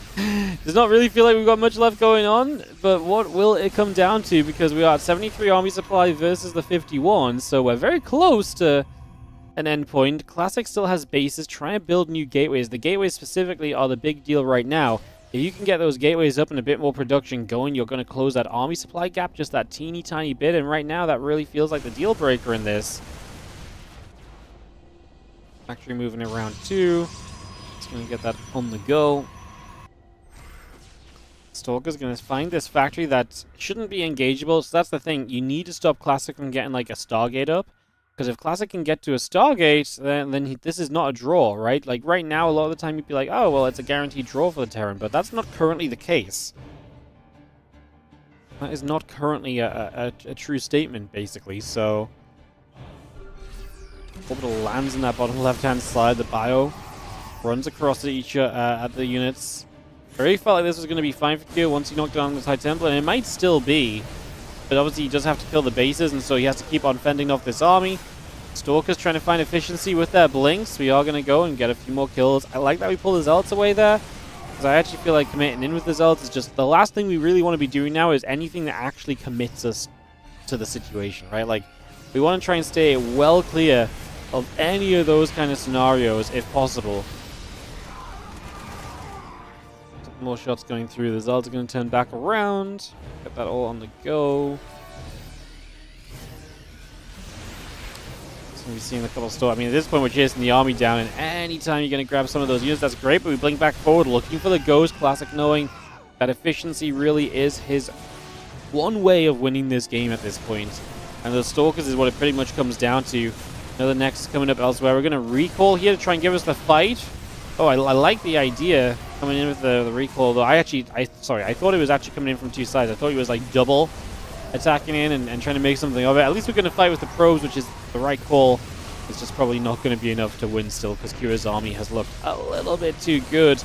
Kind of crazy it came down to Kira having a factory in a corner and a command center in another corner. I mean, it's pretty safe as the Terran, but it was not a lot of structures he got away with. Like, I actually almost think Kira thought he was fine, and then the base trade really got serious, and then he actually ended up just fine. Like, in the end of the day, like, outside of the number of structures that got away from Kira, this was pretty comfortable, so... A couple of pylons building through. Just going to see the orbital command coming by as well. A couple more pylons coming up from Classic as he just tries to withstand this. There's a scouting marine in the bottom right side, which has identified the probes, so we know where those are. That's Classic. I mean, he's just wandering around the map, but I mean, there's nothing landed, right? At the end of the day, like, okay, the orbital was landed for a little bit, but at the end of the day, he doesn't need anything to be landed here, because he's absolutely just going to be fine to run around on his own accord. So yeah, this is looking pretty miserable if you are a Classic fan for this first game, and can't help but feel that should just be a few moments before we round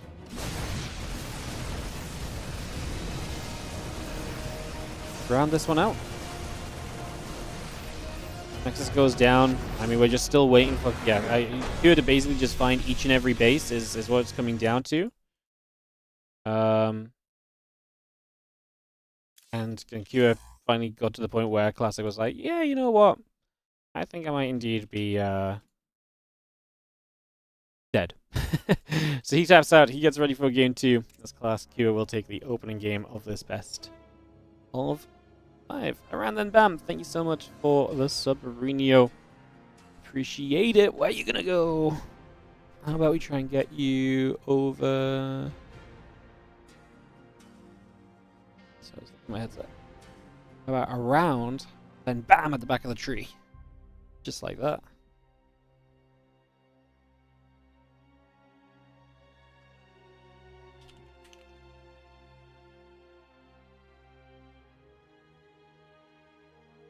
Alrighty. Cool. Let's go into Taito Citadel. Let's do it. All right.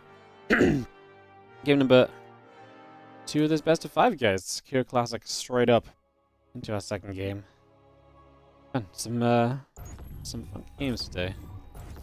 I feel like Q's TVP specifically is bringing us into some weird kind of endings of games, I suppose. As Classic will be down a game, bottom right side. Kira will be up 1 in the upper left.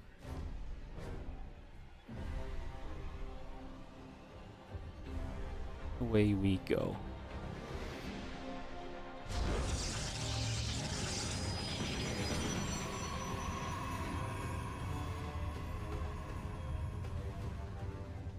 So yeah, Taito Citadel coming on by.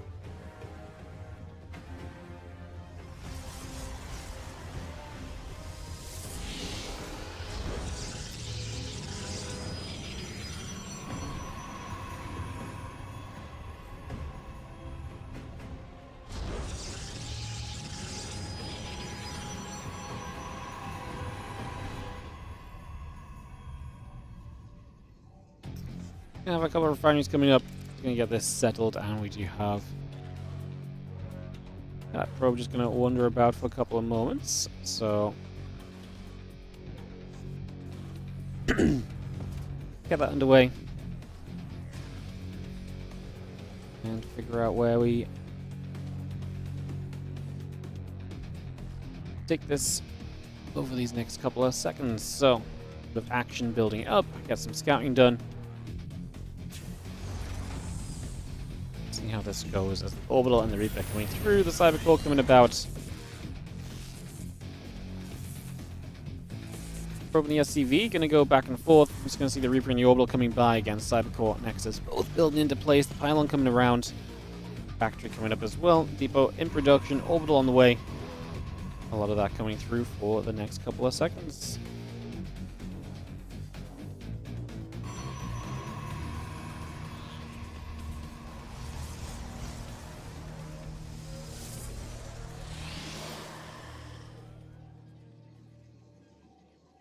Well, factory's about halfway done. Next is building up. Have our Adept in the warp gate coming into place. Next couple of seconds.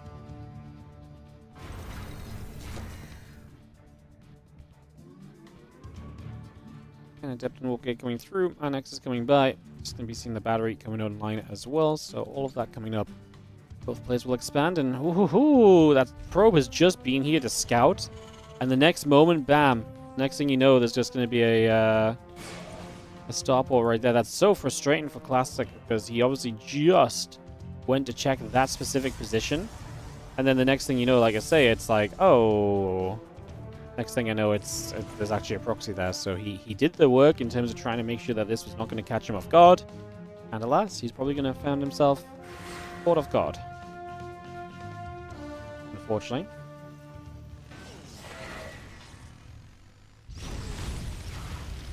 Adept will fire, take a couple of shots. Just going to be seeing the Hellions going to fight. The Adept goes shading away. Twilight Council will come through. The couple of probes, Stalker and the Warp Gate will all be building up to get us going here.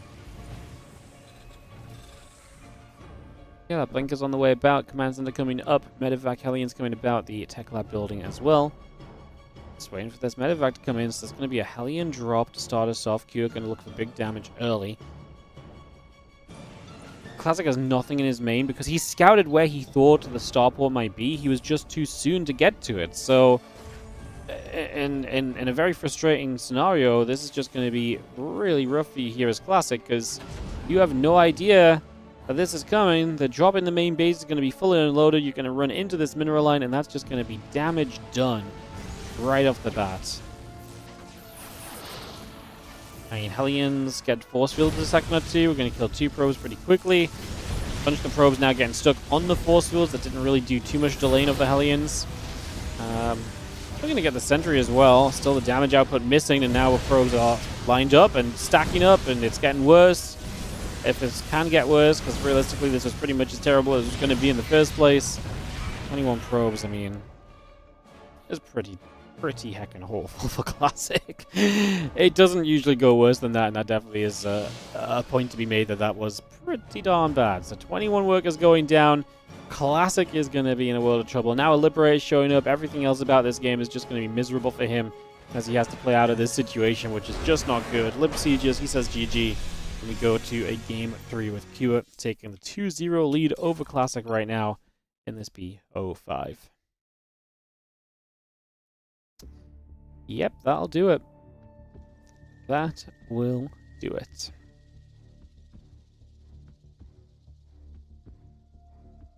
Alrighty, guys, we'll take a couple secs and we'll head into our next map, which is going to be on Winter Madness. Just run some ads before we jump into that, and we'll kick this off.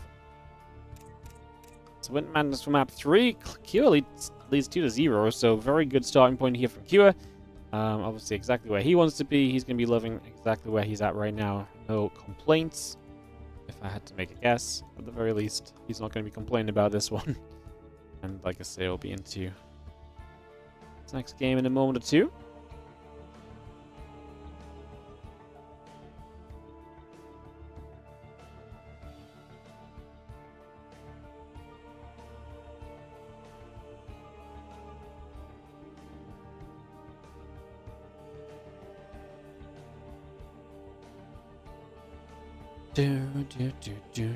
Do.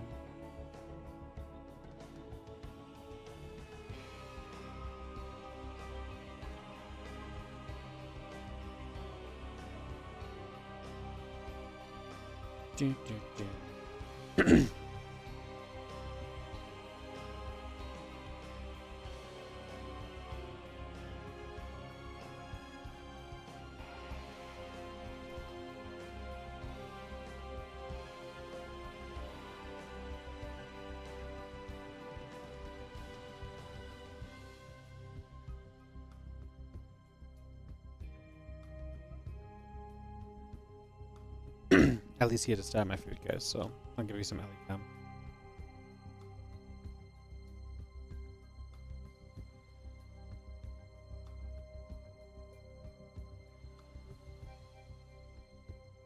She just wants a bit of bread. Go. Enjoy, baby girl. Enjoy. Alright, let's get Winter Madness started up, guys. Let's get this ready to go.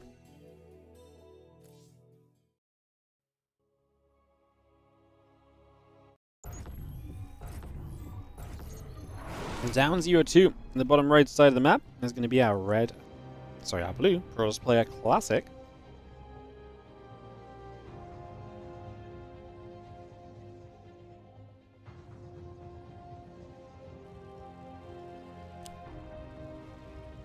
Taking on the actually red player. In the top left, the red Terran is Kua.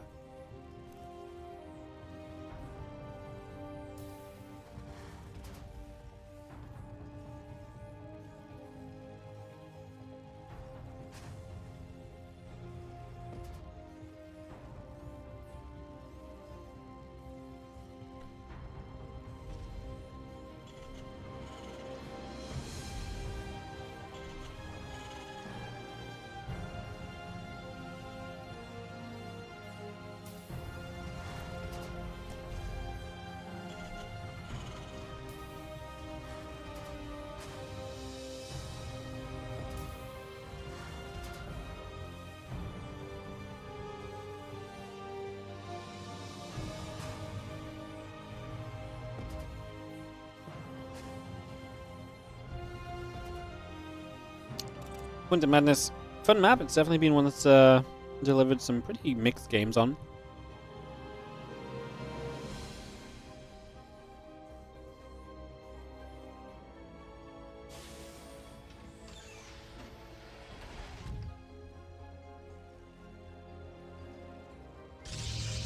Giving the orbital, both coming through. Next on the cyber core will be coming up.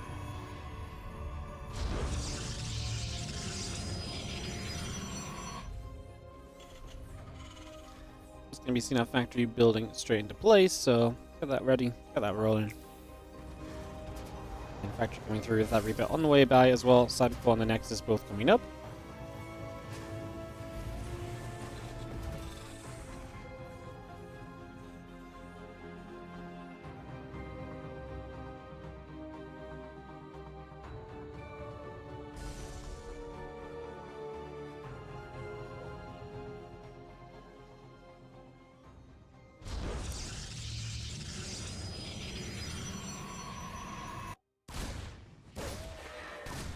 We will fight, and Death will move over and see what's going on.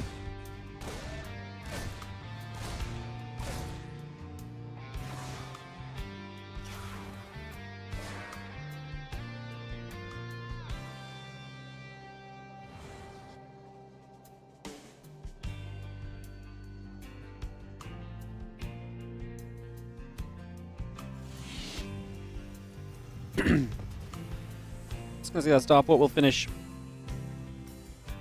Bring that through.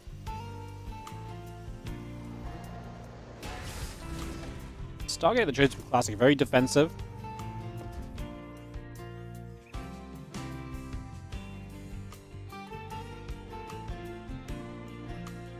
Feels like he wants to guarantee bringing himself into a later stage of the game, if nothing else. I think that's probably the idea we're going for here.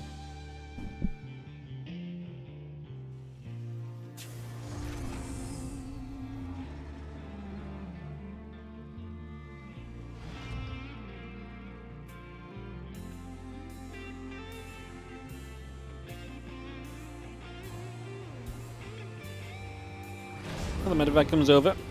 We'll see how well the Phoenix do against this. In theory, this is where Phoenix excel and get to show themselves and get to be very strong defensively.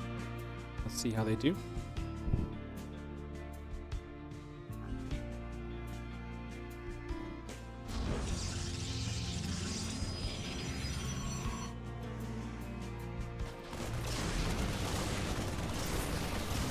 Cyclone locks on. A couple of Marines get some damage done.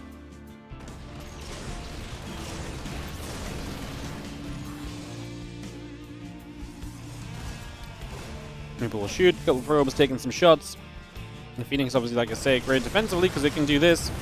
They can kill and they can chase. They're not going to kill everything. It wasn't free.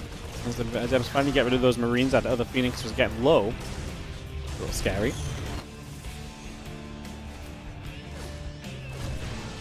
Seeing the Reaper in the main base still causing a little bit of trouble. Can't imagine that's going to stick around forever, though. I'd imagine that gets cleaned up sooner rather than later. Blink and the couple of probes still building by as well, so just bringing that up and running. Blink on the way on that Twilight Council currently.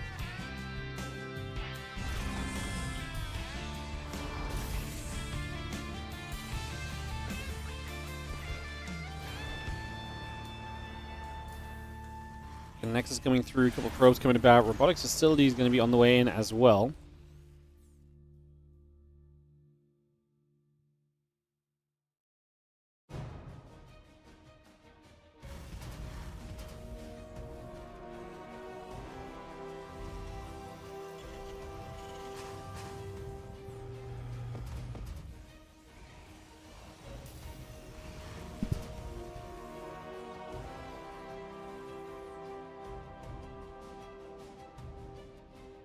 Well, Phoenix are going to go up to the top side, so they're going to keep the pressure up, try and keep some map control. It's one of the benefits of having the Phoenix, so let's make the most of it.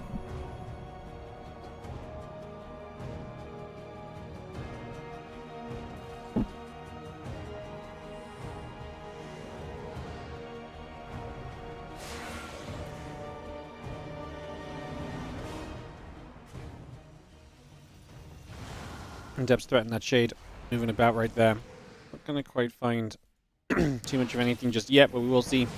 Still just got, actually, on this low ground, that's really nice. We can hit the stim from there. Now, we're not going to kill it just yet because the defense is there, but it does force the defense to remain there. So you know you've got Q pretty well pinned for the foreseeable future, if nothing else here. So that's a great positive.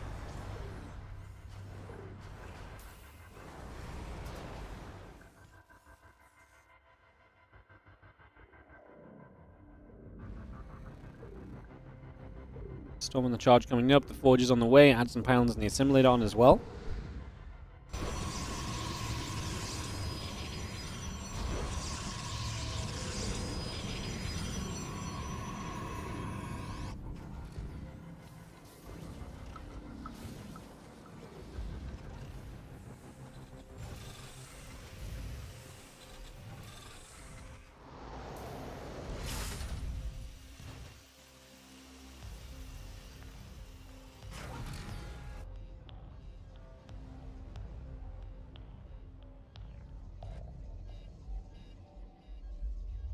Charging +1 coming through.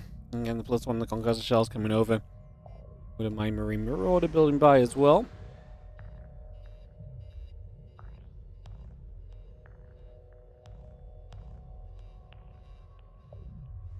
Again, Bio coming out over the side. Just gonna see the Cyclone's gonna get there. Phoenix will take some damage. Can get forward. Just looking for the Cyclone for a second or two. He's gonna be seeing the Storm coming back down again. Good to zone out. Good to keep Gear away if nothing else.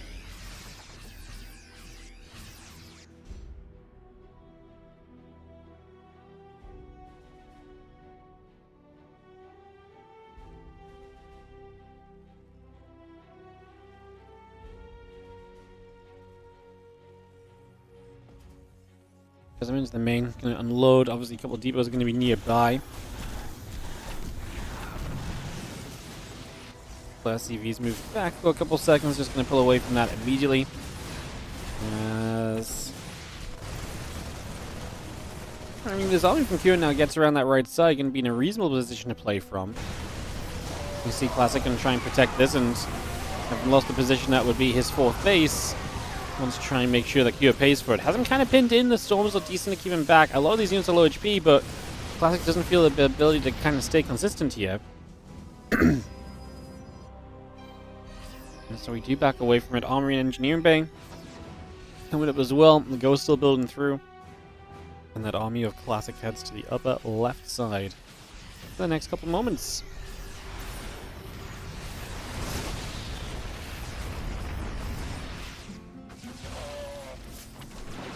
More shots coming about, a few more hits coming through. This army does take a step away. Q backing away from that right now.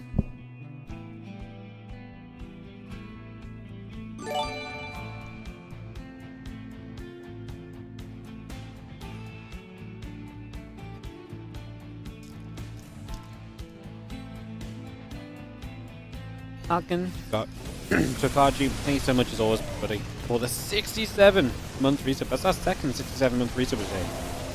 Random.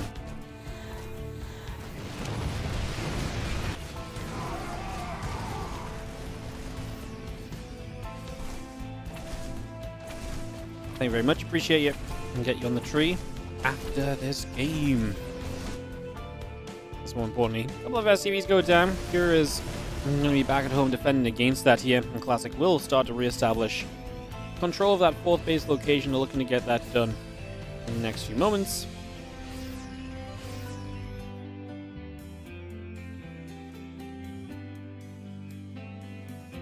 Yeah, Ghost, the +2 attack upgrade coming by, the Marauder coming up as well.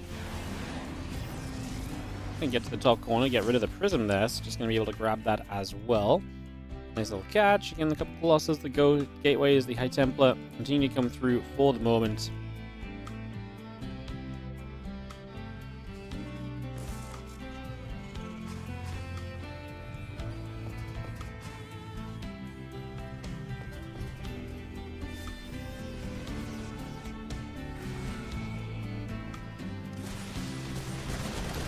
Bio gets across, just going to get another couple of pickoffs there. The rest of the Bio army still collecting together. And got ourselves a couple Colossus coming through. 2-2 upgrades coming about as we speak. And again, the ship weapons and the Vikings continue to come over as well. So just going to continue that about right now. Continue to get this going for the near future.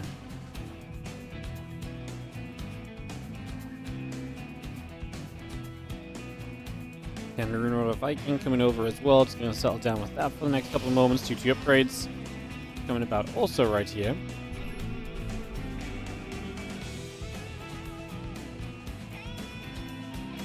You can see the 3-2 upgrades coming on then. And get that going. And again, the extra gates, the Nexus going straight into play.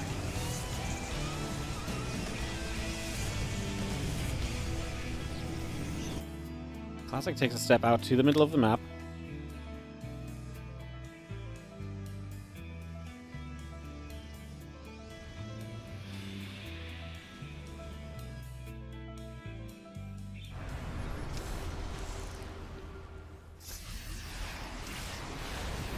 Let's see if the Vikings going to get there. Just going to get a little cleanup. Just going to be seeing the Bioforce pulling back towards that upper left side.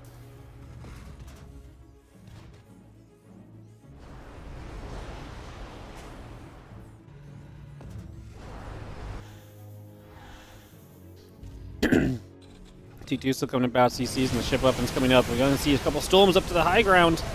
Some damage will get going right away here. Now the Storm is going to take some shots as well. Classic running straight through. Storm starts up playing underneath the Vikings. If we can keep the Colossi, along enough, that would be great. Not really happening here though, is we're going to collapse back in toward them. The Colossus keep going down. The Stalkers keep falling. Another Storm keeping things at bay right now. 3 attack and the Zealots continue to come across again. The Marines and the Ghosts coming up. The SCVs come through. Orbital Command will build. Double Prism producing from Classic as he looks to get more harassment set up on this map again.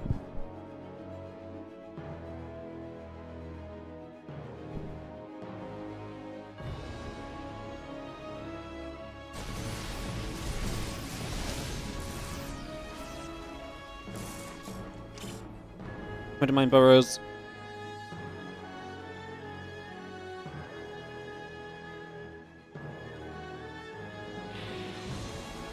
Colossus coming across. And it's going to see more of them in production as well, so we get those back on track. Plus the chip weapon upgrade continuing through as well currently.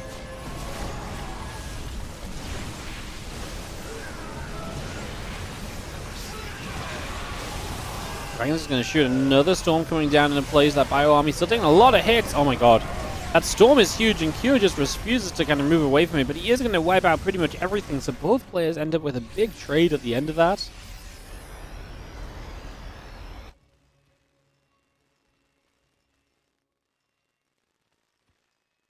Reynor still builds through. The plus G ship weapons coming up as well. Get those Marauders absolutely able to jump onto that Colossus there, so that Colossus goes down as well. Now everything else ends up gathering up. Just going to be seeing the 3-3 coming through with everything else also.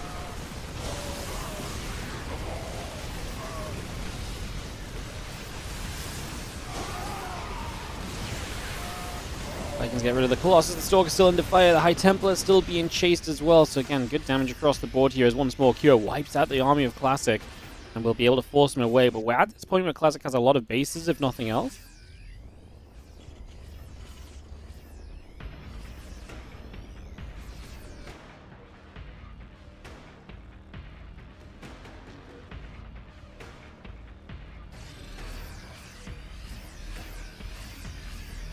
Again, a couple of High Templar coming through, 3-3 upgrades, and the plus 2 ship weapons coming about.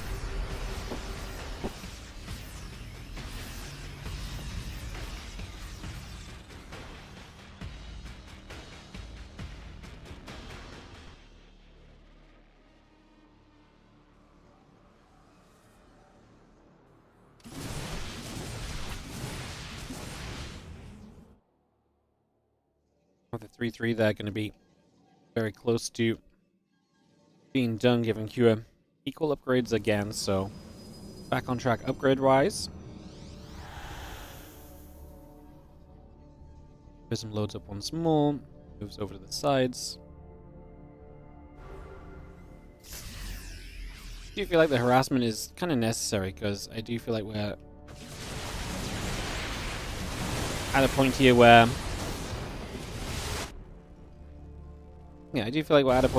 a lot of this harass kind of needs to keep going to keep Q back and to kind of force him to kind of pay attention back at home. Otherwise, this Protoss army is just going to keep getting wiped out in fights that are very beneficial to the Terran, and that really has been the case a little bit so far.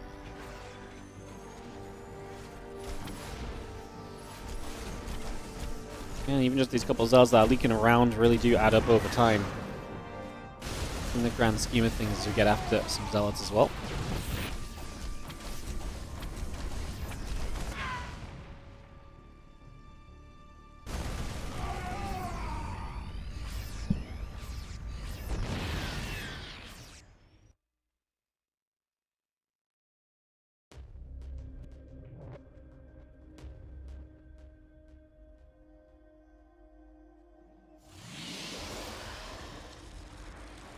Army to the right. Sense Tower's coming up. Hero wants to know where those Zealots are coming from so he can more aptly deal with them. It's going to be Dark Templar in the future as well, though. Classic will add that option of harassment into his game plan here.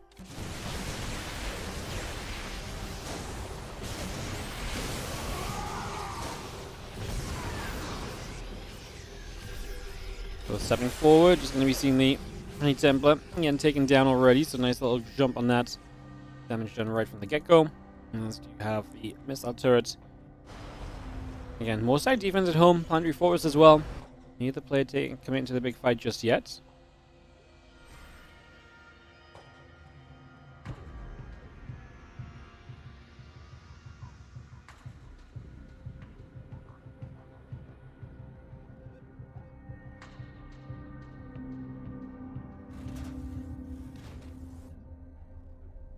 And plus 3 ship weapons going to be a call from Kira as well, as he wants to make sure he can knock down Colossus as soon as possible. Got libs there as well. Nice storm. That storm on the top, by the way, has just hit everything as Kira really again ran through it. Kira's definitely had some choices in this series where he's decided to run through storms a little bit repeatedly, if I'm going to be completely honest with you. It's been a little painful to witness, but that has been Kira's approach thus far.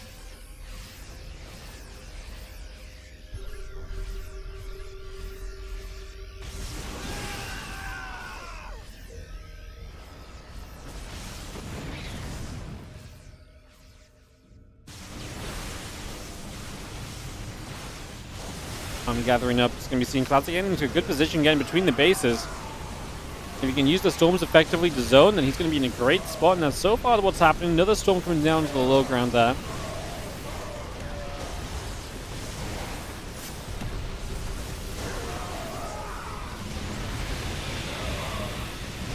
Let's see the rest of the Bio keep fighting though. Towards the tail end of this fight, I mean, it really felt like Classic got in a good position. He zoned well. At the end, it's still just Kira's army that keeps wiping out this Protoss force. Classic is rich, so let's start stream through. He's 9,000 resources lost worse off in this game, but the money will help him to, you know, get over some of that at the very least. So it's chasing forward. Bio will finally play cleanup, but it's obviously taking a while, and definitely a good effort from Classic to try and, like I say, more than anything, you're making Kira spend money, and eventually you're trying to run his bank thin, especially while you are going to be, you know, in your, on your own side of the map, just able to, you know, build up, have money coming in on the bank constantly from all of those bases. Definitely going to add up.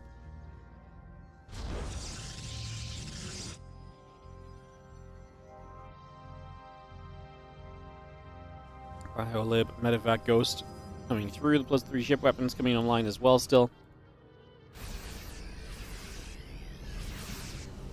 Command Center just going to begin to step over. Liberator sets up once again. Couple of libs, let's make that. Why not?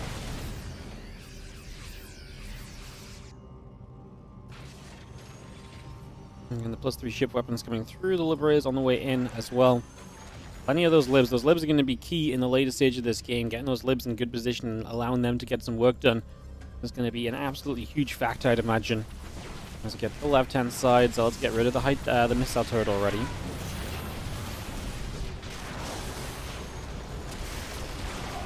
Couple of lib shots, the Zealot's taking some hits, damage being done. Again, cannons, Zealots, the battery continue to come online as well, so we continue to bring that straight through here currently. Got that on the go for the moment. Couple of Colossus going to gather back up. Storm coming down, shots coming through, just going to see that orbital command flying off. You know, the orbital flying over here as well. A couple of Liberators going to get back onto the Archon already, so again, a bit more damage to be dealt so far. Keeps adding up as the Bio on that right side will come through too. And again, looking to get towards that base. Classic has got a couple of reinforcements already here. Is enough to fend this army off is going to be our big question mark. So far, we don't quite know that answer. As a couple of Liberators will siege too. They're going to get taken down quickly, not really supported by enough. And then more reinforcements show up from Kira from the left-hand side. Once again, it's Classic's army that seems to just keep on disappearing during all of this. Just seems to be absolutely non-stop.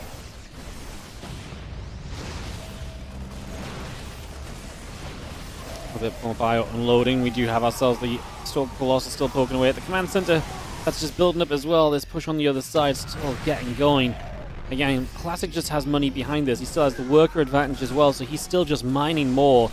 And that money is definitely going to be adding up in his favor. There's just no doubt in my mind that that's not going to be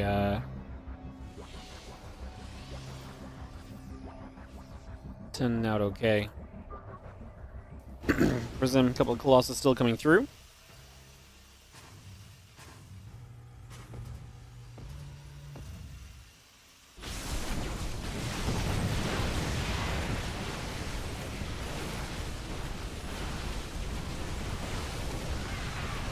Get rid of the planetary fortress. The Zealot's coming back over.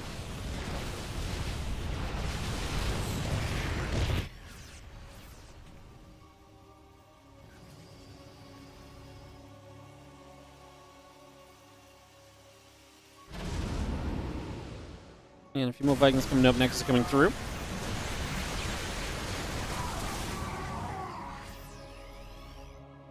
Libs in a big siege. Stalker Zealot gets turned out of that prism. Gonna dive. It flies through 2 turrets. Oh my god, those turrets have insane reach.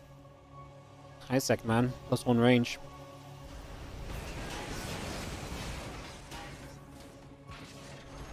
Makes a big difference. Almost certainly. Well, Libs are set up once again. Q trying to hold this position. Obviously, kind of a wild game considering this is a must-win on Classic's point of view. Lose this and you're out of the winner bracket at least.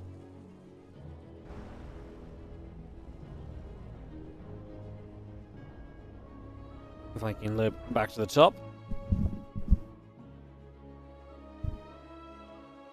A little bit of South Stalker coming around the bottom side. Stalker's going to be there. All the command goes down. The refinery falls as well. Push around the left side. Base is still going down. I really do think for all the fights that Kura has won, resources lost, still 8k in his favor. I just don't think he can compete with the amount of economy Classic has in this game. It's just been so freaking much. You know, like this game there really has just been that kind of like absolute huge amount of like Protoss space, and Classic's been able to control it very comfortably overall as well. It's really so hard to imagine this is going to end up going really too many other ways than it's currently heading.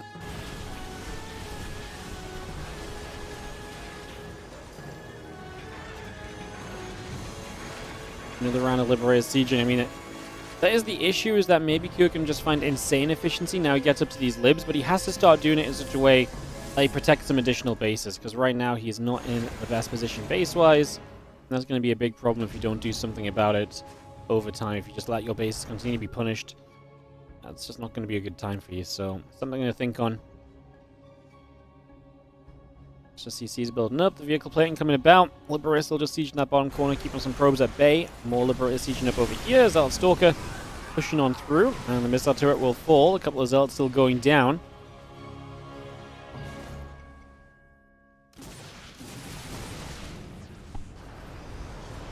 I like that we're going into Tempest Classic. It feels like obviously he's just not really teched up at all during this, which to some extent can be fine, but I don't think it's a bad thing that he actually takes a moment to go into Tempest, because especially as that Liberator count grows, having yourself a proper answer against those Liberators is going to be really, really important. And the Tempests do provide that. Like, being able to chip at libs from afar really is just such a... It's not really quality of life. It's just...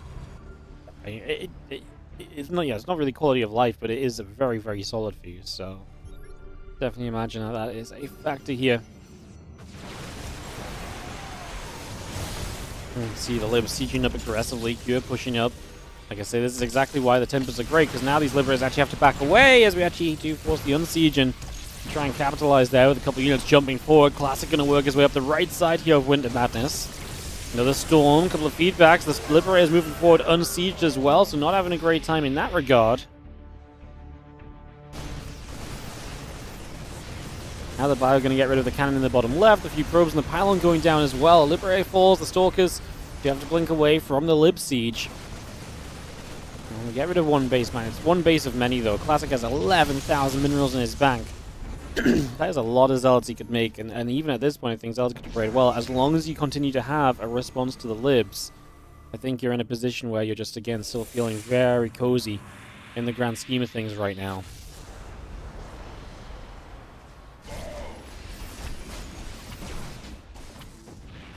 This Planetary Fortress is nigh on mined out, but right now we're going to use it as a defensive position as Kua. If we get rid of that as Classic, it's just nice. It's one less place that Kua can run back to, especially on the left side. but he's likely going to continue to try and drop and deal damage in toward the bases over here. We are going to hold the planetary at least as we push this back. The Stalker's now blinking away, but the Colossus able to turn into the fight is going to be a very nice little something. There's going to be some great damage you can get done almost straight away, so we come straight through with this one.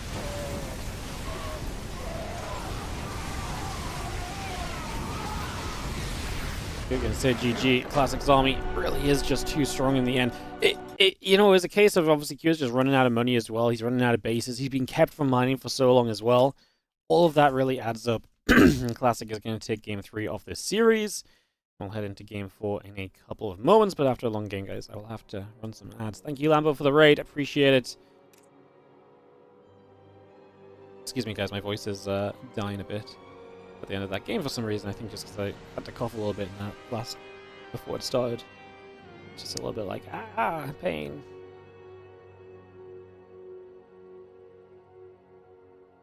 All good, though.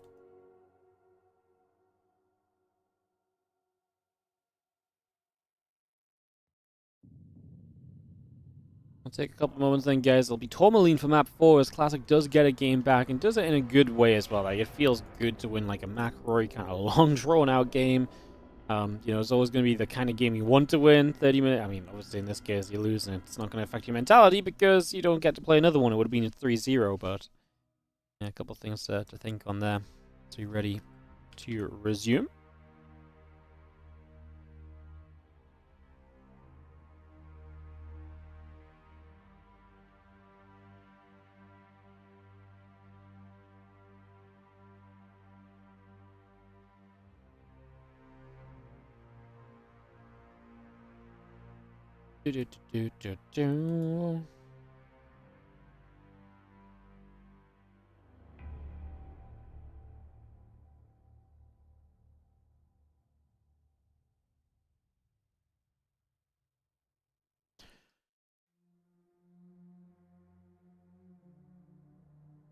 Oh, my throat really just wants to die, apparently.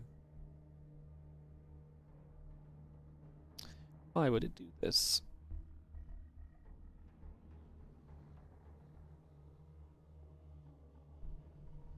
Alright, guys. Give it a minute or so for the ads and we'll jump into this game 4. Keep these games rolling, and again, I have no idea what's coming up after this either, because I can't envision. I guess Reynor, I presume they played the more winner bracket after this, so maybe Rainor versus whoever won between Showtime and Mana. We're not going to cast the PvP, so I don't actually know who won that one, but I would guess that's up next, but no promises. Like I say, we'll see how it goes.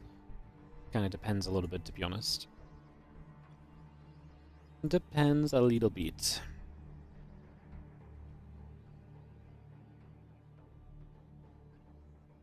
Alright, let's go to the countdown at least, I think. Put this on the move. As we head to Tourmaline for map number 4.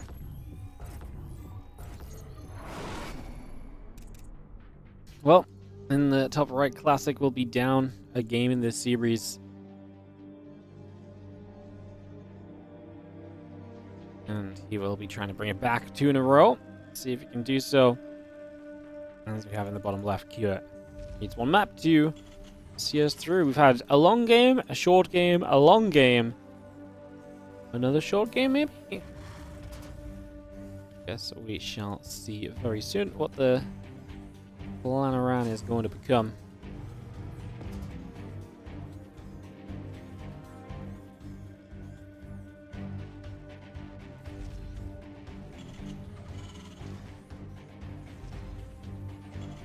We're going to get our racks placed down to start itself. It's just going to get that coming through. The simulate coming about. Racks and the gas coming online. Make it double gas and cures. So a little bit on the aggressive side, but again, at the same time, you got to consider that he's also just, you know, keeping himself safe by doing this as well. So there is that kind of double whammy effect there.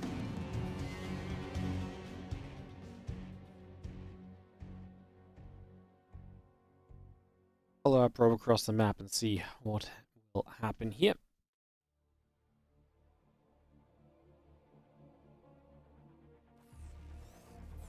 Love that Classic was mining the bases close to the Terran first. There's a bit of a while ago comment on the YouTube, but yeah, I always think it's smart, like, if you've got that much map control, put the focus on mining the bases that are going to eventually become harder to, to control, or to keep on top of.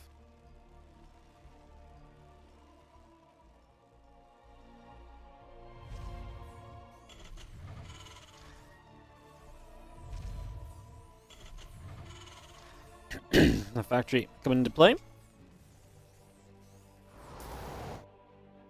Let's have ourselves a cyber core coming up. Next is on the way through. Let's see where Kyo takes this. He's still just getting the factory up, so command center should come shortly. He is going to be having the minerals for the command center, so that should happen.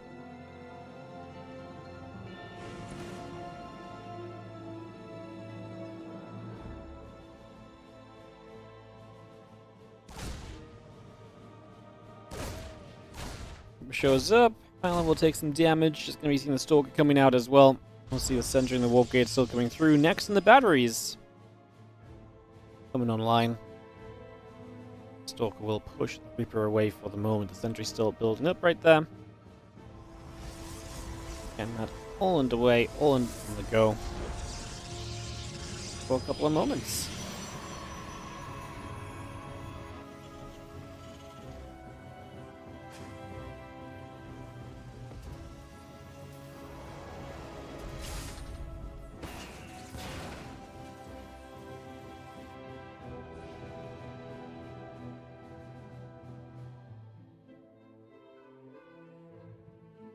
Twilight Council will finish in the next moment or so. The Cyclone and a couple of Marines will come up alongside the Medevac.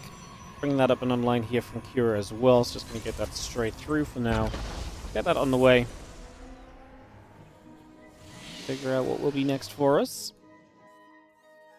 Command Center is going to be done on the natural expansion. So we got that Command Center finishing up.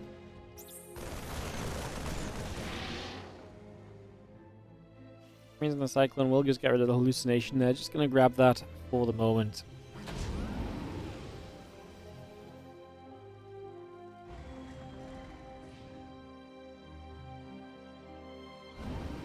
Robot facility in those gates. So building on by. It's best of 5, but it says best of 3. Apologies. Thanks for keeping me correct. Thank you, thank you. Sometimes we write it down wrong or click the button wrong. Or just forget. I'm setting the scores 2-1 and I'm like, best of 3, that sounds good. Let's just end the series now. Let's just call it a day. Wow. Love it.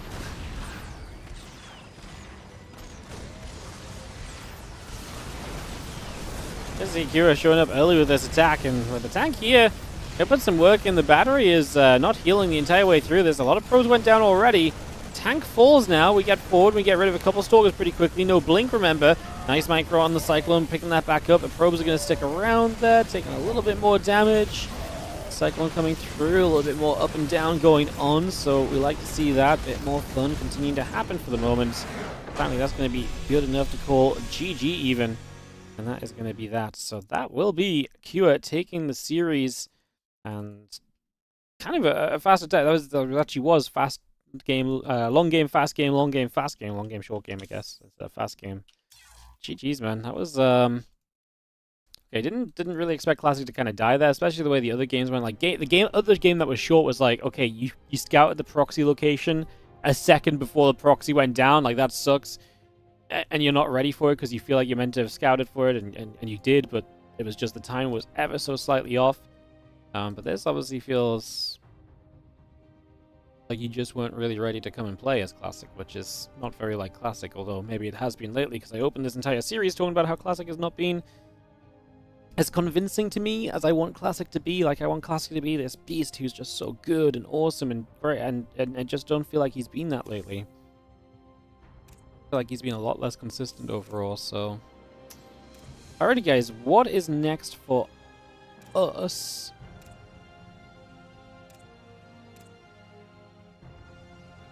It's gonna be...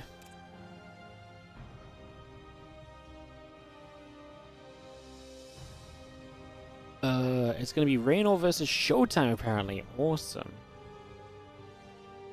Alright, so we're going to get Rainor Showtime on the go here, and get this ready to rumble, and we'll be off and away in just a few moments, guys. So, Reynor Showtime coming up. Let's see what we get for ourselves. Love it. Love it.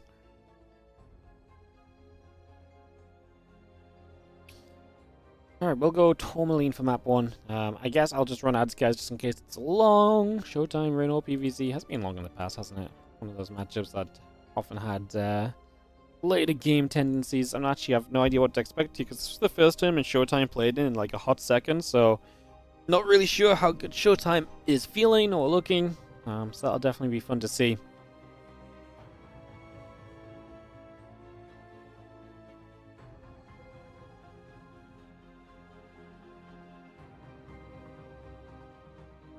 Get this ready to roll out in just a moment or two, guys, so give us a second and we'll kick this off into Tourmaline. Like I said, just give it about a minute or two.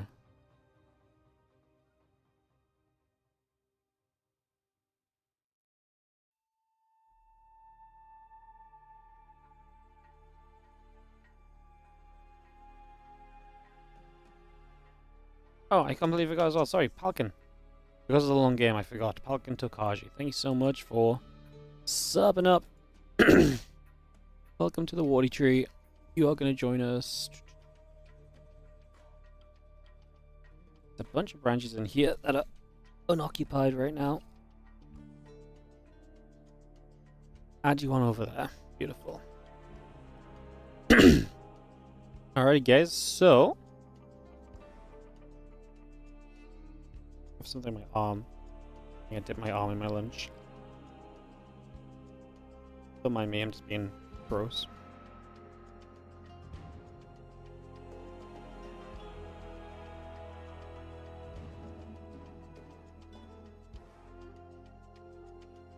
Yeah. Alrighty, let's go into Tourmaline, guys. Let's get this countdown started and kick off into our matchup here. See what we get.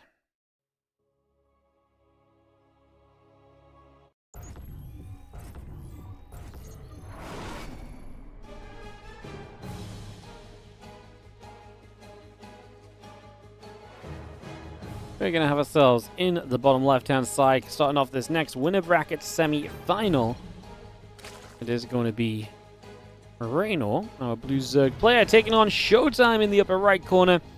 This has a chance to be our last match of the day, guys. We're kind of getting up to the point where I'm very happy with how much we've done and everything, so there's a chance that we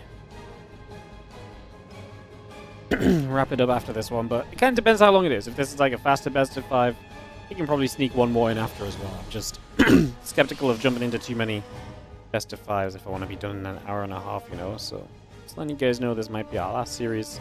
We'll see how the games go, though. We'll see how the games go.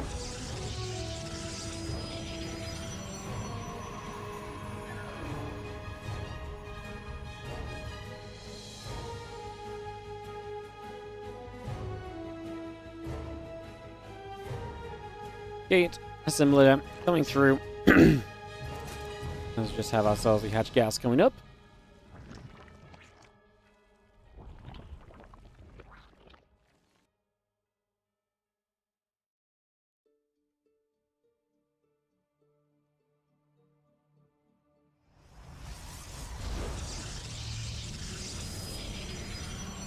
Hatch gas and pool coming by. Again, that next is coming up as well. It's just some little bits and pieces coming up.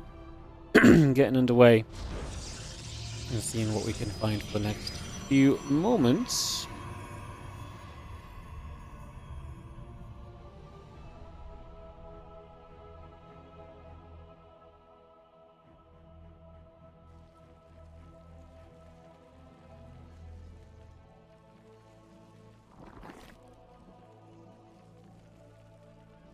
The inside core next is coming about. A couple of lings, the queens, all coming around as well. So just bringing that up and rolling here as that cyber core continues through 2. It's just getting on our way right now. Again, the couple of queens coming about, the ling speed coming up, the drone and the overlord coming by as well.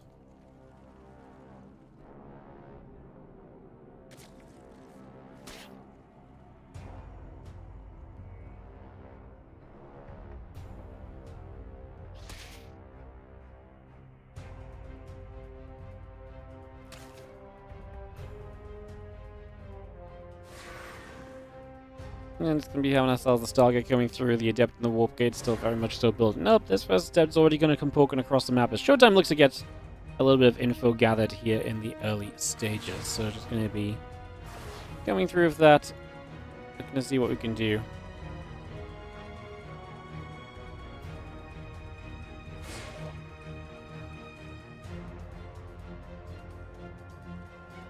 And we're going to have ourselves that link speed still coming on nicely. The few links coming about. Queen is on its way up as well. So far so good. Pretty cozy. It's the Stargate from Showtime, which I don't think we'll see every game this series. I think Showtime... I mean, again, I haven't really seen Showtime play in a while, but yeah, there has been times when he's played like a full best of 5 PvZ where he just Stargates every game. He's just super confident by his macro. I feel like the fact we haven't seen him play too much recently, there's a higher chance that we maybe see something a little bit more akin to Showtime saying, hey, you know what? Yeah, let's just kind of mix it up a little bit. Let's get a Glaives going. Let's try and, you know, maybe get some advantages off of playing a bit differently rather than playing the same old thing every time. So, yeah, I'd say that's a pretty reasonable approach for us.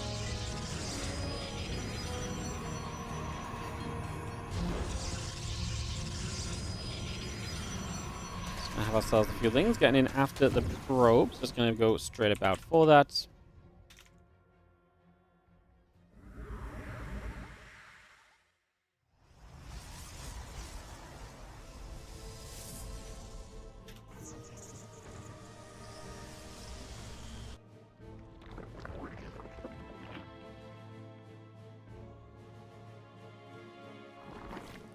Twilight Council still coming about right there, so just going to be seeing the gates coming up and online. Just get that on the go. The Twilight Council building the Nexus on the way in as well.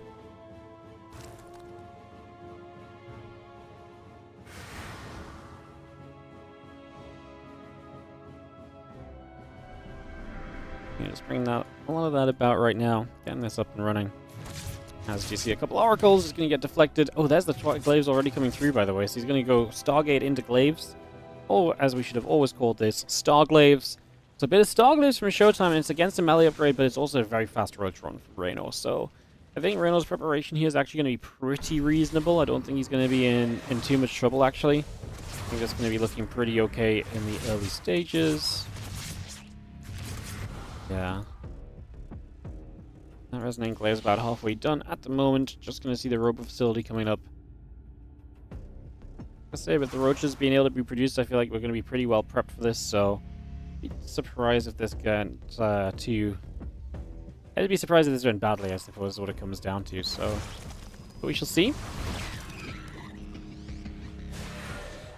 Of course, from Showtime, this is not the most committed of Adept attacks or anything either, so while you want to try and get something done for your commitment, it's not completely game-ending or terrible, like, oh my god, how are you ever going to fix this if you don't quite find yourself the the GG or something from your opponent or serious damage.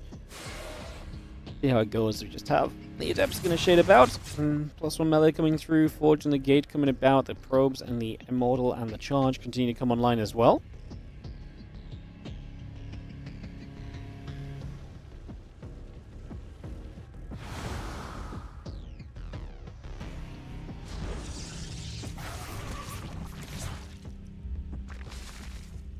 Oracles come back over, a couple of drones coming by. And melee upgrade coming about. Adepts is going to get in after a couple more creep tumors. What's up, Akari? Warrior, my man. 83. Merry Christmas, J-Dub. Thank you for the 28-month resub. Appreciate you. I will get you on the holiday tree after this game. The Adepts, as you can see, were not all that exciting.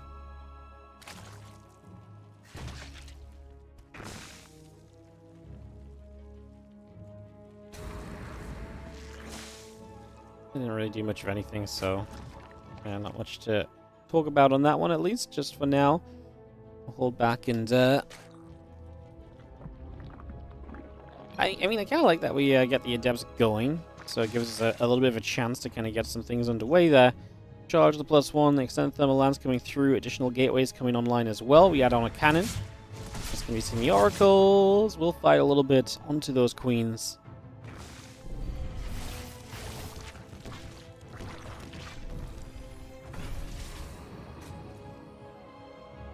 Again, a little revelation.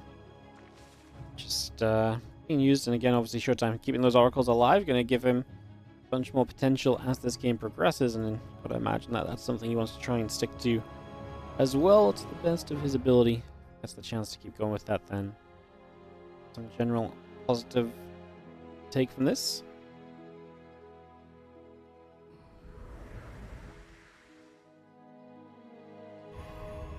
It's a lot of Hydras, it's a lot of Lings. Obviously, Reynor with the Roaches initially defensively, but just those few Roaches. Otherwise, he hasn't even built Roach speed for them.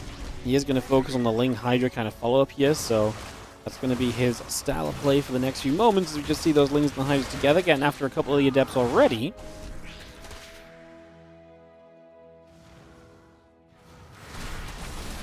Lings wrap around, the Adepts and the Zealots both taking some shots. The Oracle going to activate here and go after those Zerglings. The rest of the Zealots want to come over as well. A couple of Immortals, the Sentry gathering on through. +1 missiles, Bane speed, and the Hydra speed coming up as well.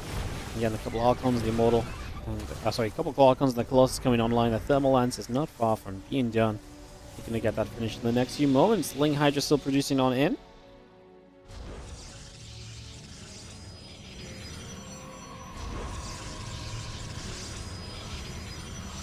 +2 attack upgrades starting up from Showtime as well. We still see a lot of Ling Bane Hydra coming through the right-hand side. Reynor readying to run that about here, so keeping our eyes on how effective that might be. He is maxed out. Showtime's defense but now to be effective.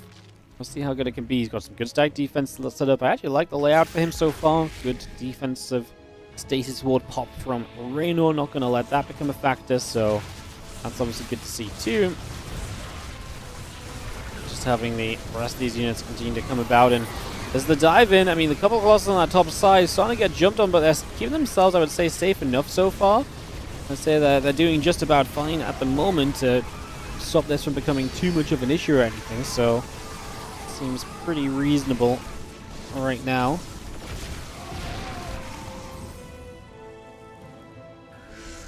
Again, Hydra Ling still building up, that Hive coming through, getting that on the way. So Showtime holds on and keeps some of his splash damage alive, and that's the most important thing.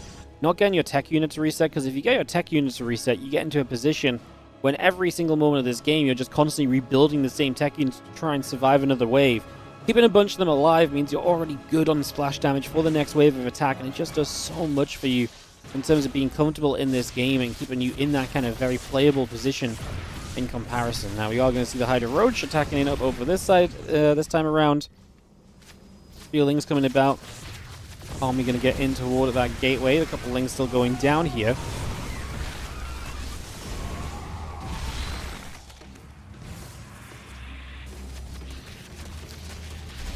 And good stasis wards just buying you a little bit of time when you need it. This next is actually still in trouble. We're going to recall units over here. It's scary because it's going to be low enough that these Banelings coming out of the stasis might actually just be good enough to bust it down. The Lings are going to click on it. Our base does end up falling, so Showtime loses the fourth in what felt like not unfair. It didn't feel unfair, but it just felt like I felt like he had it. I felt like he was going to be okay, you know. And obviously that was not quite the case in the end, so a little unfortunate. Not going to be loving that one, sadly. And do you see the few High Templars still coming up? Lurker, Ling, Bane, continuing through. A couple of Vipers still very much so producing by as well. So again, all of that up and rolling here. You get those few Lings caught in the stasis ward. The few other Zerglings moving about too.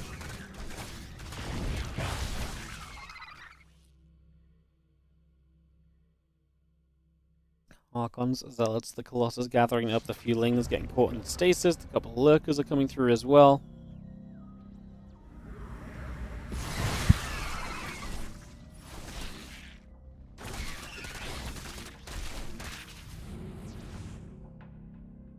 You know, those Lurks come out, that Viper on the way, Sizing Spines can be on track as well, so Reynor really hitting that next stage of the game. Ooh, I like the timing of attack here from Showtime. Like, this is the sort of attack time which could be dangerous.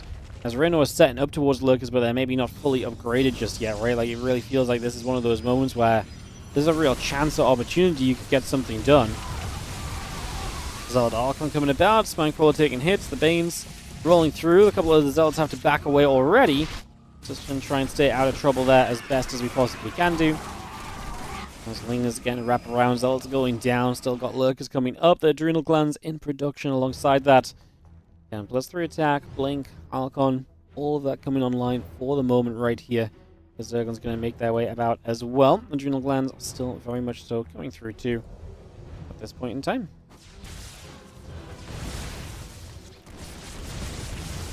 Going to get forward, just going to have our lurkers, the lings, the banes, the hydras going to be in position straight away, so we're ready to deal with that as we see the storm from Showtime. Like, we're really getting all of the tools necessary kind of across the board at this stage, so everyone is going to be in a nice late game position. For our point of view, we get to watch a nice fun little scenario kind of blow up here.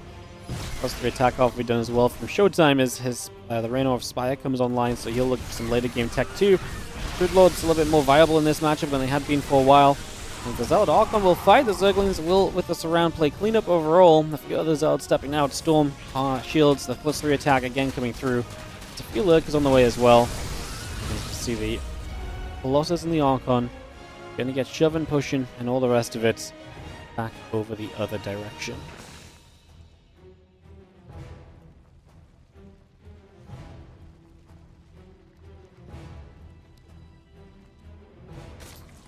Beacon is, like I say, obviously again just the next step from Showtime.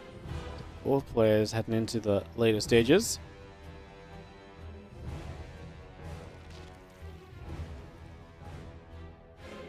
Great Spire building up, the Evos and the Nidus network coming around.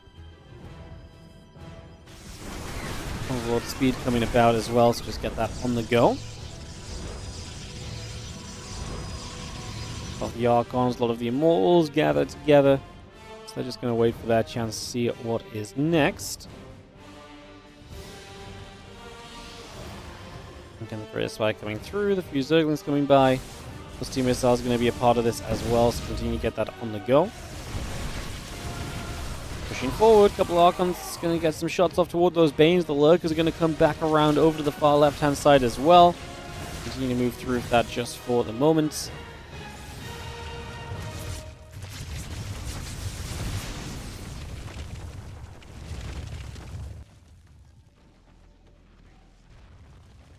See our Nidus coming up over here, so that Nidus sets, and obviously that's going to be one of those things that keeps going down. Prisms ahead of the Mothership wreck on the bottom side of the map there. It's always fun to see. Have ourselves the Ling Bane will gather up, and we're just going to be going straight into this base again. Showtime keeps on losing workers.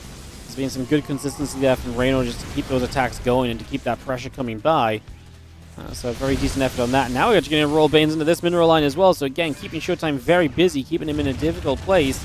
Now the Nidus popping up and Lurkers are on the way out, and this starts to be a little bit disastrous. Is it fair to say? I think it is fair to say. You don't really want to be taking that amount of damage, and realistically that's going to be a bit of a rough one overall. Not loving where that's gotten to. Well, I mean, Showtime's going across the map, so while he loses bases, he says, maybe my army's good enough to fight in, but he thinks twice about it. He's not going to commit. So he turns around, goes the other direction. See the Overseer here, going to take a few more shots on the cannon.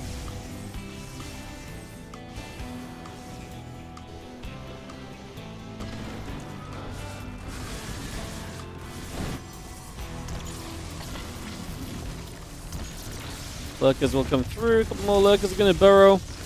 We're going to see those burrowing up. It's going to be seeing the storm coming down.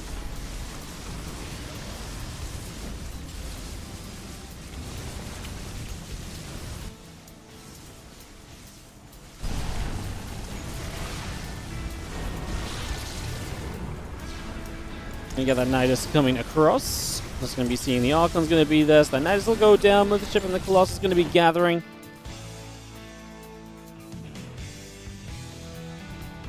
Again, the Corruptors all building through. Look at the Lurkers on the way over. The Zealots and the Archons will get rid of the Nidus. Get rid of that already. And yeah, +2 armor. Cannons coming about. We do see the Corruptors still building into place. I'm just going to see the storm coming down. A couple of Lurkers will take some shots from it.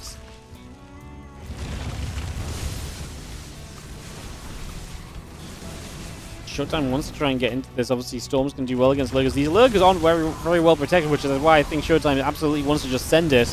And he's going to do exactly that. The Lurkers will all go down. Showtime loses a bit. He's also got a siege on the top left he has to go and deal with as well.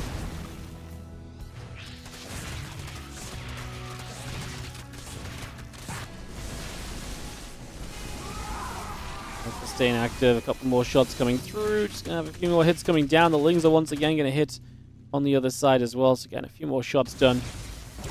Archons, Immortals, Colossus pushing across now the bottom left-hand side. So what, we're going to enter base trade territory. I don't hate it for Showtime. His army is very, very powerful. It's just at some point, if you do have to fight the army, you still have to fight against the lurkers. That part I don't love quite as much, for obvious reasons. Just going to see the Lings and everything going back in that bottom left side. The Archon's going to get busy again, trying to move through. The Archon's just going to get active for a couple more moments. So again, a little bit more damage being done. The mothership overhead. And we've seen so many base tradey scenarios today as well, haven't we? It's been kind of base trade central. That's base trade TV when you need them, huh? Good old days. Alright, well, we've got ourselves the Archon still pushing about. The Ling's going to get nipped away at. I mean, Showtime's army still looks massive. Reynor's army supply is taking some heavy hits and continuing this base trade, and that's already rough. Again, 2 Lurker Dens being built from Reynor. I wonder if that's just because one's in the back here being rebuilt and he's going to actually build another one elsewhere to try and actually help himself out. But Raptors will caustic spray down this Nexus, which Showtime has been using as one of his mining locations still. Showtime has like a group of units that's just moving around playing defense, so the fact his army on the other side is looking so good at the same time kind of points in a very positive, a very positive direction for Showtime at the moment, I would say. Feels pretty darn good right now, as we just have. I mean, there's this another base just from Rainor going down. Can't protect that. 9 lurkers coming about right here. Again, the hatch and the pool coming about. Just going to see the rest of this army coming back over as well. Additional lurkers still building into play. So 9 more of those coming about as well. You get all of that on the go for the moment.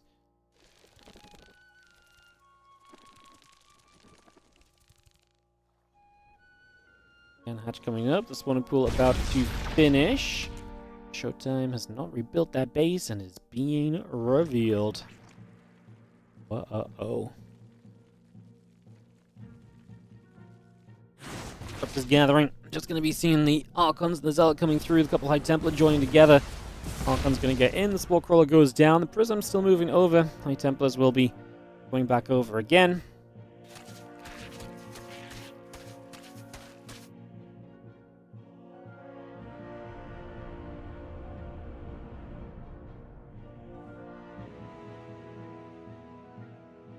See those probes still moving about. I mean, Reynor is on basically a 1-base defense.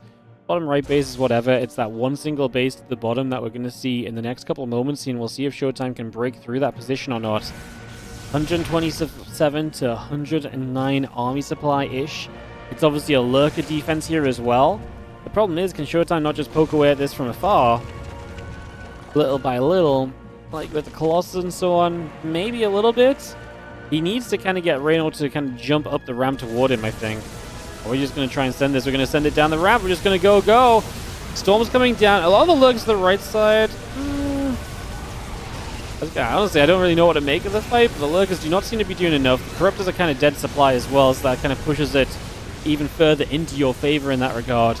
And that's definitely going to keep you in a very comfortable spot, as it looks as though Showtime... Okay, initially his army supply was looking amazing here. It's actually going to backfire a little bit toward the end. And a handful of lurkers will remain alive. Okay. A lot of Zerglings on the way too. Showtime has no income, right? So he has no rebuild, whereas Reynor is actually getting new units out. Is Reynor actually going to end up making this a defense? He actually might. That was so weird, because it actually looked so bad for Reynor initially. Like, it felt like Showtime's supply was doing what it needed to, but not great at the end. Now the mothership goes down. Oh no, I'm very afraid. We don't have the anti-air against these Corruptors. We also just don't have the splash against Lings that are being made, and we have got new Spire about to finish up.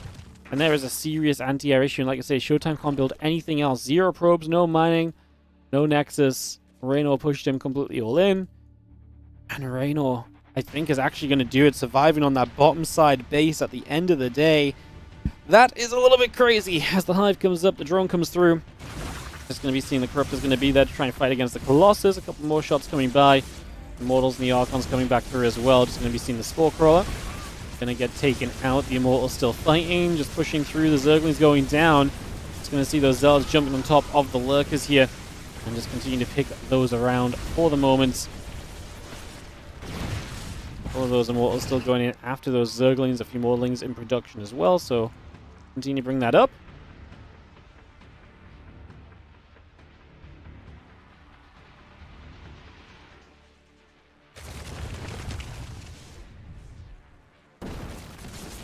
I like the muta.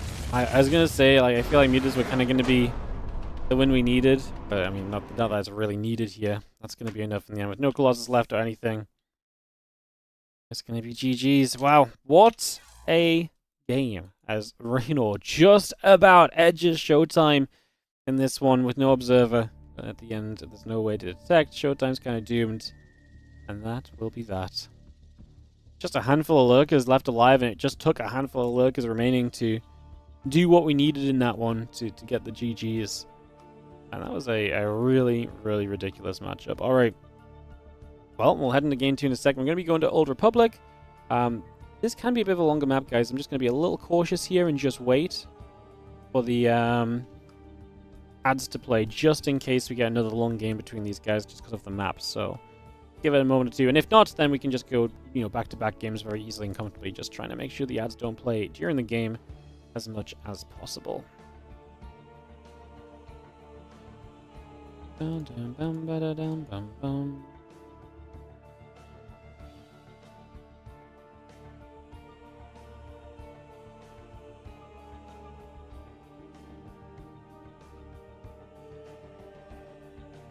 Bum, bum, bum.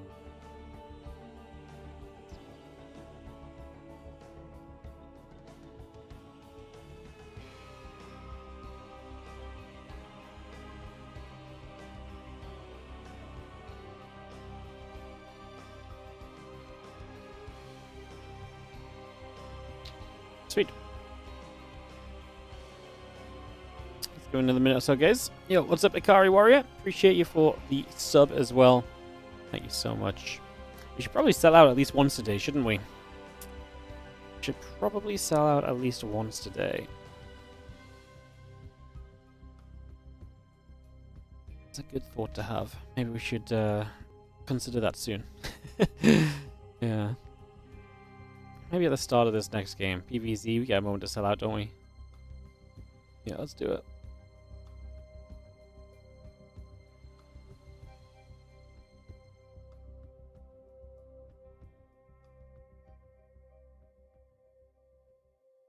Alright, let's go in game. Let's get this started, because we've got to count down and stuff as well anyway, so it'll take a couple moments if nothing else.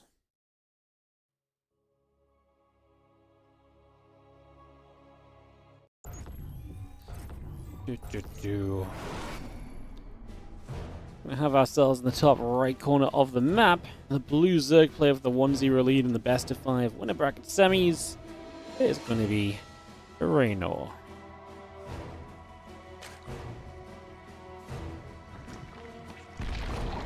Taking on the red Protoss in the bottom left hand side is going to be Showtime.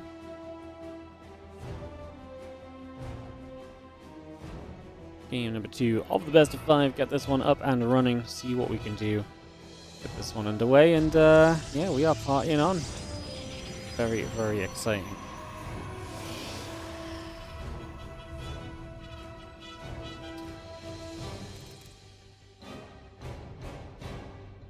I'll give it 30 seconds for the ads, and then we're gonna do. If you guys are ready, we're gonna do the sellout section. Bam, bam, bam. I know, exciting, isn't it? I can already tell you guys are excited. I can already feel it in the air.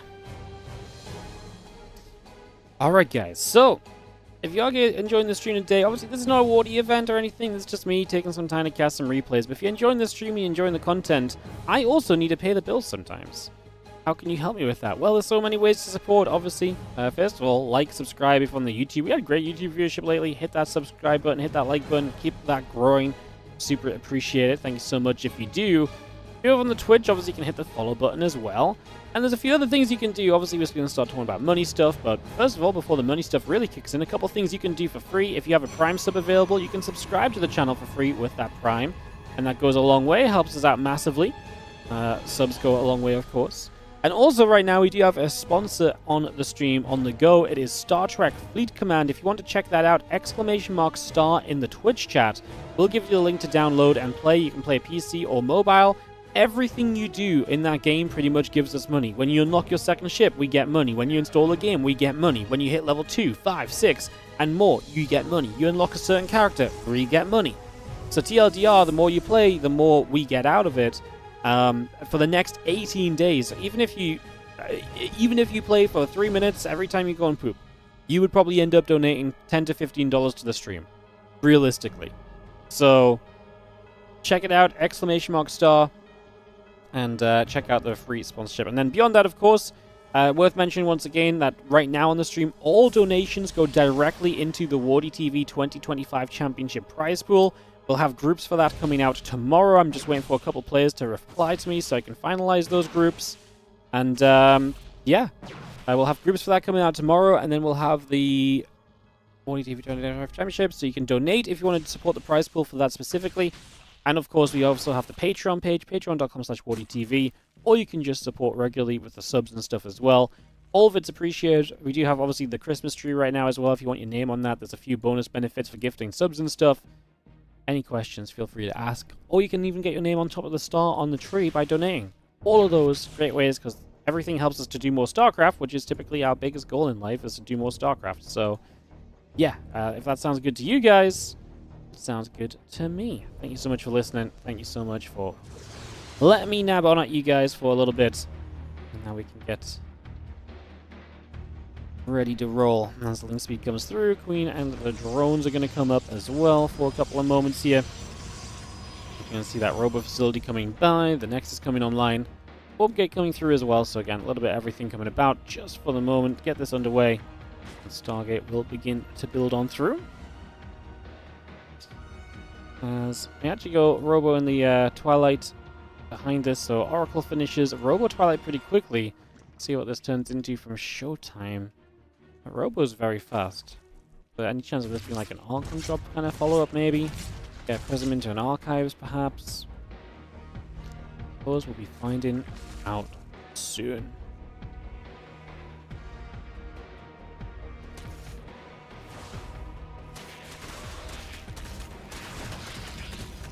It's a nice path for the limited time game. Yeah, the current sponsors are actually pretty decent if you like. If you just keep playing them, and because we have like a longer period to play them in, like, it's actually pretty decent. I actually kind of like it this time around. The last couple times we've done some of the mobile sponsors, like the rewards for getting you guys to play have been pretty but like right now they're actually great, and it really feels rewarding to get you guys to play, because every time someone signs up, they tend to get at least a few levels, and it adds up a little bit, you know. So it's very neat in that regard for sure. Having ourselves the things coming about, melee upgrade coming through. Just have a Rotor and Hatchery there, all building by for the next couple of moments. So bringing some of these bits and pieces into play. That Templar Archive is going to be done in a moment as well, so get that settled down. Let's just have, again, melee, lings, little bits of everything coming through for the moment. Bring that all about. See where we end up. Forge coming through, the probes and the observer coming about as well. That melee upgrade still very much so coming by on top of everything else.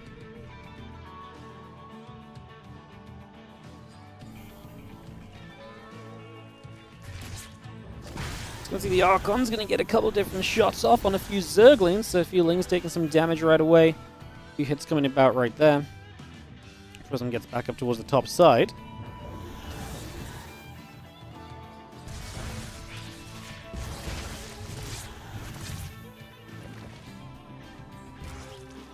Let me just gather up. Prism takes quite a few shots, actually, so a few hits coming through. Prism just about living for the moment.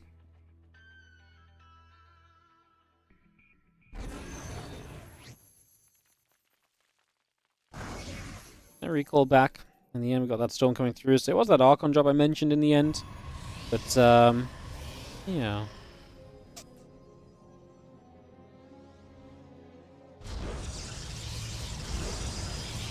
I support the South section. It supports one of my two favorite streams. Nice. Always good to know. Yeah. No, it does indeed support him, guys. Believe it or not, that is how this works.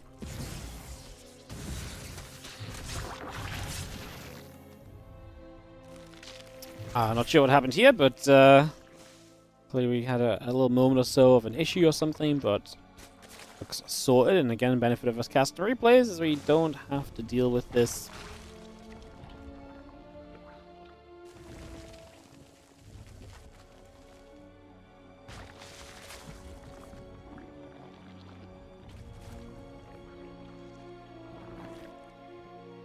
Spire in the Hive coming about, Bane speed coming through, the Roach speed coming up.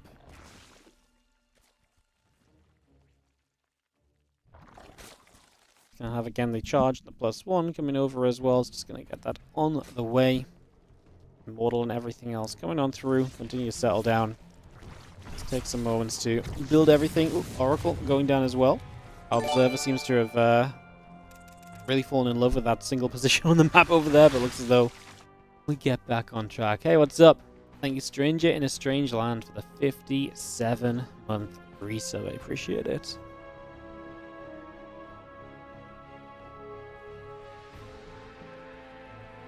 You're doing good, mate. Always good to see you. We'll get you on the tree after the game. Hell yeah.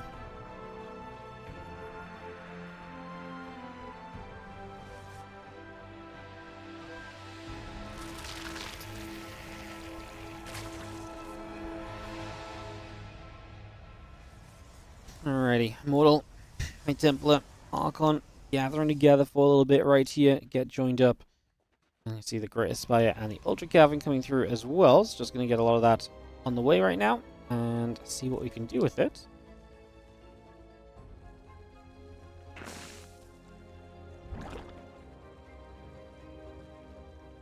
General Glance coming up, Great Aspire has gone on the way. Kind of accelerating into the later stages of this one a little bit. It's going to be seeing the Overlord going down. The couple of Zealots going to go in after the drones, so I'm going to try and find some opportunities. And do you have the Immortals still moving about as well? Then a couple of Zealots will fight. Roach is going to be firing. The Immortal Archon still joining up together as well. But the Corruptors and the Great Aspire coming through too, as we just continue to swing our way through this. And a little bit more damage dealt. So a few more shots coming straight by.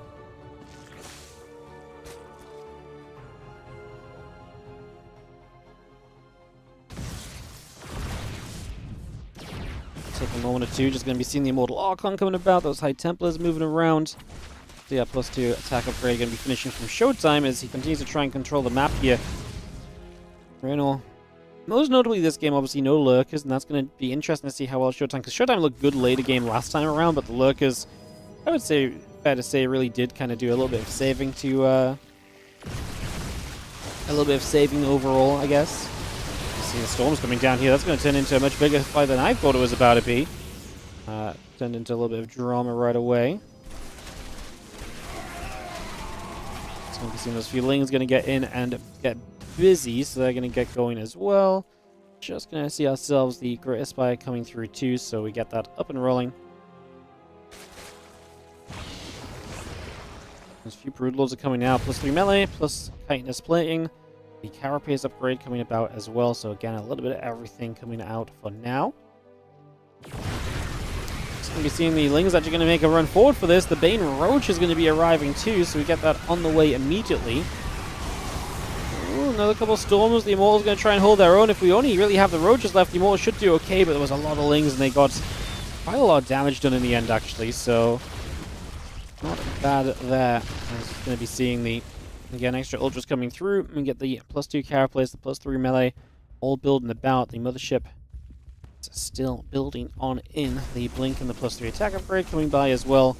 To continue to get that going, the Great Aspire is fully active, of course, with those Broodlords. Starting to swing, I mean, just 5 of them up. It's always interesting when the Broods are around, right, because they're such an investment. It always feels a little strange, like, are they really that worth it? Can you get enough out of them? They're slow, they really change the speed of the rest of your army.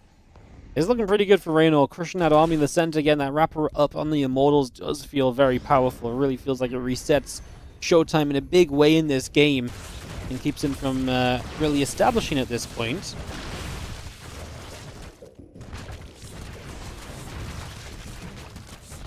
Five Ultras on the way through. The couple of Broodlords still firing it up. A bit more damage being dealt at the moment. +3 attack and that Blink both coming online. The Mothership is going to be huge. Going to be a big part of being able to play defense here. As you see the rest of the Ling Ultra trying to run on in. Storm coming down. The Lings going down as well. The Ultras continue to come about. Probes will be dropping. The Greater Spire still firing the Broodlings up and forward for the moment.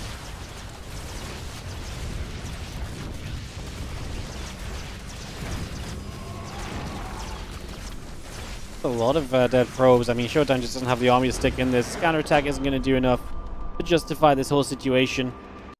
And that's going to be GG. Reynor takes it to a 2-0 lead. And I mean, Showtime's playing some good games, but again, I just haven't seen Showtime that much lately, so I guess I'm not too surprised to see it kind of coming down to this at the moment.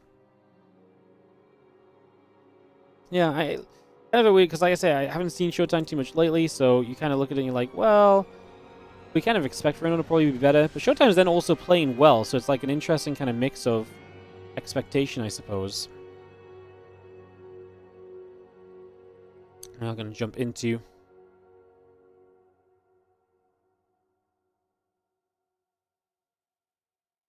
our next map here in just a second, guys. Going to be Ruby Rock to continue through the series. So Ruby Rock coming up next. Got that going in a moment. It's ready to kick off.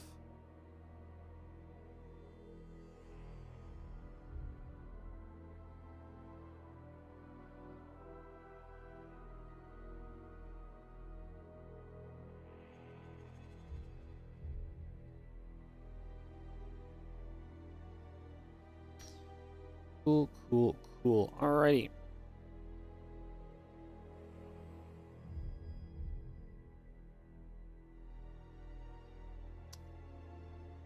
About 30 seconds or so, guys. We'll get this going. What's up, Stranger in Strangeland again? Thank you so much for the 57-month resub. Welcome to the tree. I'm gonna go put you around the other side, I think. 1 sec.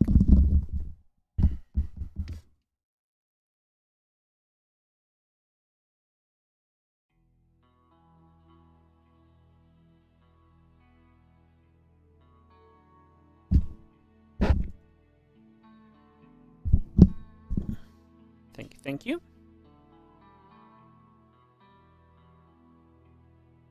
Alrighty, guys. Getting back at it in just a moment here. I'm going to be going to Ruby Rock. Let's head into this next game.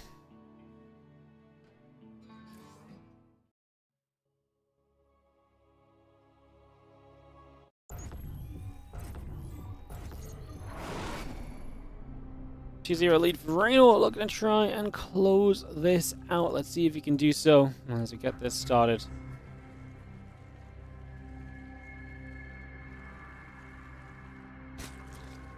Game number 3. Rainor bottom right. Showtime upper left. Let's see what happens.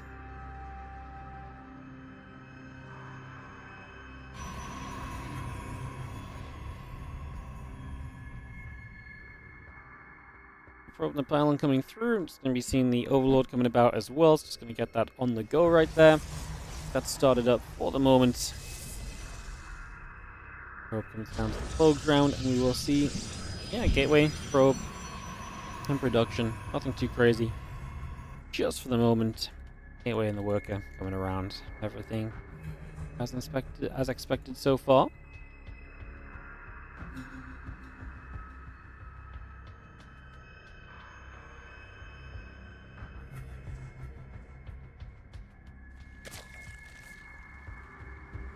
Actually, just coming up as well, so we bring that straight around right here. Get that on the way.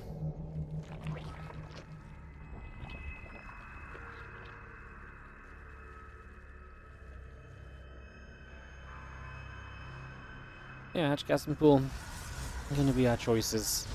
Nothing that we didn't really expect, though, so nothing too crazy for the moment.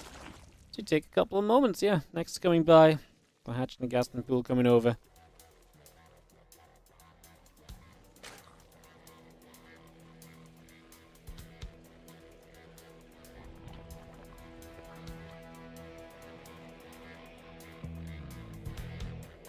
Cybercore build next is coming up. Hatching the gas in the pool coming on over. Gonna be seeing our overload gonna be there in a couple of seconds. Get that underway.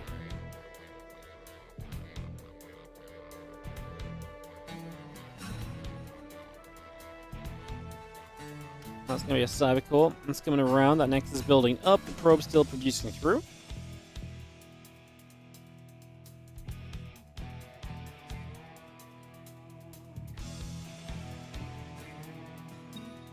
Lings, Queens, Ling Speed, all coming about right now. That Stargate coming over. Just a couple Lings going to try and get in after the probe right there as well.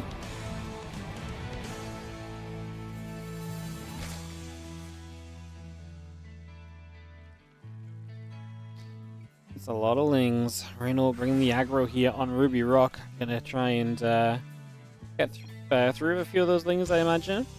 Well, it's a very laggy series, huh? We had like a pause in every single game, I think, so far. Been non-stop.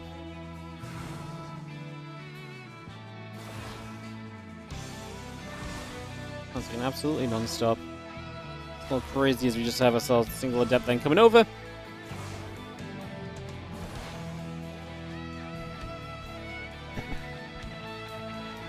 Oracle Warp Gates. Seeing that adept coming over. Lings will show in the natural. Obviously, Lings speed done soon. I'll try and handle this as best you can right here. It's Showtime. We do see a couple of adepts going in after the Lings, though.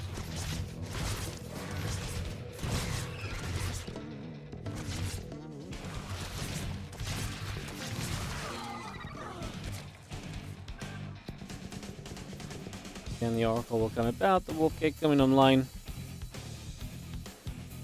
Again, the hatchery and a couple of drones coming over. The Queen coming through, the Spore coming up. A little bit of setup continuing by just for now as we have the Oracle. Taking a few shots of damage.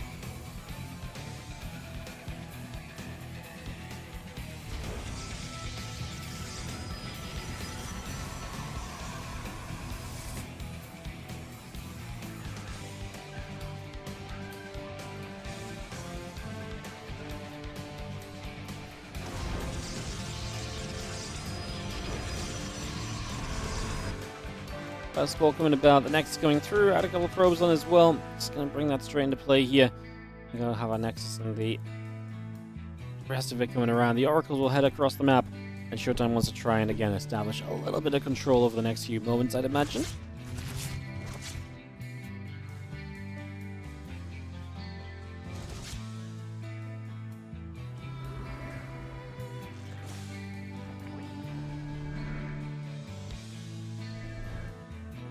Council and Forge coming through, and Nexus is coming about as well, so in a short time he's already on double Oracle, so moving into that next set of tech is not really surprising in the slightest.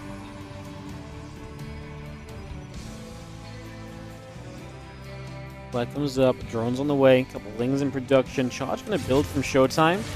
The Queens and the Lings together, want to try and get in toward those adepts, not quite going to succeed on that just yet though. Not too much going to be done for the moment.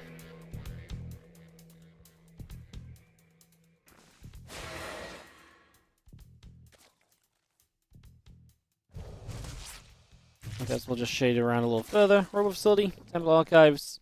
The gateway is still producing by just for now, as we do have our lab building. The drones and the Lings coming up. The Overlord's coming through. Queen producing as well.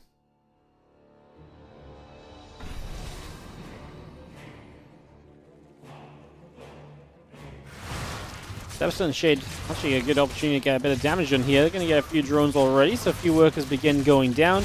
So we get a few kills right off the bat. Queen's going to try and come back the other direction, jumping straight onto set of depths, and very close to getting a couple of kills.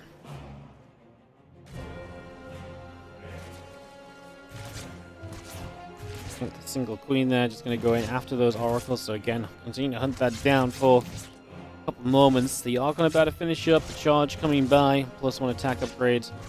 Going to be a part of that as well. Those Oracles still being kept at bay. Hydra's going to be the choice from Rainor, so he brings 8 Hydralists into production. That Groove Spine still coming up as well, bringing all of that into play just for now.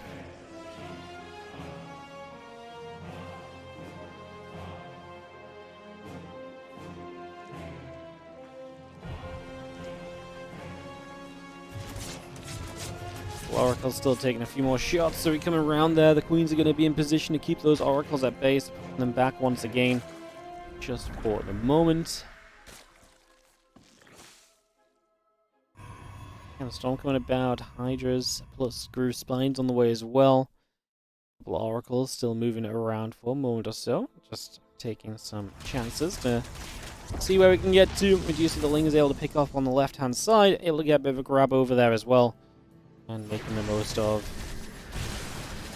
these early couple moments. Hydra's actually getting to the front. Gonna take the chance to jump on a couple of bits and pieces there. Nothing too crazy though overall. Again, Storm still building through. The gateway coming up. Ling Hydra on the way about as well. The few Hydra's going to knock on the front door. So they're going to try and work their way through that. We do see the Archons, the Immortals, going to take some return fire. The Zealots continuing over. Storm coming through. Those Hydras continuing to go by as well. Just for the early stages here. Pushing on in. Now Showtime has himself a couple High Templars in the back. We'll see if they can do much of anything in the next couple of moments. Big eyes on where that goes. One more Storm coming down. The Overlord taking some shots. A few hits coming through.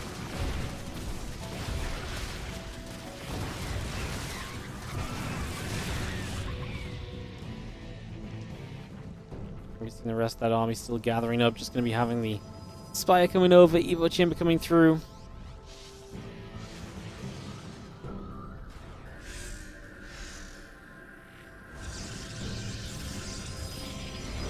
Shotgun holds off that big Hydra shove. Now going to have that Spire coming up to deal with as well. Just more things to kind of worry about overall as the Hydras continue to step into the upper left-hand side, making a move out in that direction, coming across for the moment.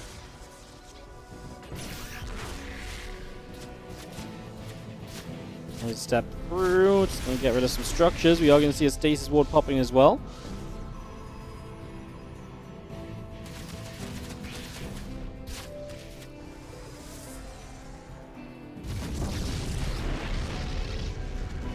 Cancels coming straight down.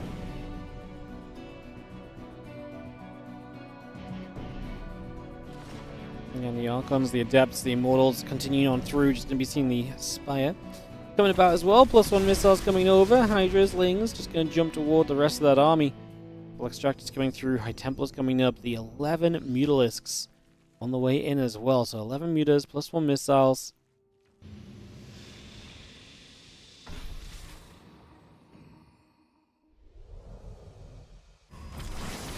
Meters on the way. The Zealots there getting rid of a couple of the Zerglings. Continue to try and play chase for the moment.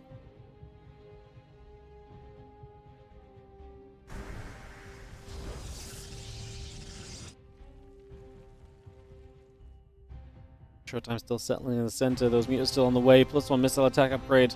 They'll be building as well. Add a couple of Archons. Add on the +2 attack upgrade. Phoenix on the way through. A couple of cannons firing up onto those Zerglings as well. The Zealots will go forward, chasing after those Lings as we speak. Again, a few more mutants coming through. Stalkers being produced. Phoenix on the way. And the mutants coming back around.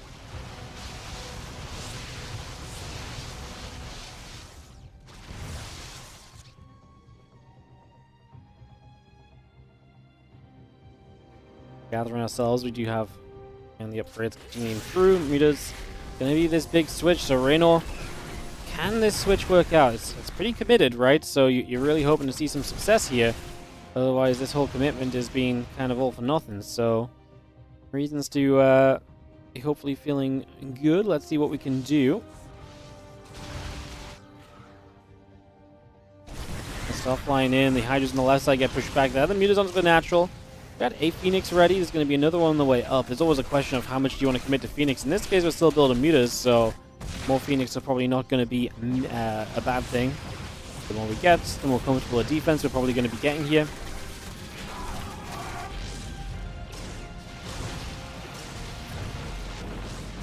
Big guns high, but if Archon Stalker gets underneath it, it's going to get cleaned up sooner than you think. So those Mutas are not untouchable right now is the most notable thing in this game as they continue to ping around. But Showtime, I think, has got pretty good control of this. He's been so good against the Hydras all game as well. It's been efficient. Look at that, 11.1 to 6.8k resources. He's been very efficient the whole way through. Showtime really showing us exactly how to just keep control of the game, not let this get out of reach, not let this get too out of touch or anything. And just like I say, managing those expectations very comfortably so far. Doing a great job of all of that.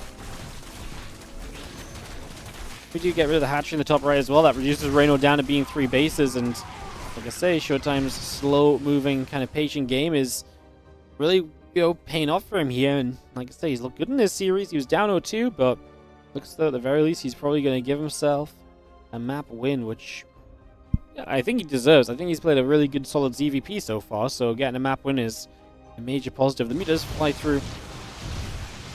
It's nice to see just Showtime, like I say, being good, because we just haven't seen much of him lately. It's a lot of Phoenix. How many meters are we on? 28. It's a good number. And the game's not done until we, as Showtime show that we can absolutely, deal with these meters consistently. There has been scenarios in the past where you kind of, go up against those meters and it just goes very wrong for you. You see the Zealots, they're going to come by. They're going to be able to get rid of a base. And Showtime's done a great job of that, making sure his units have been consistently able to deliver in that regard. We've seen the meters actually going to get the Twilight Council. Oh my god, Blink is so close to being done. It looks like Blink actually will get a chance to finish here. So Blink will complete on a low HP Twilight Council. That's a big deal because we're playing with meters. I mean, we don't have a lot of Stalkers right now, so it maybe could have been worse. That +3 attack upgrade is also on a super low HP Forge. That really should be a priority, but I think Reynor's just got other things on his mind than to pay attention to like the exactness of what he's doing with the meters. Like, he's still trying to do things with the meters because he's used to playing quickly, so he feels like he can. But clearly, I mean, in any other game, there's no way he doesn't dive in to finish off the Twilight. There's no way he doesn't finish off the Forge when he saw that they were both still upgrading, right? So I think he's just a little bit too caught up, a little bit too busy right now, and definitely feeling the pressure of the moment. Model Archon will just get through there. A little bit more damage done. Looking away at this lair. Some Massive Storms coming through as we look to play cleanup. I mean, Showtime is going to storm anything and everything that he can. These few Archons will be left. I mean, Showtime's going to lose a lot in these next few moments as the meters do get a lot of unit kills. Reynor is still not looking great, though, down to only 16 workers in this game. So his work count even is feeling extremely poor at this point. And yeah, all you have to really do is just deal with the meters, which, yeah, okay. I mean, obviously that wasn't enough Archons before. But you gotta think there's enough anti-air here overall from Showtime, right? Like, crazy to think that this might not be what we need it to be. Meters just flying through, a lot more damage being done.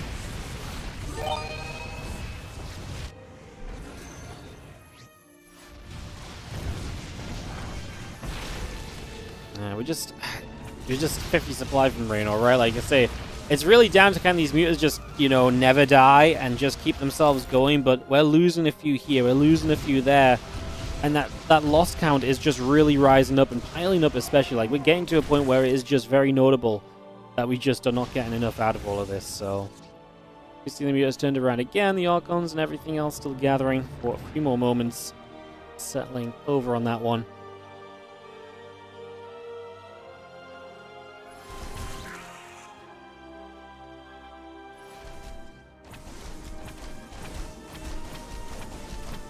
Zealots will take a few shots, just going to nibble up that hatch. And Phoenix on the way through. Phoenix will fly in, go after those Zealots. This hatchery is super low. Going to go down. It does look like it shall. Phoenix coming back over. It's just going to move around over there. And a couple drones coming up as well.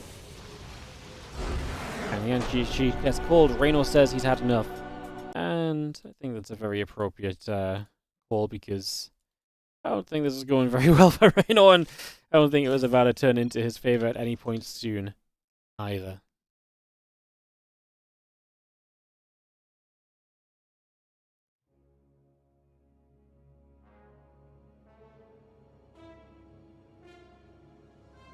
BRB, one sec, guys.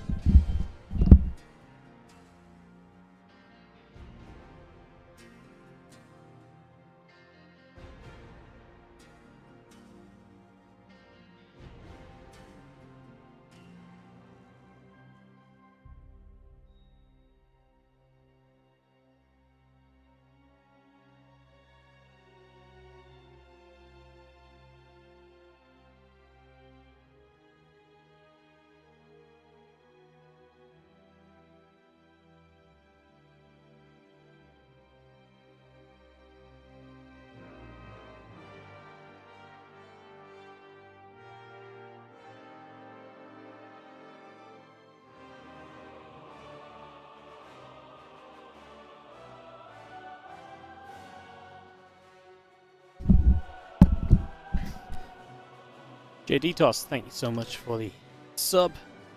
In the game. You guys going on Title Citadel for next map, guys.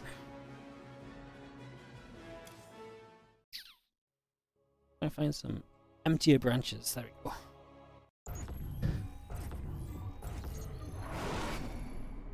Let's get back at this.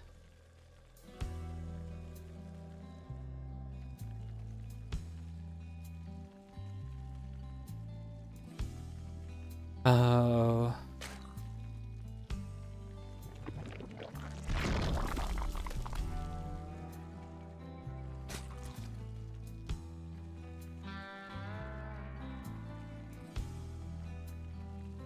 Unlucky. Alright, let's get this going. Let's kick this off. As we're going to have in the bottom right side, our blue Zerg is going to be Reynor. And he loses a game to give Showtime a map in the series. See what we can do from there.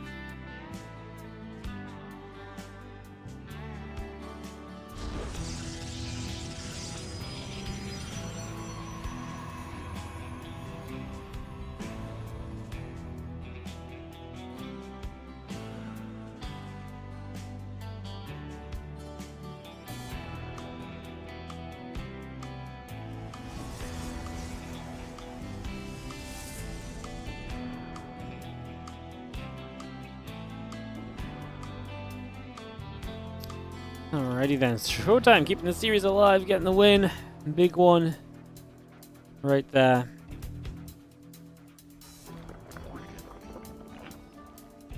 Have you seen our hatch gas and pool coming about for a couple of moments here? We get that on the go.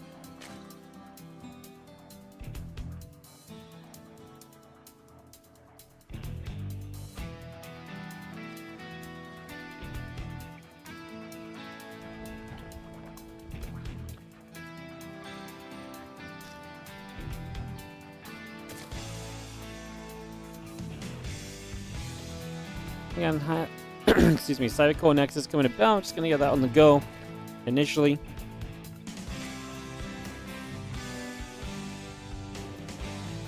Just gonna see that Cybercore about to finish. Nexus coming about. A couple of drones will come over. Let's just have, again, the Overlord, the Queens, and the Lings. A little bit of everything building up right now. Link speed coming up, Stargate coming through. Nexus coming by as well. Continue to get that underway. Lings, Proby, being chased about just for the moment.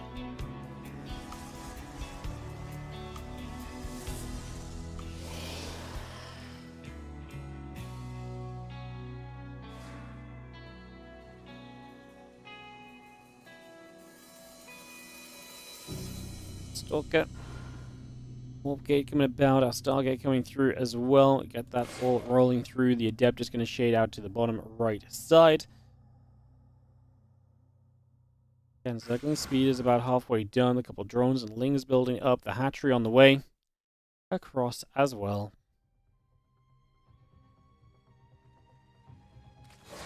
Queen's about to complete. Ling speed will be finishing soon. Again, drones in production. Lings on the way. The Adept and the Oracle building by. And that on the way through for the moment. Again, a couple of Queens is going to shoot. The Adept will take some damage.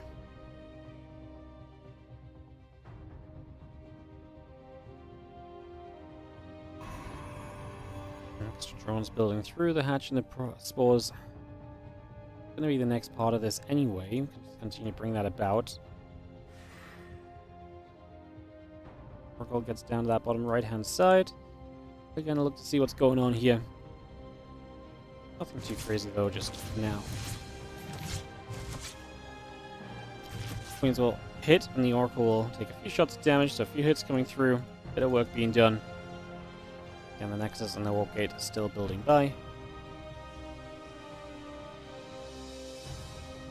6 drones producing, 7 drones producing. The Queen on the way over as well. So maybe seeing the Overlord maybe a part of that evolution chamber also coming through currently.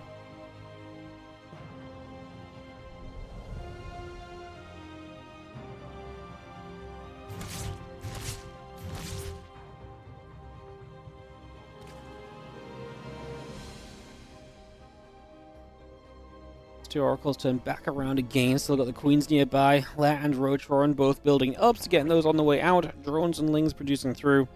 A lot of that coming by just for the moment. Twilight Council Forge and that Nexus. Going to be the choice from Showtime, who will move out with the Adepts and look to put some pressure on with that over the next couple seconds here. So we get that moving along nicely as well. It's going to have a couple Oracles coming through. Put some pressure on it as well.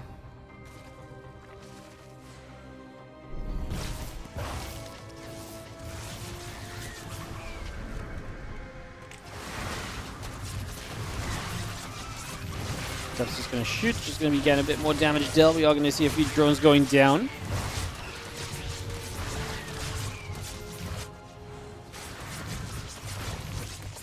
And we got 3 drones. The Adepts continue to take some hits right now. Just going to be seeing the +1, the blink coming through, the melee upgrade coming by.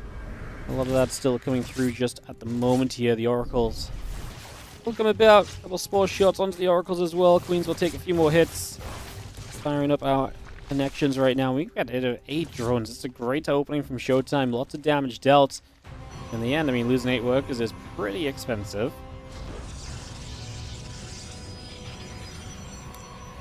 Some archives and the gateways continue to build by.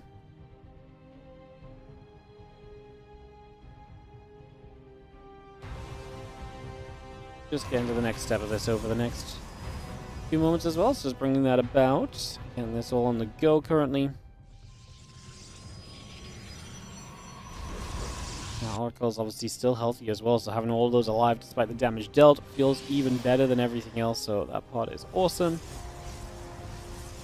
Let's just say the Lings are going to take a chance to jump onto some rocks over there as well.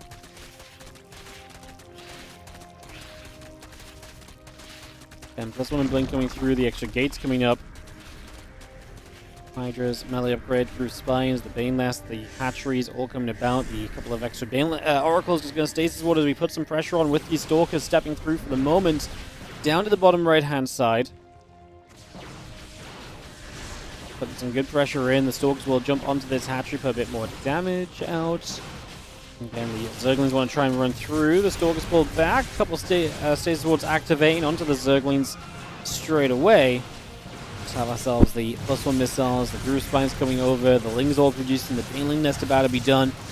The Stalkers still poking through, a Hydra goes down. It's going to be one of the next points of this to comment on, is obviously we can't really lose too many Hydras here. Reynor's on the verge of losing his 4th face, so does he let this go, or does he give up a bunch of units trying to defend it? I don't know if he's going to be able to defend it even if he gave up a bunch of units right now is the problem.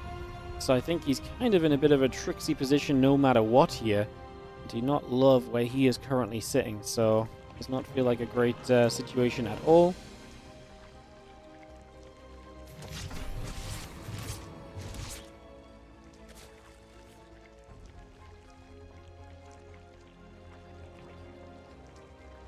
Again, robot facility coming about. That next is going to be a part of this as well, bringing that through too. +2 in the charge for Showtime. He didn't get the 4th in the end, so the 4th actually lives. And that's going to be one of the main things for Reynor. Didn't actually give up too much else. Showtime kind of felt as though it was time to give up on that attempt. Just about the point we were talking about it anyway. Stalkers, the Zealots, and the High Templar continue to come through. The Oracles will throw down stasis wards once more. We will have ourselves the Zerglings still producing by. Again, Hydra coming up. Overlord on the way over.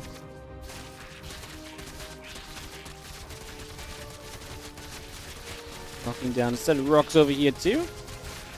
Maybe seeing our rocks falling. Again, Zealot Stalker will come across. We will see the couple High Templars coming in as well. +2 attack on the way by. The gates coming up.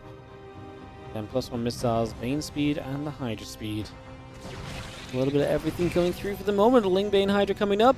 The grids all coming about. The Hydra's going to take a chance to jump onto some rocks on the left-hand side there. Those rocks will fall. The Ling Hydra breaks through.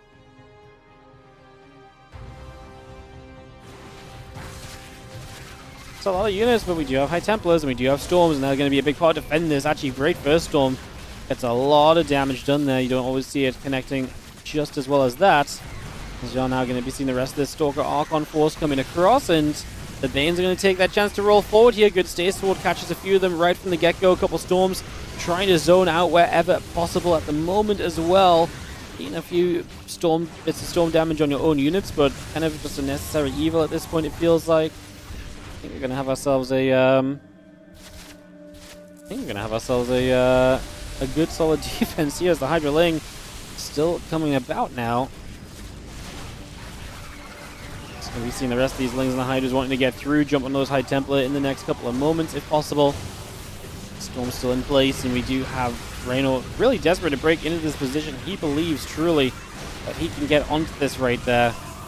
But can't quite say that that's been everything he wanted it to be just yet. I feel like he probably wanted to really get in. I mean, Showtime just hangs on in there. Immortal and a few new High Templar coming up. Supply from Showtime is not great, but the worker count is, and so there's always that potential to rebound in this moment from Showtime. Don't know how much I really love him chasing down these individual kind of Lings and Hydras. That part does not feel as pretty. So yeah, that part doesn't feel anywhere near as good, but yeah, maybe we can make something of this over the next few moments still. We will see. Probe can come drop down a gateway as well. Just going to bring that over to the sides. I'll just see the rest of the Zards, the Archons, and everything else coming through as well. So again, we get that set up. Bring that online. Get that going. Just for the moment, again, Banes and the Hydras coming through. I'm just going to be seeing the Overlord speed coming up as well. Bring that by for now. Get that on the go. See where we can get to.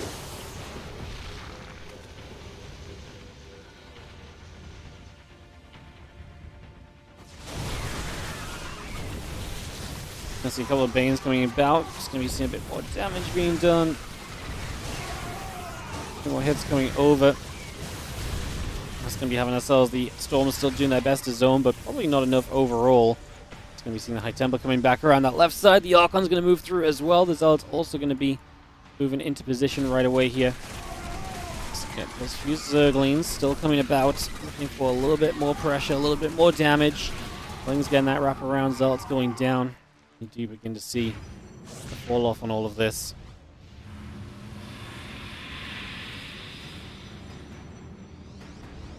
More Archons morphing in. Lingbane Hydra coming through. Mortal Archon still coming up as well. Now the Zealots get going into the bottom left-hand side again. Because we maintain that economy, Showtime is able to replenish nicely, and his army supplies bounce right back here in this game.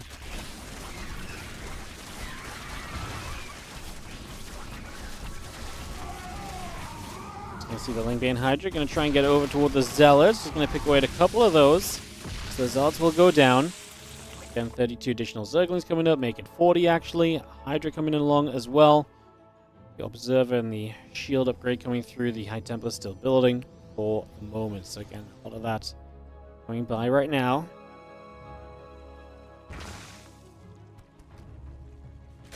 Reynor gets a huge attack to the upper right side. Just going to keep going with this Lingbane Hydra, but the main thing to note is there's no follow-up this time around. Like, there's no kind of like, oh, well, you know, I'm going to turn this into a... You know, I'm going to turn this into like a Spire and Mutas or whatever else. Like, there's none of that available. So it's a very different vibe to what we had previously. A couple Lings are going to get chased. Cannon shots going through. The Zealots are firing. The Banes are going to get by. It's going to be going straight through. A couple of Archons putting their work in. Putting some damage out. Another Storm coming down. Those Archons getting hit once again. Plus 2 Missiles, Lings, Hydras, all continuing through for the moment. Well, the Lings and Hydras continue to get back onto the Zealots as well, so a bit more damage comes to those guys. You see our Infestation Pit is still building through. The rest of the Ling Hydra coming about. A few more drones going down. Again, love what we've been seeing in terms of Showtime being able to continue applying pressure. I think that's a major positive in the grand scheme of things here. Being able to actually keep things just moving along so nicely at the moment has been awesome.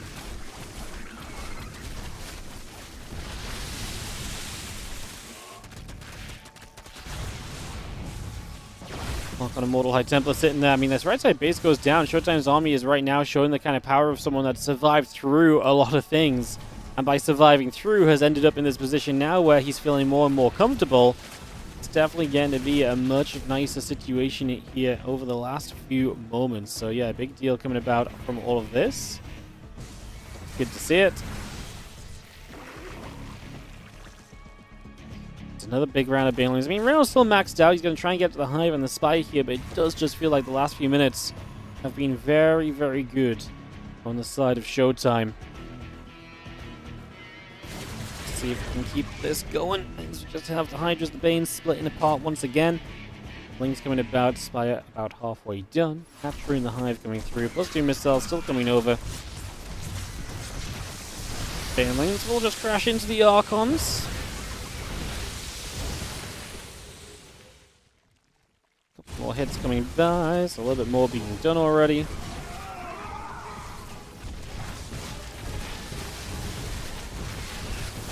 Archon's still taking a whole bunch of shots, so a bit more damage coming through, but the storms are just great, and you can see Reynor's supply is not holding out. He just doesn't have the extra tech needed to really fight against this much tech of the Protoss. Like, there's a point where the tech number, or the number of tech units from a Protoss player just become too much. We are absolutely at that point and beyond already, is the reality of this situation, and that's what you're kind of seeing the repercussions of right now. That's why Reynor is struggling so much. Like, he committed in this game. He sent this for some aggression, and he just didn't do what he needed to get done. And, you know, without being able to do what he needed to get done, he ended up in a very rough spot. Because now we just have ourselves, the Ling's going to come across over there and try and be annoying. Those storms were great as a starting point. And again, Showtime doesn't need to push in immediately. Like, he can take a second or two here and there. Like I say, there's no rush about it. His position is good. And Showtime's going to tie the series 2-2. We're tied up and going to a Game 5. This best of 5 will go in the full distance, just like that. We're going to go to 10,000 feet for one final map. So we're going to get that on the go in just a couple seconds, guys. Get that building, and we'll be off and away.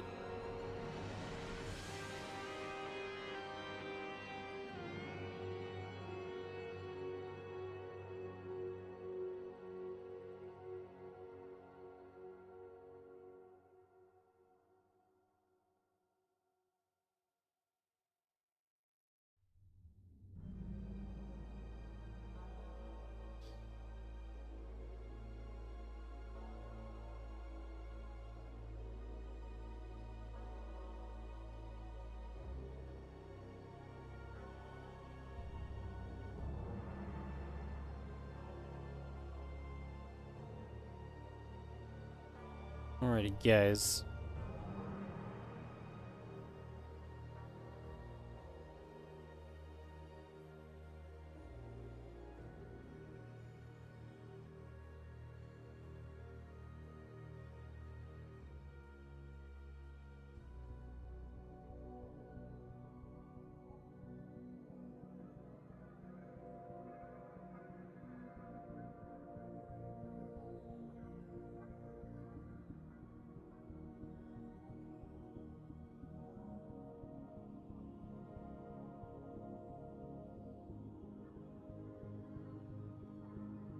Alrighty, give me a sec, we just wait for the ads to play a little bit.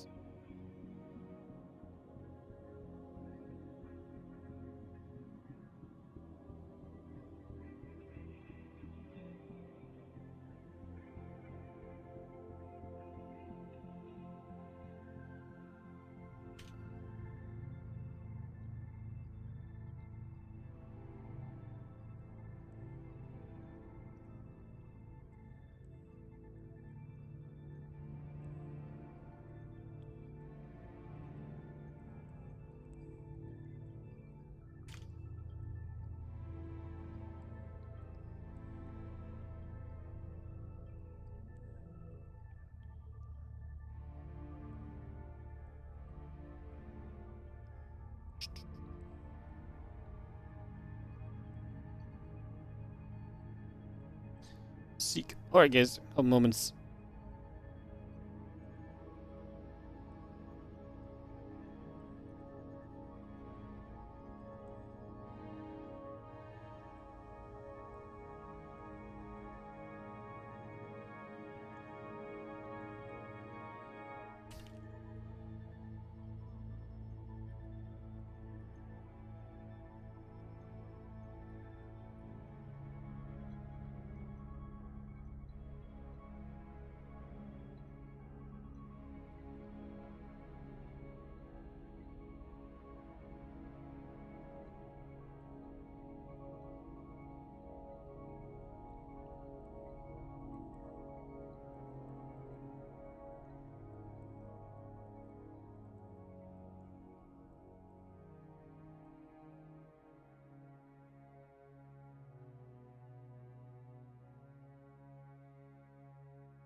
Seek, seek, seek. All right, let's get into game 5. Let's get this rolling.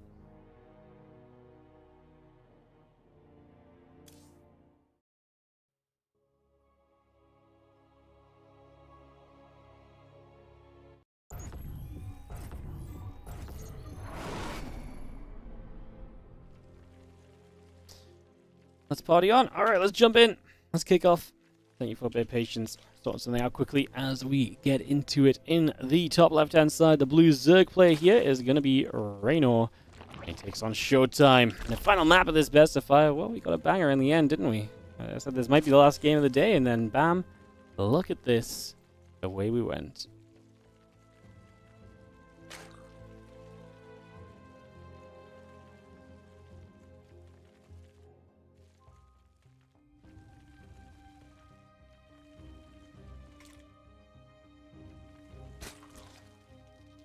Alrighty, well,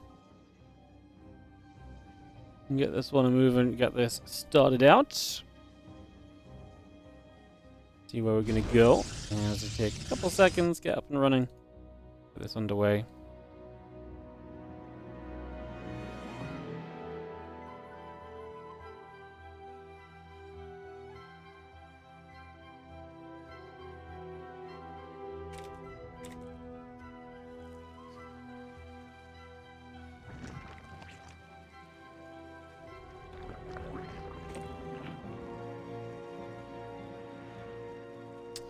Alright, let's see our pool coming about, getting this settled.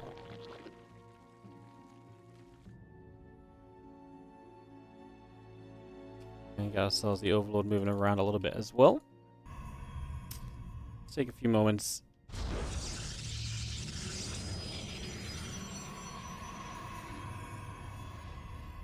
That Overlord coming through. So we get settled in and get moving across. See what we can get done here next to Cybercore and the Assimilator, all coming about for a few moments. Get that all rolling on through.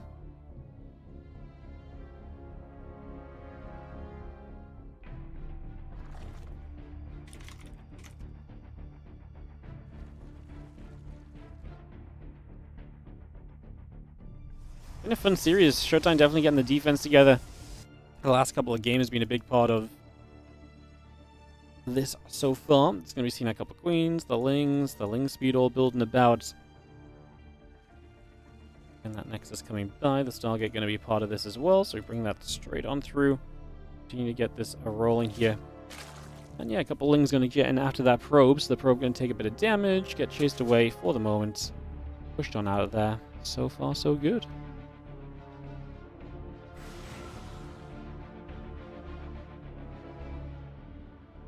And Stargate coming about, so we continue to bring that over for the moment. The Warp Gate and the Adept continue to come online as well. Adept is going to shade through for a couple of moments and again put a little bit of pressure on. As yeah, Ling's Queen, the Ling speed, a bit of everything continuing in for a moment. And yeah, Adept continues to move about.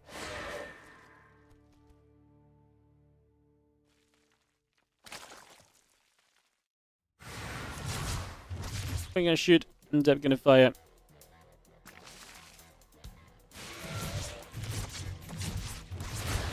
I'm just going to be seeing how Ling's going to chase the Adepts around, just putting some damage out. The Queen going to still shoot, the Adept taking a few more shots. And again, that Ling speed will be finishing with a couple extra drones coming by. The Oracle will come through. The Gateway going to be a follow-up to that as well. And those couple of Adepts continue down to the bottom side of the map, so they're going to get down to the south, try and figure out a bit of what's going on here. Trying to see what's happening.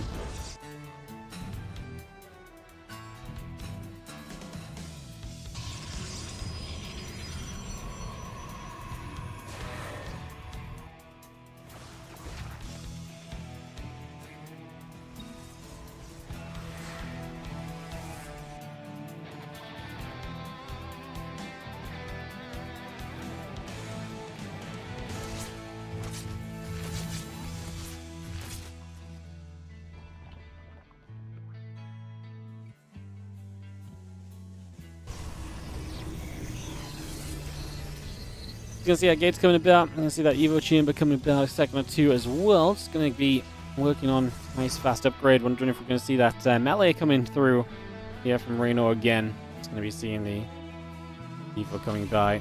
And yeah, it's going to have ourselves the Oracles. It's going to be overhead. The Stalker going to be pinging. And again, the Lings of Evo Chamber with a couple Overlords still coming by. And the Forge and the Twilight Council coming about as well. So we got all of that on the way through. Taking a couple moments. Looking cozy at this current point. So yeah, looks pretty reasonable here.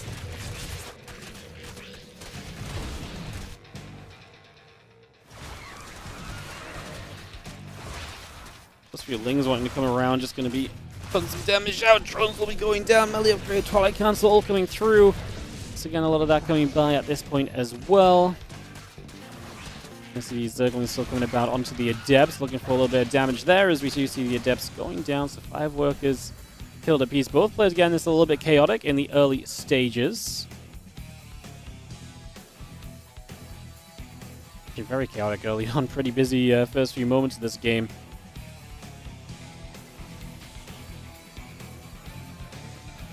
Going to be seeing our Oracle going to get pushed down the other side, so we're just going to see that being made to move, and the Lings staying active on the map as well for the map control.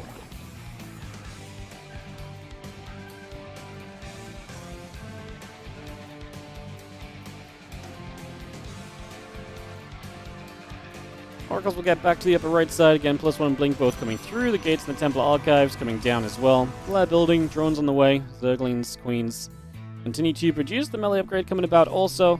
The Templar Archives coming in, the Oracles still settling for the next few moments. Again, Templar Archives halfway done, Gateways in production already.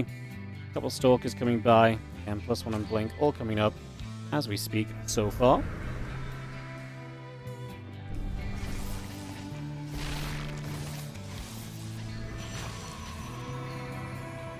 Stalker's going to be there. Ling's going to get chased about again. Hydraden's about halfway done. Lings and the Queen going down as well here currently. The Oracle activating. The Queen going to put some firepower back onto the Oracle. Just go back and forth for a few moments.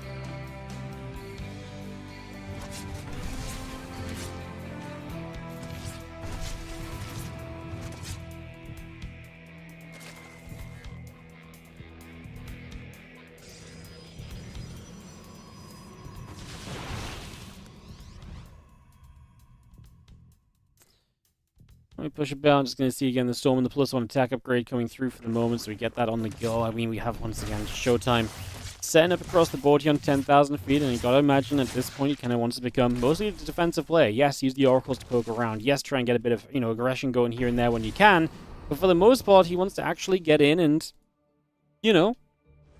just play that defense, right? Hold off, get to that stronger later game army. That's exactly what he's been seeing so much of success with, at least in the last little bit. Just going to be seeing that Oracle still activating, a few more drones going down, more shots coming through there. We will see the Spore Crawler coming about, drones, Lings, Hydras going through, missile upgrade coming over as well. So again, all of that coming by just for now. Very reasonable. There's Ling Hydra up to the top. Just going to be seeing the rest of the Zalt Stalk High Templar Force gathering also, and again, +1 missiles, Baneling speed, Overlord speed. All of the things are on their way at the moment as the Infestation Pit comes by, the Evolution Chamber comes up. Bringing a lot of that through as the extra drones, the Overlords, and the Drop Lords as well will also be on the way in for the moment. Just going to see that Queen still going in after the Oracle for a couple seconds. Looking to put some damage in there. Oracle taking a few shots straight away.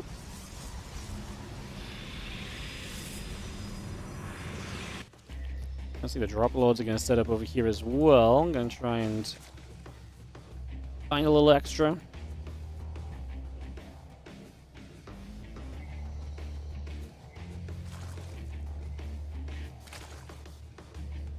Those Drop Lords are actually going to be really fun. I mean, this might just be the kind of little bit of a change in pace that you need here as well from Reynor to see a bit more success against the Showtime, who has actually shown a lot of potency defensively, right? So may not be a crazy thing to...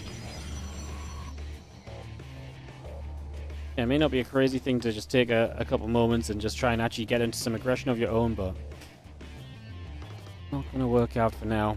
I like the idea. I like the attempt to do it and just showing something that isn't just sitting back and doing nothing at all, I suppose. And Spire in the Hive coming about, so we take a couple moments, we get that on the go. Got a lot of this rolling here for the next few moments as well. A couple of Archons coming about as well. That cannon is also producing. All the pylons building by as the Hive will finish up momentarily.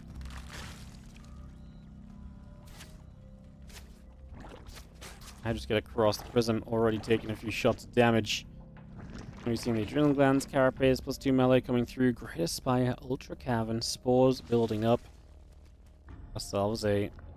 I mean, this prism is just dangerous and amongst all these bases, but it's also in danger because you know fine well it's not going to be long until some Hydras find it, and that is exactly what goes down.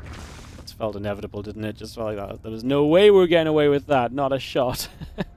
And it was very true. Zeld Archon still joins up, and we will move that Zeld Archon around for a little here. And that's on the way already. And as we're going to see the Storm coming down as well, bringing the rest of this over. Just going to have ourselves the Banes all coming up, Adrenal Glands, Carapace, +2 melee. Again, a little bit of everything coming through right now as the Hydras will take the shot, get rid of a couple more of the Zealots over here already.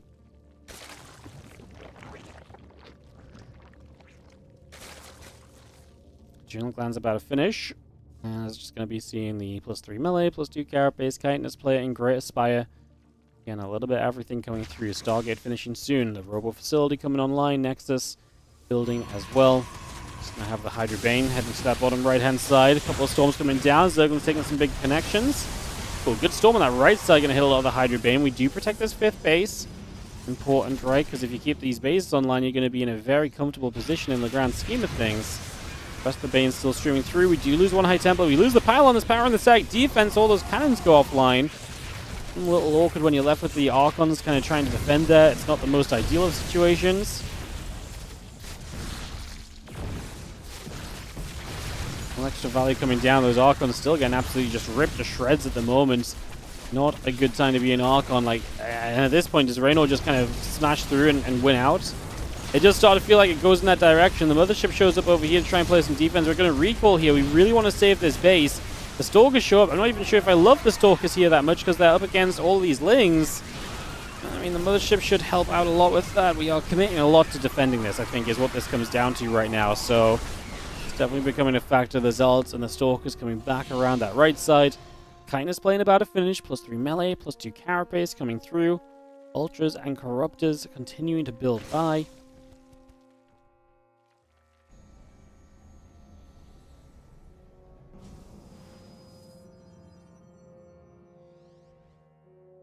And +3 melee, +2 Carapace going to be on the way with this. You got a couple of Tempests on the way out. The air weapons coming through as well. So a few different bits and pieces just going to be on the way to continue our adventure. I mean, with Ultras out as well, it's just going to be even more kind of headbutt and kind of throwing units at you potential. So that's going to be a major factor over the next little bit of time. You have to imagine the Ultras guy through. Just going to be seeing the Nexus going down. A couple of probes have fallen there as well. The rest of this army still gathering together. Tempest Mortals coming through. A couple of Storms coming down. The Ultras and the Corruptors taking shots there right off the bat. We are going to, again, just send it. And this Baneling's hitting this other mineral line. That's going to be mega damages. 18 probes go down. The Ultras are still going over here, chomping their way through whatever comes across their path. And a few Corruptors again, rid of the Tempest as well. This looks as though we're all wrapped up and done here. And it's just going to be seeing 22 dead probes. Showtime is at 100 supply. And Rainor, while pushed back, is rebuilding and just getting ready to go again across his 6 base economy that is just looking absolutely solid for the moment. And that's actually just going to be GG right there. Just like that. Boom, boom, and a bang. Rainor 3, Showtime 2. And that's going to round out our series. And that's going to round out what we have for you guys today. Super fun game. So Reynor would advance through to a winner bracket final to take on Cure. Showtime drops to the lower bracket with... So who's still alive in the lower bracket, I guess? hero's alive, and we didn't see the other lower bracket match, if I'm not mistaken. So, yeah, next time around, we'll probably be watching some Reynor Q. I'm not sure when we're going to get back to this tournament, guys. But obviously, I'm planning to try and cast as much of this as I can, whenever I can. Just whenever we get some free time after streams and stuff, we'll, or if we just have another free day, we'll do another few hours of it. That's kind of the plan. So that's going to be it for us today, guys. I appreciate you all. I hope you've had a fantastic day. Thank you for joining us and hanging out just for some replays. I always appreciate you guys being here, even for the not for the biggest of streams and stuff. So appreciate y'all, and I hope you guys have a great rest of your day. I will see you guys again tomorrow. No, tomorrow I'm off. Tomorrow I'm off. I'll be back here with you guys on Monday, on Friday, on Saturday for the WardiTV 2025 Championship. I just need to get a couple more responses from players, and we'll get that on the go. So appreciate you guys. I hope you have a great rest of your day, and I'll see you guys next time for more StarCraft 2. Take care of yourselves, and I'll see you guys later. Bye.